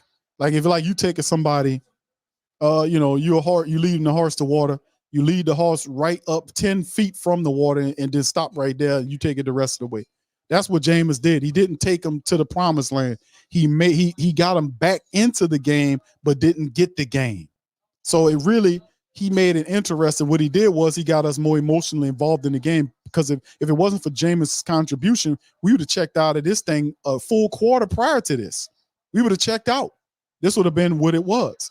So now you credit Jameis for making it competitive and getting them emotionally into the game, but I can't credit him because he did not win the game. He hurt us in the game by throwing the first interception. It should have been a roughing the passer because the guy leaped into Jameis and knocked him down, and Fox refused to show the replay of what the guy did to Jameis. They refused to go to the replay. What they did was they played the replay of the interception from Jameis 3 different times from 3 different angles, but refused to show the defender running and jumping into Jameis. That should have been called for a pass and should have been a roughing the passer play. That was totally omitted and missed, and Fox aided it by trying to hide that from us. I was like, why are they doing that? Because usually you would show the guy getting hit, which then would show why the interception went with what it was.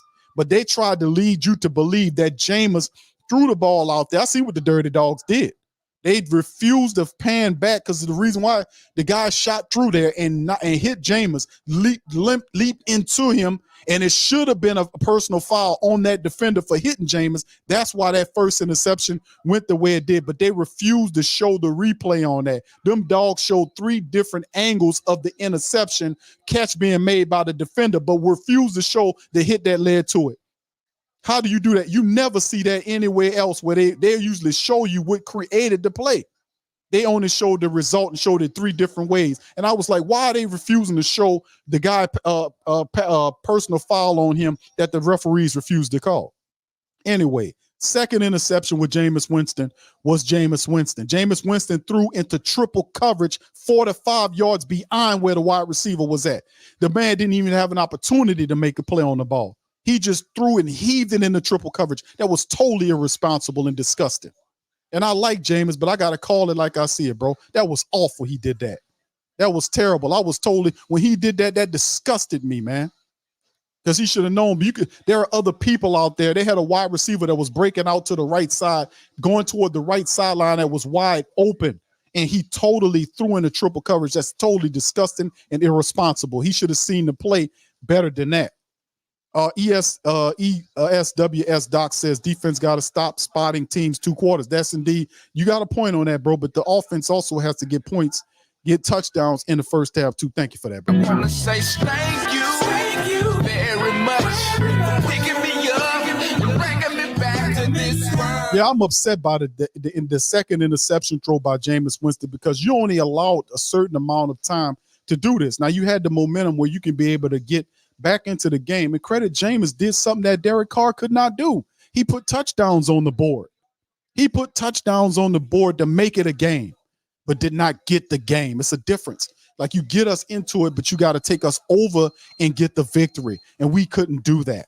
So, I mean, but he did more. I got to give Jameis credit for that much and give him more credit than I give the Derek Carr, who couldn't even get you into the red zone today. He couldn't even get you down there. So Big Boo says, you would think that the NFL's rigged the way Jameis threw that last interception. Jameis Winston that's what made that disgusted me, Big Boo. That disgusted me when he just reared back and just threw that ball like it was almost a Hail Mary throw. He just heaved it in the triple coverage. And that was disgusting because I was like, dude, what are you doing? That was like a throw that you would make for a Hail Mary at the end of a game. We had time. We had timeouts. We had, the momentum on our side. For you to irresponsibly do that disgusted me, man. That was just awful that they did the stuff to talk about here. They haven't got Dennis Allen up on the podium. I'm monitoring it from a separate screen right now. And as soon as they go to Dennis Allen, we're going to go to it and hear whatever excuses that he got to say. Judah, thank you, man. He says you can't blame J. Boo. He had to play hero ball. There's no blame on J. Boo. A lot of people in the chat, I know you're not aiming that at me, but there are a lot of people blaming Jameis Winston. But no, I got to call a spade a spade. Just like I hammer out Carr when he do stupid stuff. Jameis Winston heaved that ball in there. And we ain't need him to do hero ball right there, Judah. We didn't need him to play hero ball right there. We had time. We had an opportunity where it was time. We didn't have to go for a heave and triple coverage. They had better options out there. There were better options out there, and Jameis can't do that. Jameis can't get into that gunslinger hero ball mentality. He got to play team ball because there's plenty of weapons out there to go to. There were way better options than to throw the ball. What I'm saying is there were way better options to throw the ball into a triple coverage situation where you threw the ball 3 yards ahead of your closest wide receiver. That's not hero ball, bro. That's villain ball, dog. That's not even hero ball because that was irresponsible. Now, and that's not just for Jameis. I would say that about any and everybody. Here's here go this old stink fest over here. I've got to find a way to get this team to be more consistent. So that's on me. I'll have to do a better job. So I'll take your questions. What's been the biggest issue with the slow starts early on the side of the ball? Well, yeah, I mean, look, I think the bigger thing really has been, our inability on first and second down to do a better job of getting them into third and longer situations. We're allowing too many first and second down conversions, not forcing enough, third downs early on in games. So struggled again with quarterback today. We had some opportunities to get him on the ground. We didn't cash in on those opportunities. We had some guys that were, spying him, and he made some plays. So, but yeah, we got to do a better job. Offensively, I thought we ran the ball early in the game pretty effectively.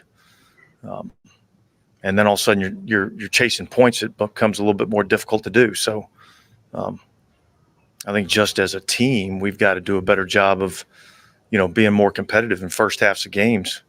Our guys, fought their tails off to give themselves a chance, but can't keep digging yourself into these holes and think you're going to be able to come back all the time. He was evaluated for a concussion. I can't really talk about it or elaborate on it.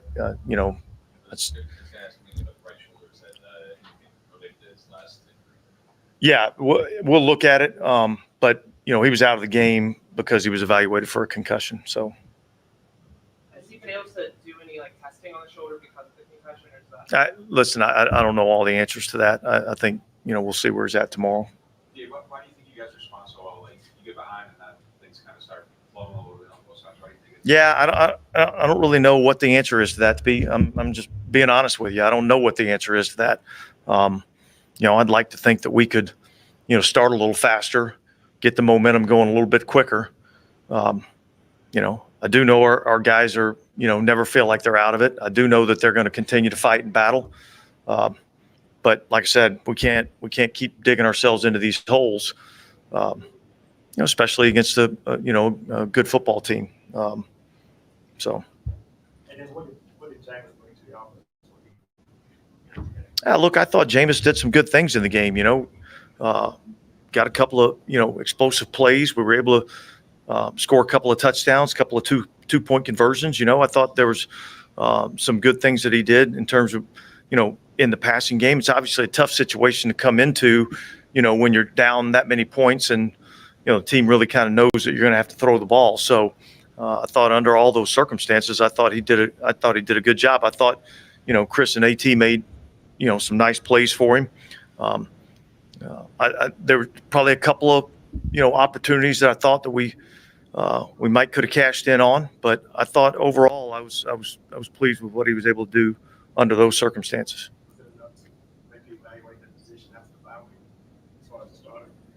Well, we'll see where Derek's at. I mean, I don't think we're. Well, I know we're not in a competition there. I thought Jameis did some good things, but Derek Carr's our starting quarterback. He might get hurt on that first hit. Yes, yeah. He's got a knee injury. What did TJ Hawkinson do, especially in the first half? That kind of gave you trouble? Well, look, he's an exceptional route runner, and so he ran some good routes and got open. We struggled to be able to cover him today. I'll go back and look at the tape and see if there's some things that maybe we could have done differently, but he obviously was a major factor in the game. Yeah, it impacted some things that we were wanting to do. I thought A.T. Perry came in and performed well. But I think anytime you lose a guy of, Mike's magnitude, it affects what you're doing. Dennis, I know you talked about the slow starts defensively. Do you feel like overall the unit has progressed this season? Not as good, not progressed or regressed. Yeah, I don't think we're playing as well as we're capable of playing. You know, so yeah, I don't think we're playing as good as we're capable of playing. I think we need to play better. As for Hawkinson's doing like a lot of like zone beater stuff, or you guys have man on? No, I think he beat us in zone. He beat us in man. You know, he beat us on a few things. Is there anything you can say about? Sorry, I know we're going down a list of injuries. Is there anything you can say about Lattimore and what happened? He's got an ankle. So Mike Thomas, any issues really coming out of the game, you know, really is Mike, you know, with the knee and Lattimore with the ankle. And then obviously, you know, Carr, you know, is in the concussion protocol.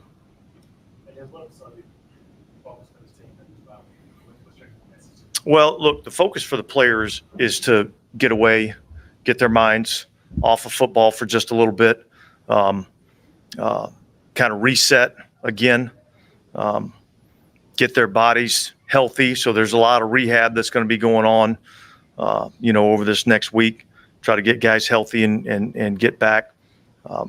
And then us as coaches, we got to look at how we can put some better plans together to give our guys more opportunities to be successful.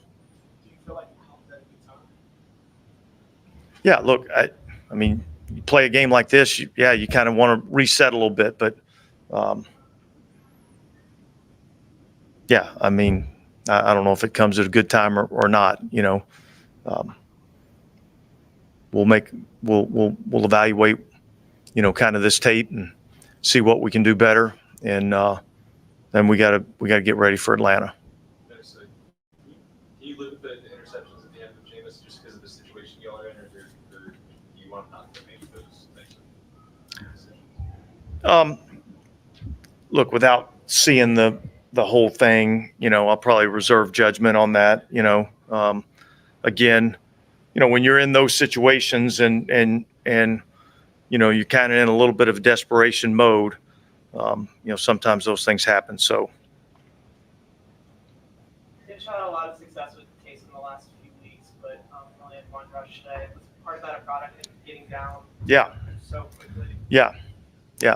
I think when you get down like that so early in the game, it really limits a lot of things that you want to try to be able to accomplish in a game. And so, you know, we got to be better defensively of keeping the score down, you know, in the game, in the early part of the game, so we can have a, you know, what we have as our game plan going in offensively.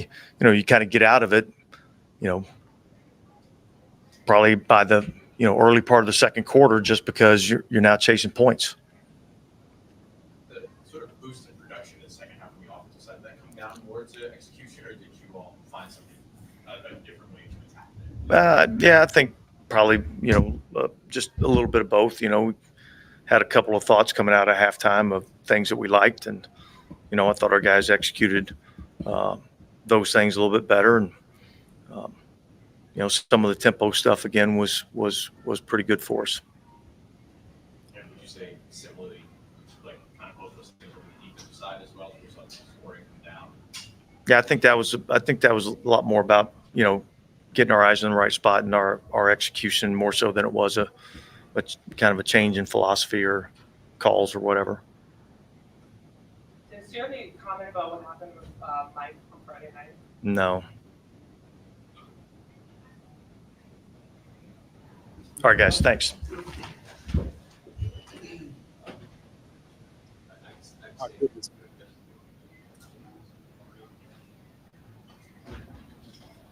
My goodness, man.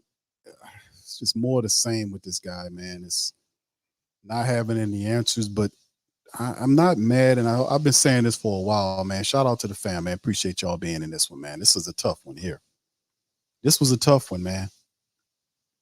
He's not a head coach, family. The man is not a head coach. He shouldn't have this job. It was a really good statement somebody just made, a comment in the comment section which was, it could be possibly the comment of the stream. And that's this one. Shout out to Saints production. We are turning into the New Orleans Raiders. That is something else right there to even much think about. And I doubt anybody else. We probably try to get Jameis Winston to pop up there. It's hard to get Saints when they lose. Dennis Allen got to get up there. But the rest of them, boy, they're going to have trouble. So if anybody else pop up, man, I'm monitoring on my other screen, and I'll pop it up there. But turning into the New Orleans Raiders, man, I'm not mad at Dennis Allen because Dennis Allen is not anybody's head coach. The only reason why he got this job is because Mickey Loomis hired him because Sean Payton told him to. Now, he'll deny that. He'll say that Mickey will say that Sean told him, yeah, Dennis Allen should be the apparent or the person behind me that leads it. And we thinking like, surely if you said the Saints was set up for a competent coach to come in and pick up and just keep winning. The talent was in-house. They had all the talent they can ever need, the resources, everything was here. But if you got a guy that don't have the head coach mentality or even a leader mentality or a person that believes in accountability or implements discipline, he would squander these resources. What I'm saying is the team is 5-5.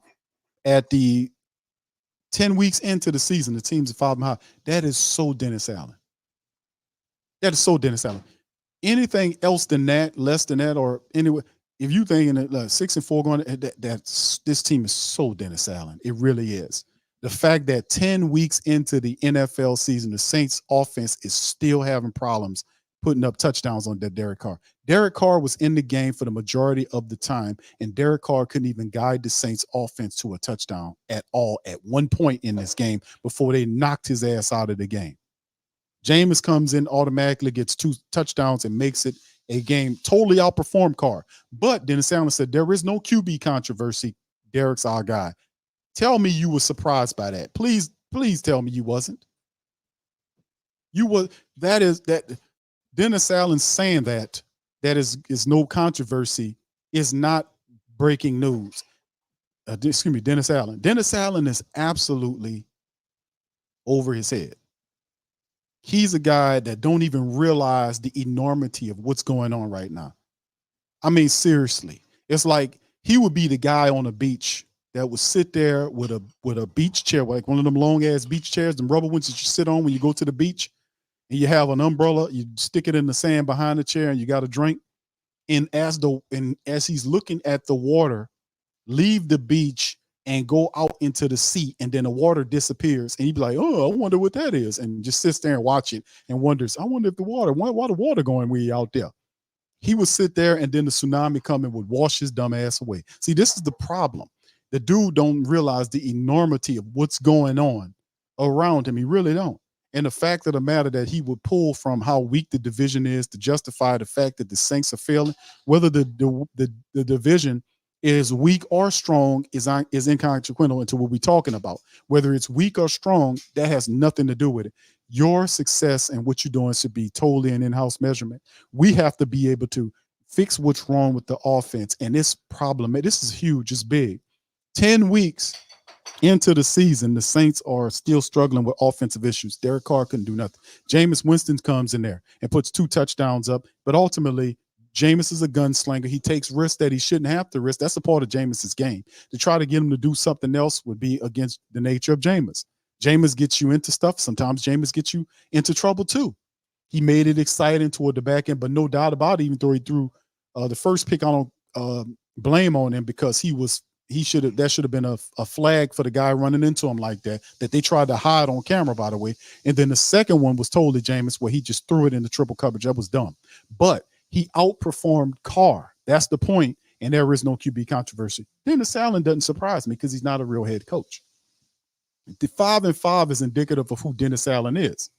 The team plays to the energy and the level and the intelligence of the head coach. Very rarely do you see teams outperform or win in spite of the coach, in spite of him. The Saints are 500 at 10 weeks. You tell me out there, the people that looked at the Saints team, how they are presently built, and the schedule, and said the Saints to be 500 at 10 weeks outside of Uncle Paulie. Uncle Paulie would have said, I think they probably, Uncle Paulie said they're 500 at, if you ask him that question, he would say that. So it's just ridiculous, man. James, regardless of the interception by Jameis, that's what Jameis gives you. He's a gunslinger. He brings the excitement edge, and he does things he's not supposed to do. And sometimes it works, sometimes it doesn't work. Like when Jameis scrambled to the left and threw across the field into the end zone to A.T. Perry, I swear all offensive coach would say, no, because you're never supposed to do that. But Jameis pulled it off. Regardless of interception or not, he still outperformed that weak-ass Derek Carr today. He outperformed him. And had Derek Carr did his job and got one touchdown before he got knocked out of the game, we'd have been looking like something. So, I mean, they're going to say about Jameis, but what about Carr? Don't forget it's Derek Carr's team. There is no QB controversy because this guy is attached to Carr, is Dennis Allen. And that Raider commentary, that was totally on point like a dog because we damn sure don't look like any good Saint team that I've seen of recent. Here's Jameis Winston, fam. I'm going to bring in Pops Q after here go Jameis Winston. Here you go.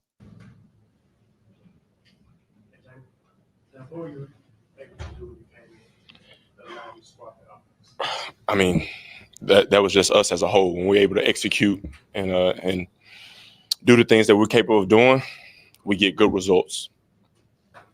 James, I have a question about the 4th and 3 play. I want you to throw the ball, get the ball, rid of the ball. What was the plan on that particular play? Was that the play call, or you just had to get rid of the ball? There's a run pass option. I'm not sure what play you was talking. I think it was 3rd and 3, if I'm not mistaken, because I believe we converted on the 4th down, the 4th and 1, the next play. But I really don't know which play you're talking about.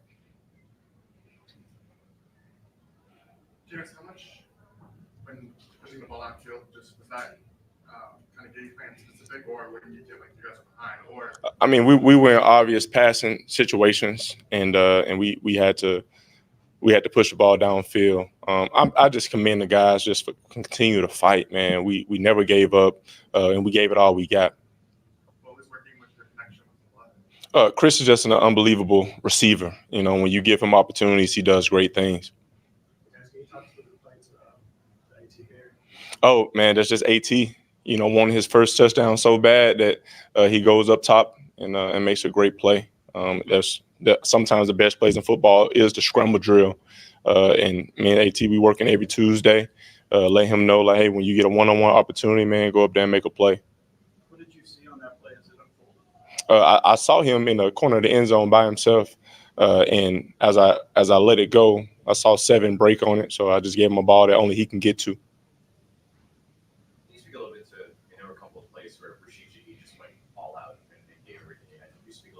Yeah, I mean, we have a great group of guys. We just have to get it together. Rashid, Chris, Mike, AT, tight end group with Jawan, Taysom, and Foster. Like, we got guys that can really go. We just got to continue to develop, continue to get better, and execute.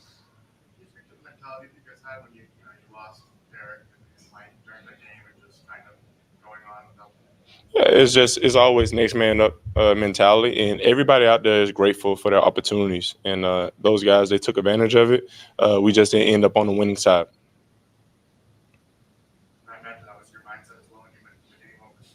Yeah, I'm grateful every time I get out there. I just want to finish.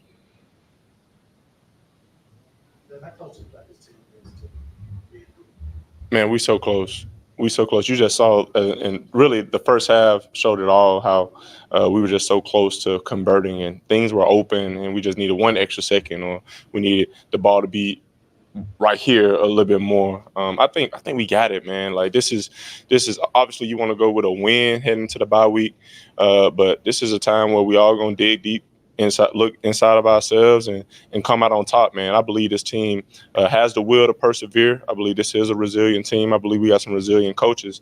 Now it's time to go do that.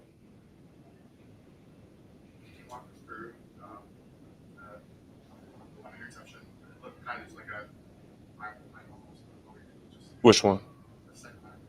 The second one, I was trying to give Shaheed a chance down the field, but in that case, take what the defense gives you.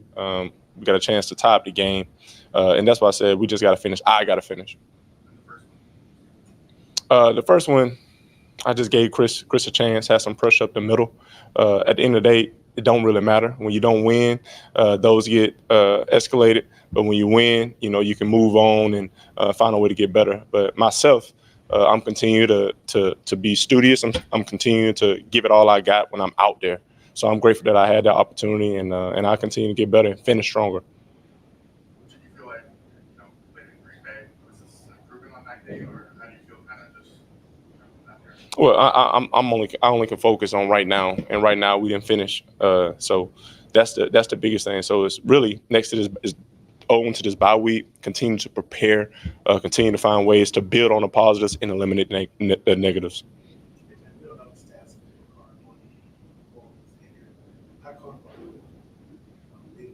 Man, if I'm given the opportunity, I promise you I'm gonna be doing my best to execute, stay disciplined, and get my team all I got. But man, we got a great group of guys, so I know any and everybody will be ready. How impactful if that were to happen? How impactful is having this bye week? Like, what would be your concern? Man, I don't like going into bye weeks losing. So we definitely gonna have to just sit on this bye week and evaluate how we can get better. I think that's going to be our main focus. James, I apologize for this, but you guys treated kind of the last 20 minutes of the game like it was got to go now. Was that by design? Is that what the defense was presenting? I think there was only one play maybe. Yeah, I mean, we were in obvious passing situations, until we got down by one score. So, I mean, that's what was given, so we got to go out there and execute. We got to be grateful when we're out there on the field. Anytime we're on the field, we got to go out there and put our best tape on film. Obviously, that worked for the first two touchdown drives where it kind of got the offense. Mm-hmm. But I mean, it's always one of those hindsight things, Yeah. Throwing deep on 33 and things like that. I mean, do you, in any hindsight, wish that those drives? Well, we're gonna check it out. We're gonna get back to them. Right now I'm not able to visualize, what we could have done. Like it's a lot of woulda, coulda, shoulda. However, we need to finish, and we will finish. So right now it's about eliminating the negatives and building on the positives. And we got a lot of positives out there, so we got to do that, and we will. And what did you like about being able to give Chris and DT those? Well, I mean, they're just great players. Chris is an amazing player.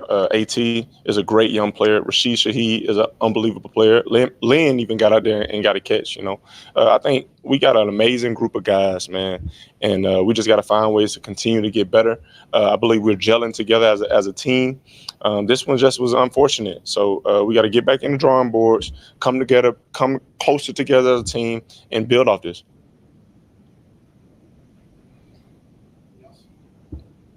All right, thank you.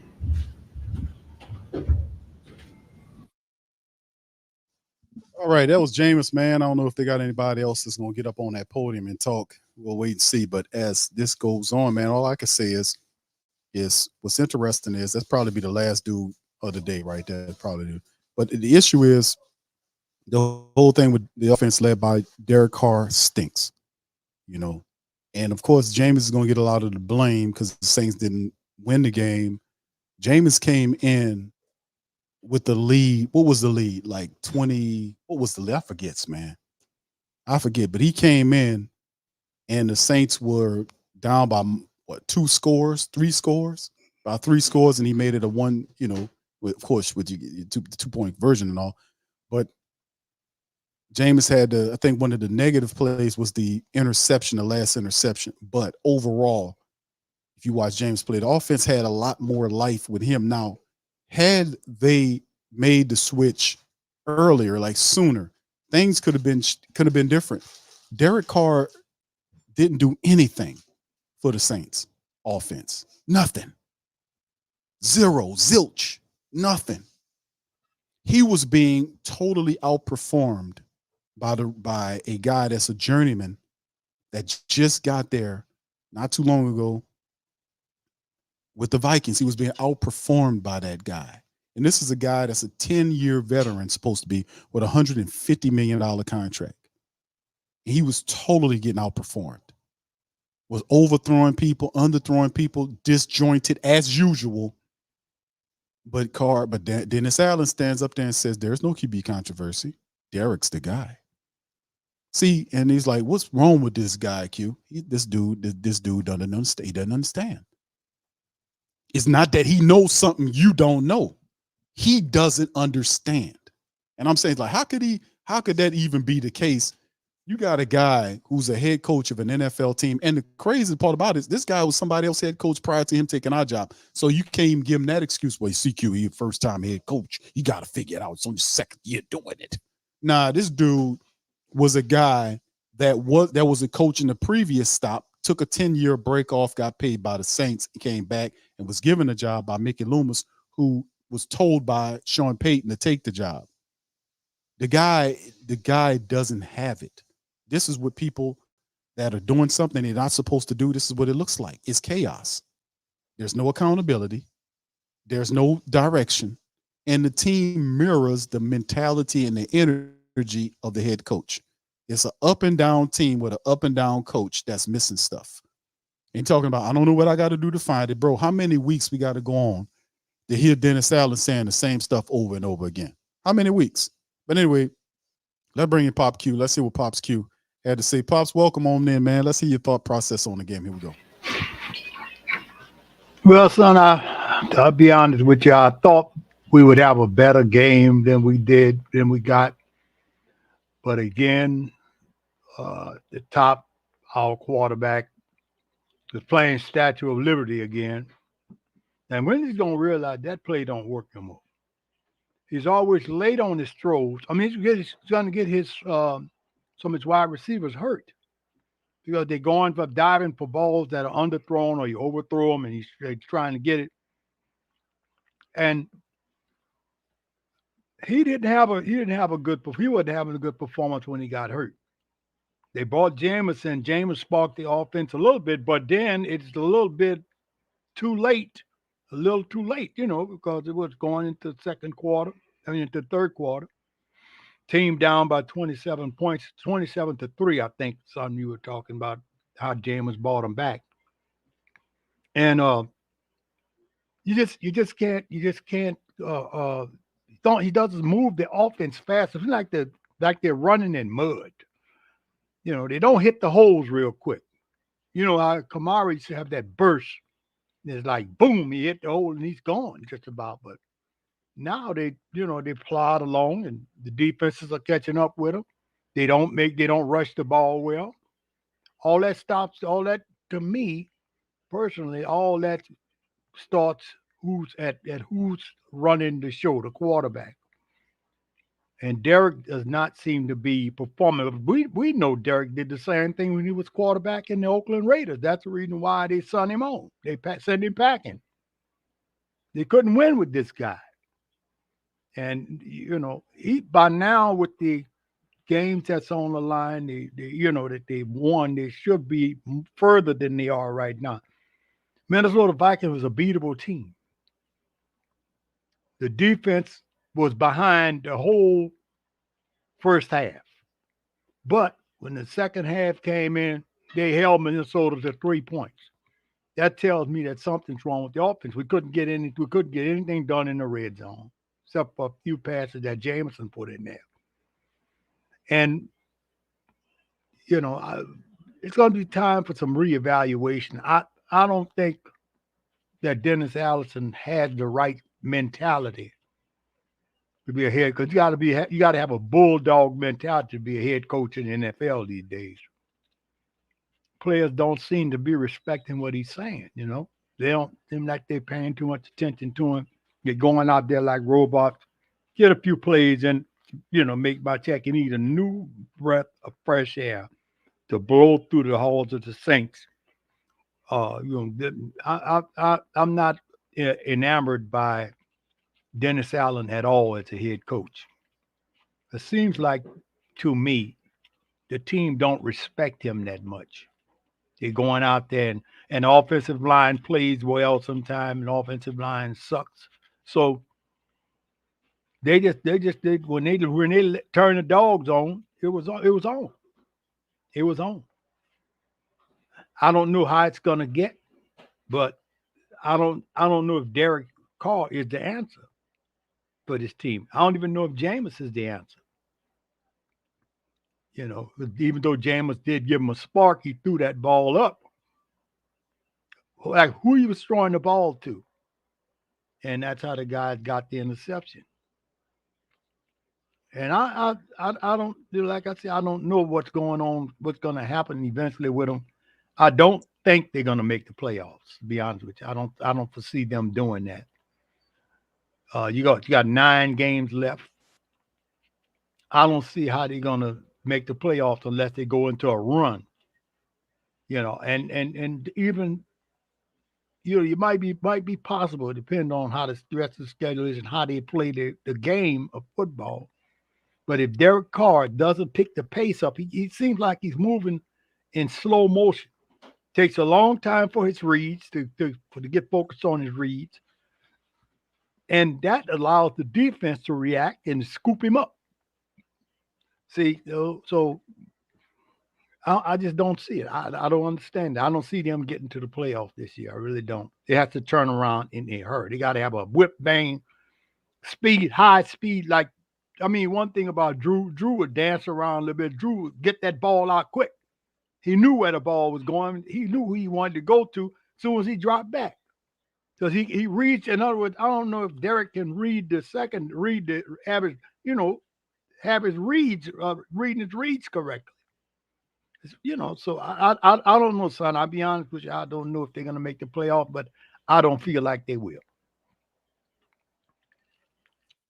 Yeah, I don't know what to make of it. I know that if this trend continues, and more than likely it probably will, because Derek Carr is really struggling with the Saints offense. It's always something every game. The majority of the games is disconnection, is issues with him and some wide receiver. And usually you see it with the big names. If it's a Michael or Chris Olave or Rashid Shaheed, one of these guys, it's always something. It's a lot of check downs. It's a lot of stuff going on with him. And when you study the film, you're going to see that there were, once again, it was opportunities for him to get the ball up the field. He didn't see it, and he wasn't patient. But it's not flowing for Derek Carr, and I think Carr is trying his best, maybe a little too hard, maybe, but it's not working, man. And the Saints have to figure out a way how to get into the running attack. They totally abandoned running attack because they were behind by multiple scores. The game went sour in the second half, in the first half. And if we'd have got a score in the first half with Carr, it might have lessened the blow a bit. And perhaps with Jameis's scores in the second half, but it's almost too much to ask your quarterback to come in and you're trailing. What was the score, family? Y'all put it up there. I'm trying to forget it. 27-3. And then Jameis comes in to the game and the game ends 27-19. So you got to kind of look at it like that and understand, well, Jameis came in the game, but this was the score when Carr had the game, when he left out of the game. So he turns the game over to Jameis at 27-3. The Vikings, it had to be something like that. I think it was it 27-3? But anyway, it's just ridiculous, man. And it's almost too much to ask for you to get Jameis, say, Jameis, we losing 27-3, go win the game for us. And then we end up losing 27-19. Almost did. He got down there and had the interception because he was gunslinging, trying to get him involved. It just didn't work. But you're going to have people kind of push off and say, well, Jameis had an opportunity. He was in there. He's supposed to win. The issue is Derek Carr. Dennis comes out and says, Derek Carr is the quarterback. There's no QB controversy there. He's our quarterback. He's our guy. The guy's not cutting the cheese. He's not cutting he is cutting the cheese. I ain't gonna lie to you. He's stinking the damn place up, but he ain't cutting the mustard. Let me tell you something. He's not cutting the mustard. He cutting the cheese. Let me tell you, it's funky as a dog up in the room. But he has to understand, like the Saints got, if they're going to keep Carr situated on top of the team, they got to figure a way to get this going. And I don't think they have the person in the building to do that. If they did, we wouldn't keep having reoccurring issues with the Saints offense, with this connection, people not knowing where they're going, him throwing to the wrong spots, him overthrowing people. It's 10 weeks into the season. It's not supposed to be steady disjointing like this. The offense is supposed to have some kind of flow to it, and it doesn't. Once again, the Saints offense in the first half came out like it did in the second half of last week's game, which means it was 4 quarters of funky, back disciplined, undisciplined, dysfunctional, nasty, trifling football where they didn't score. I don't think they scored a touchdown in the 2 quarters at the end of the last game. In the 2 quarters this game, when Carr led the team, they couldn't even move. They couldn't even do anything. They died in the second half last week, and they died in the first half this week. And it took Jameis to come out there to put scores on the table to make it more of a competitive game. Had he not did that and they stepped with Carr, stayed with Carr in the game, because they would stay with Carr. Had he got knocked out of the game, the Saints would have been the loss would have been even worse. They'd have probably scored almost 40 points on you because it would have been 3 and out all over the place. The defense would have been tired. At least with Jameis, it did provide a spark, and the defense was able to galvanize behind it to kind of do some positive stuff there. So in the end, it's a loss. Saints go down to it. And like I said, man, it stinks. It's awful. Chris says New Orleans Raiders comment still haunts me. Yeah, that was a terrific comment by who said it? Saints News. Shout out to Saints News, man. Hey bro, you put that comment on there. You did. Dennis Allen is turning the Saints from the Saints to the Raiders. And that's not a good thing because the Raiders stunk under Carr and under Dennis Allen. So we don't want to go in that direction, but we already stuck. And Mickey Loomis don't have any vision. Fam, we could talk. I'm not mad at Dennis Allen because Dennis Allen doesn't know.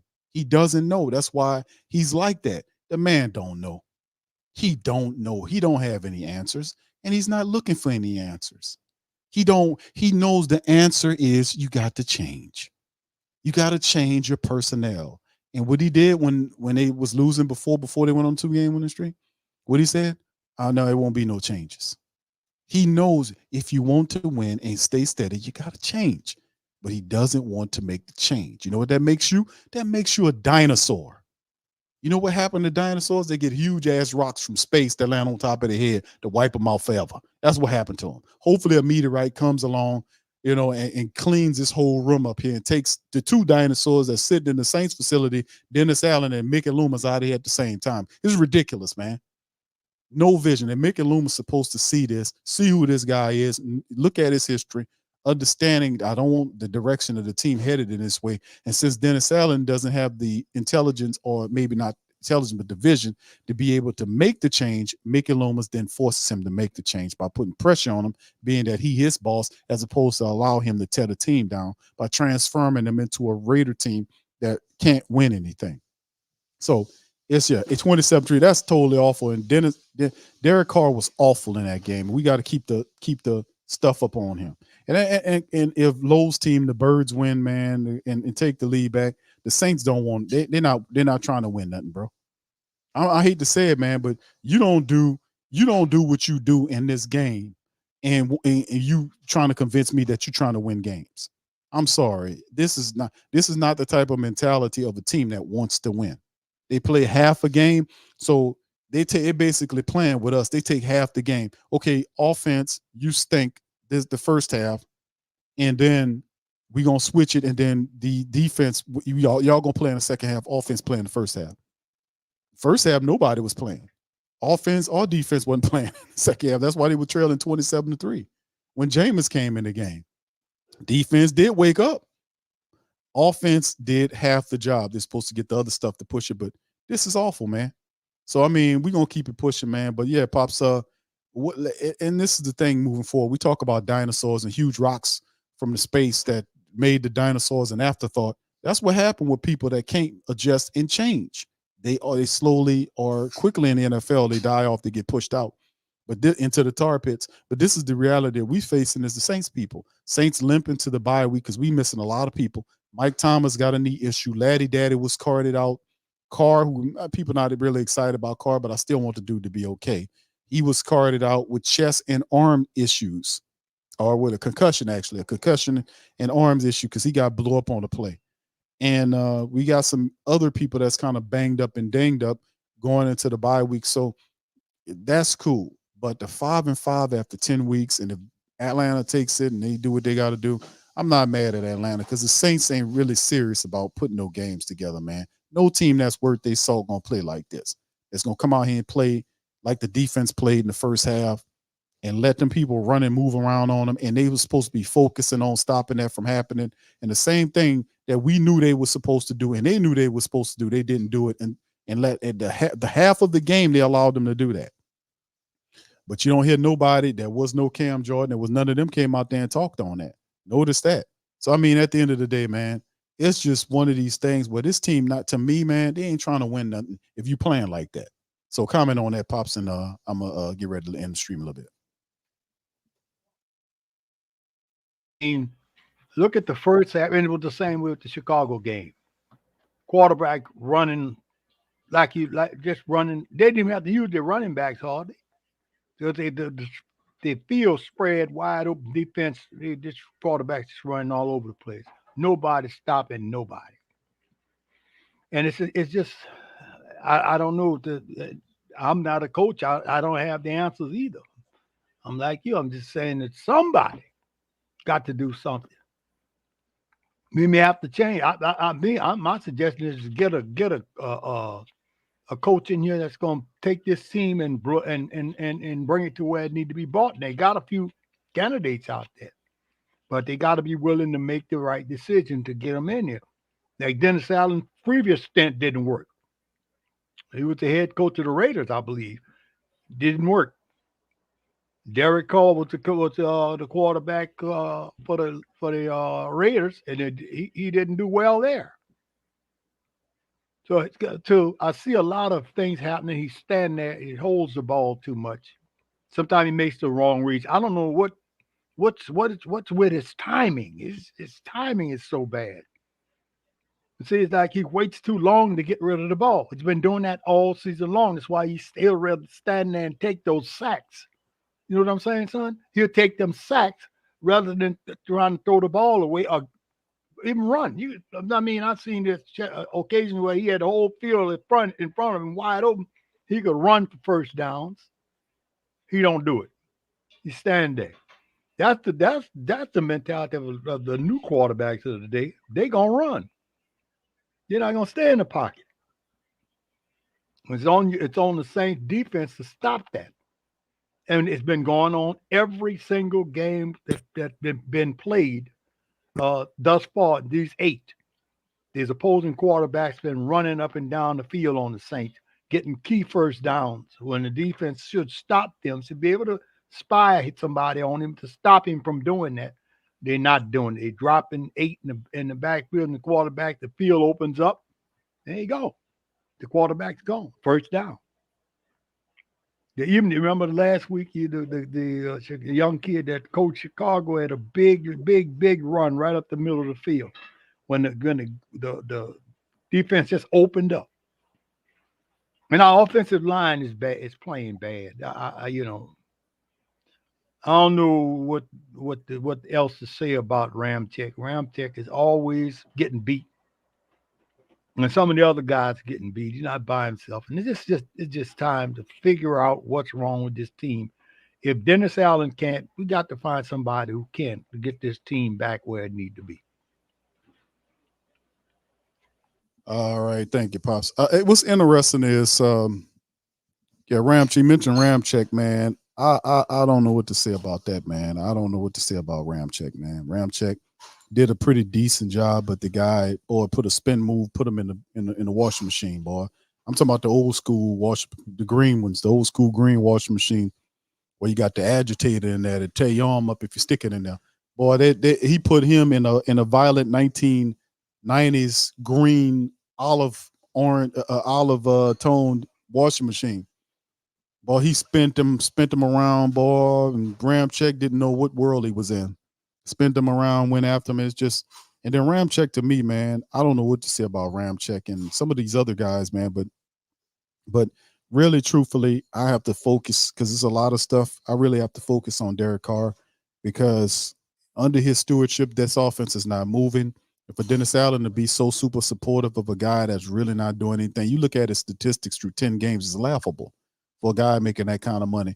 You have all of these weapons. None of these guys are hurt. These people are still here. I don't get what you still are doing that. Anyway, Chris says, Q, question, what record do the Saints have to finish with for Dennis Allen to most likely be fired? Like, right, what are we, 5-5? Let's say if he loses every game that's left from here on to the rest of the year, he gets, they're uncompetitive and they lose every game from now on in. I think that's how I do it. But the problem is he will never lose more.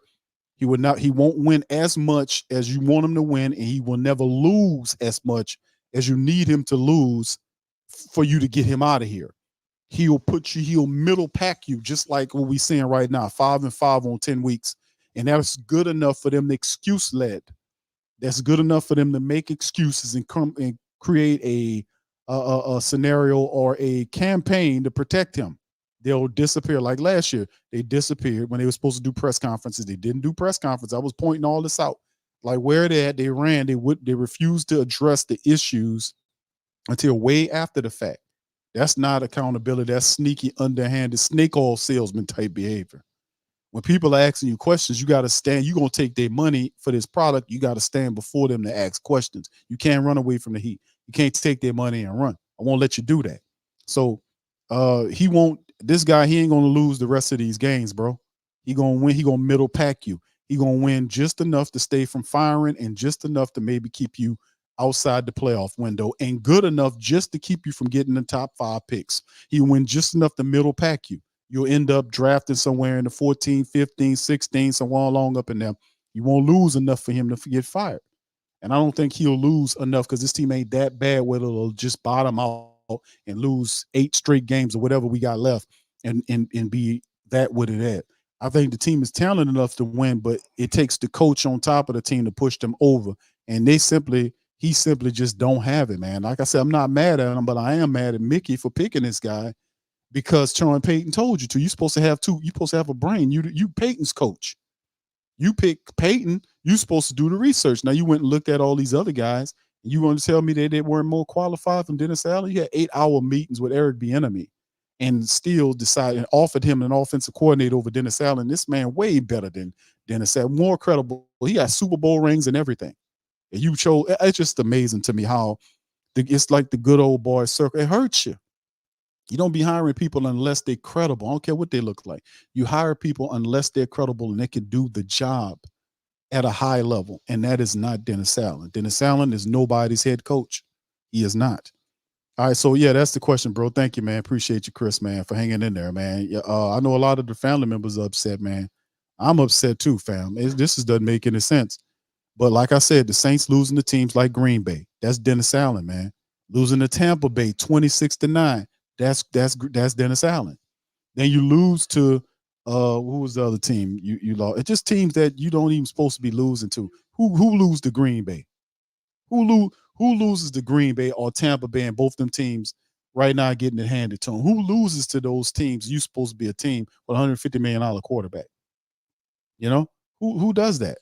So in 8 hours with Eric Bieniemy and everything, and then offer him an offensive coordinator job, like Dennis Allen sitting here with Super Bowl rings. And basically, they set the team up, handed it to Dennis Allen with everything in place, and he just 7-9 the first year. He happy because that's more wins than he's ever had as a head coach. More wins. That's a personal achievement for Dennis Allen, not one for this franchise. 7-9 was the worst record we had since our Katrina year. Since Katrina, but it's the best record Dennis Allen's ever had as a head coach. He was happy about that. He never won 7 games before as a head coach anywhere. So, I mean, it's a big, you see where the floor is a different floor. And see, that's a mismatch. That's what you call it? It's a mismatch. It's what's it called? That's not equally yoked, as they say. As the pastor would say, that's not equally yoked right there. When you got a guy, his best record winning for you is 7-9, and one of your worst seasons in over a decade was a record that was well below 500. That's not equally yoked, and that's how we know this thing won't work. Because he does, and then it would work if he was a bit more of a visionary, but he's not. He's a dinosaur. He refuses to make changes that are obviously clear that you need to make.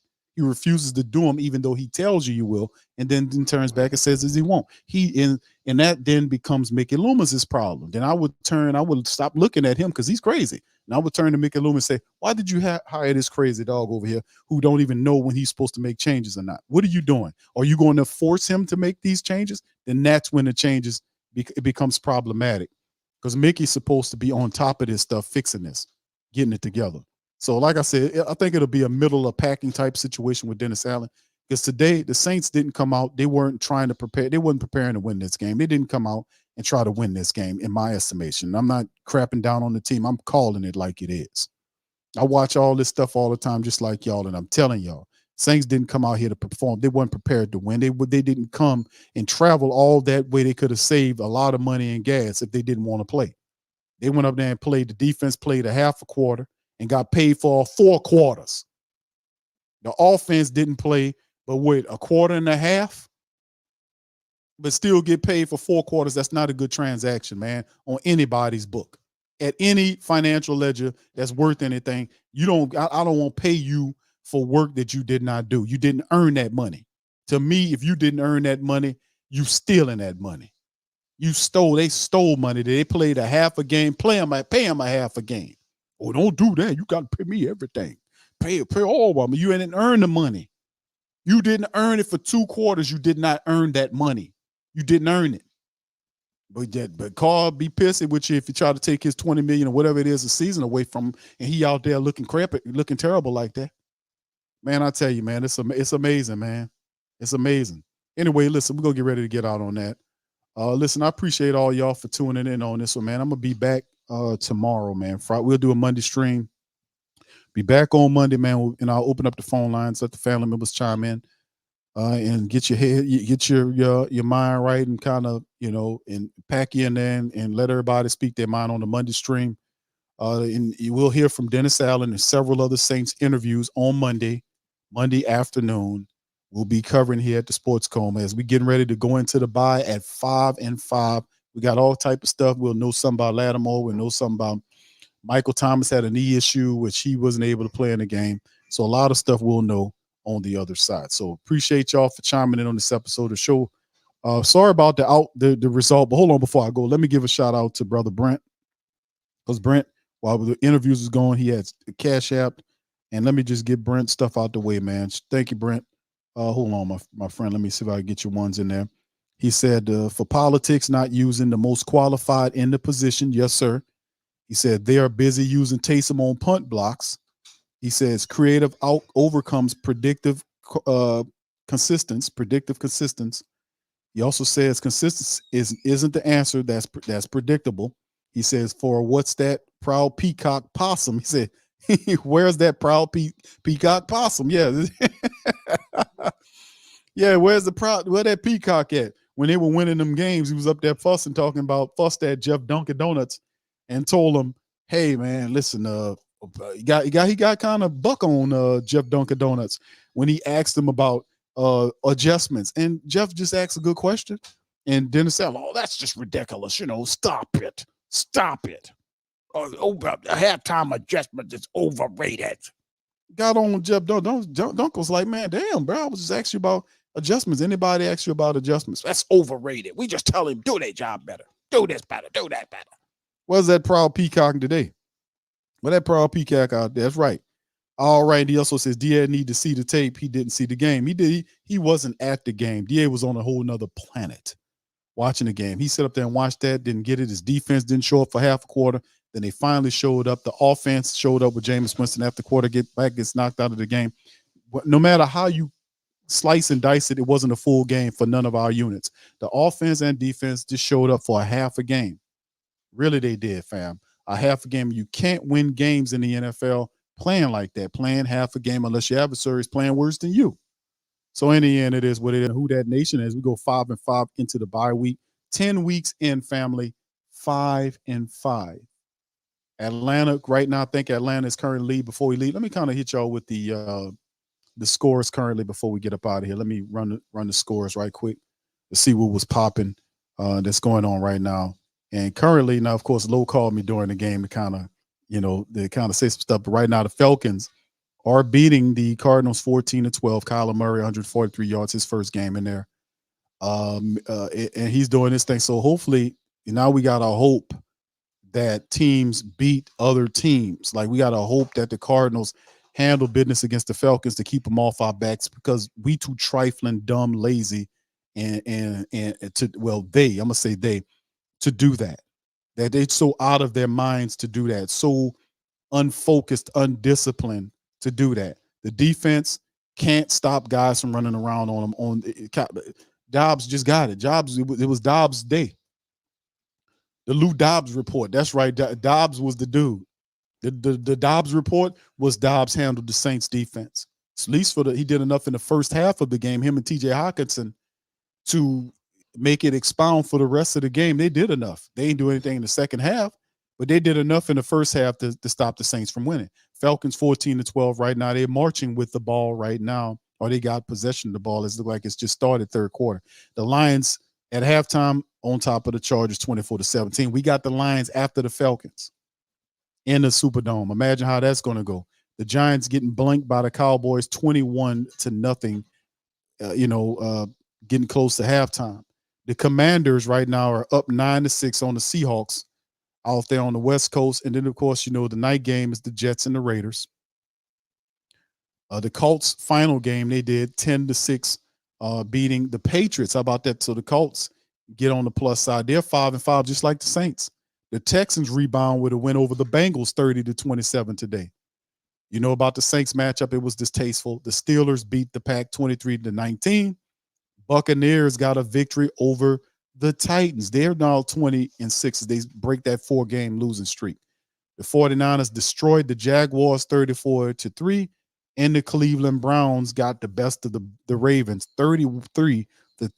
They scored 16 points in the fourth quarter to take the game away from Lamar Jackson and the Ravens. So they're 6-3. Boy, I never thought I'd see the day where the Browns have a better record than the Saints. Boy, but the Browns are better, obviously coach better and execute better. And of course, we know the Thursday night matchup, the Panthers lost 16-13. They're now 1-8 and 0-5 on the road. Poor Panthers, man. It's just a comedy of errors and disaster all over the place. But we looking at it and saying that it is what it is in terms of what we need to do in this division. But man, at the end of the day, what can I say, family? This was a tough one. And for my Pelicans people, the Pelicans will be playing tonight against who the hell we play? I forget. I'm just stuck up with the Saints stuff. I'm so upset with the Saints stuff. Y'all help me out. Who the Pelicans play tonight? I forget. But the Pels play tonight, man. I'm just so, yeah. There you go, Chris. Yeah, y'all remember the Lou Dobbs report? Yeah, that's that garbage. All right, so anyway, Saints win 2 or 3 games down the stretch. They'll be lucky. The team is trash. We got some real tough people we're going to be matching up against coming down the line, man. So in the end, man, we're going to get out on this one, man. I'll pop up on the Pelican post-game report to recap the Pelicans matchup tonight. Hopefully they have a better outing than the Saints do. We'll see. Much love to the fam. Appreciate y'all. I'm going to holler at y'all on the flip side, and I'm out.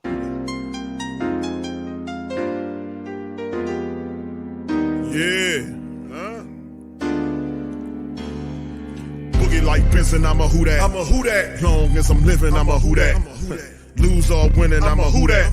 Sports Coma, yeah, this is where we do that. Where we do that, where we do that, where we do that, where we do that, where we do that. Boogie like Benson, I'm a who that. I'm a who that. Sports Coma, this is where we do that. Where we do that. Welcome, welcome, welcome. Somebody please better help.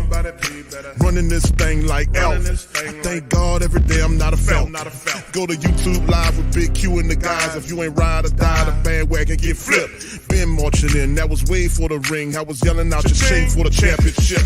Bucking on Tampa, duck down. Falcons, pluck, get shut down. Panthers ain't much touchdown. The vision really belong to us now. So much hate on the Saints, you could probably tell. Ever since Bounty Gate hit the NFL, when things seem fishy and you probably smell the crooked referees or Roger Goodell. Yeah, like this and I'm a who that. Every day I'm living, I'm a who that. Lose or winning, I'm a who that. It's the Sports Coma, this is where we do that. Where we do that at. Where we do that at. Where we do that, where we do that, where we do that at. Boogie like Benson, I'm a who that. It's the Sports Coma, this is where we do that. You're listening to the Sports Coma with Big Q and the guys on the PRO Media Network.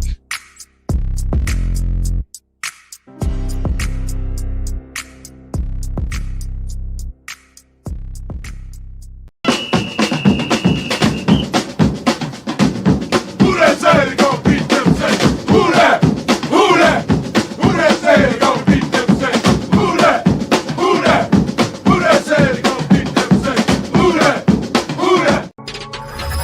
Thank you for making Saints Central your black and gold home for the New Orleans Saints.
Store where you can go and buy all the latest merch to support the platform. Available at the Pro Shops, we have dozens of hundreds of products available for you and your family. Unisex tees for men and women, hoodies and sweatshirts, tank tops, kids and baby items, long sleeve tees, mugs, pillows, wall art, bath bedding, face masks, phone cases, stickers, bags, fanny packs, socks, hats, and many other items. Please feel free to check out the Pro Shops. The link is in the description. TheWhoThatDaily.com. That's right, TheWhoThatDaily.com. Your one-stop shop for everything New Orleans Saints, New Orleans Pelicans, LSU Tigers, and even the top flight boxing news. So if you're a Who That and you're looking for a place to stay up on your team, TheWhoThatDaily.com is your site. The Who That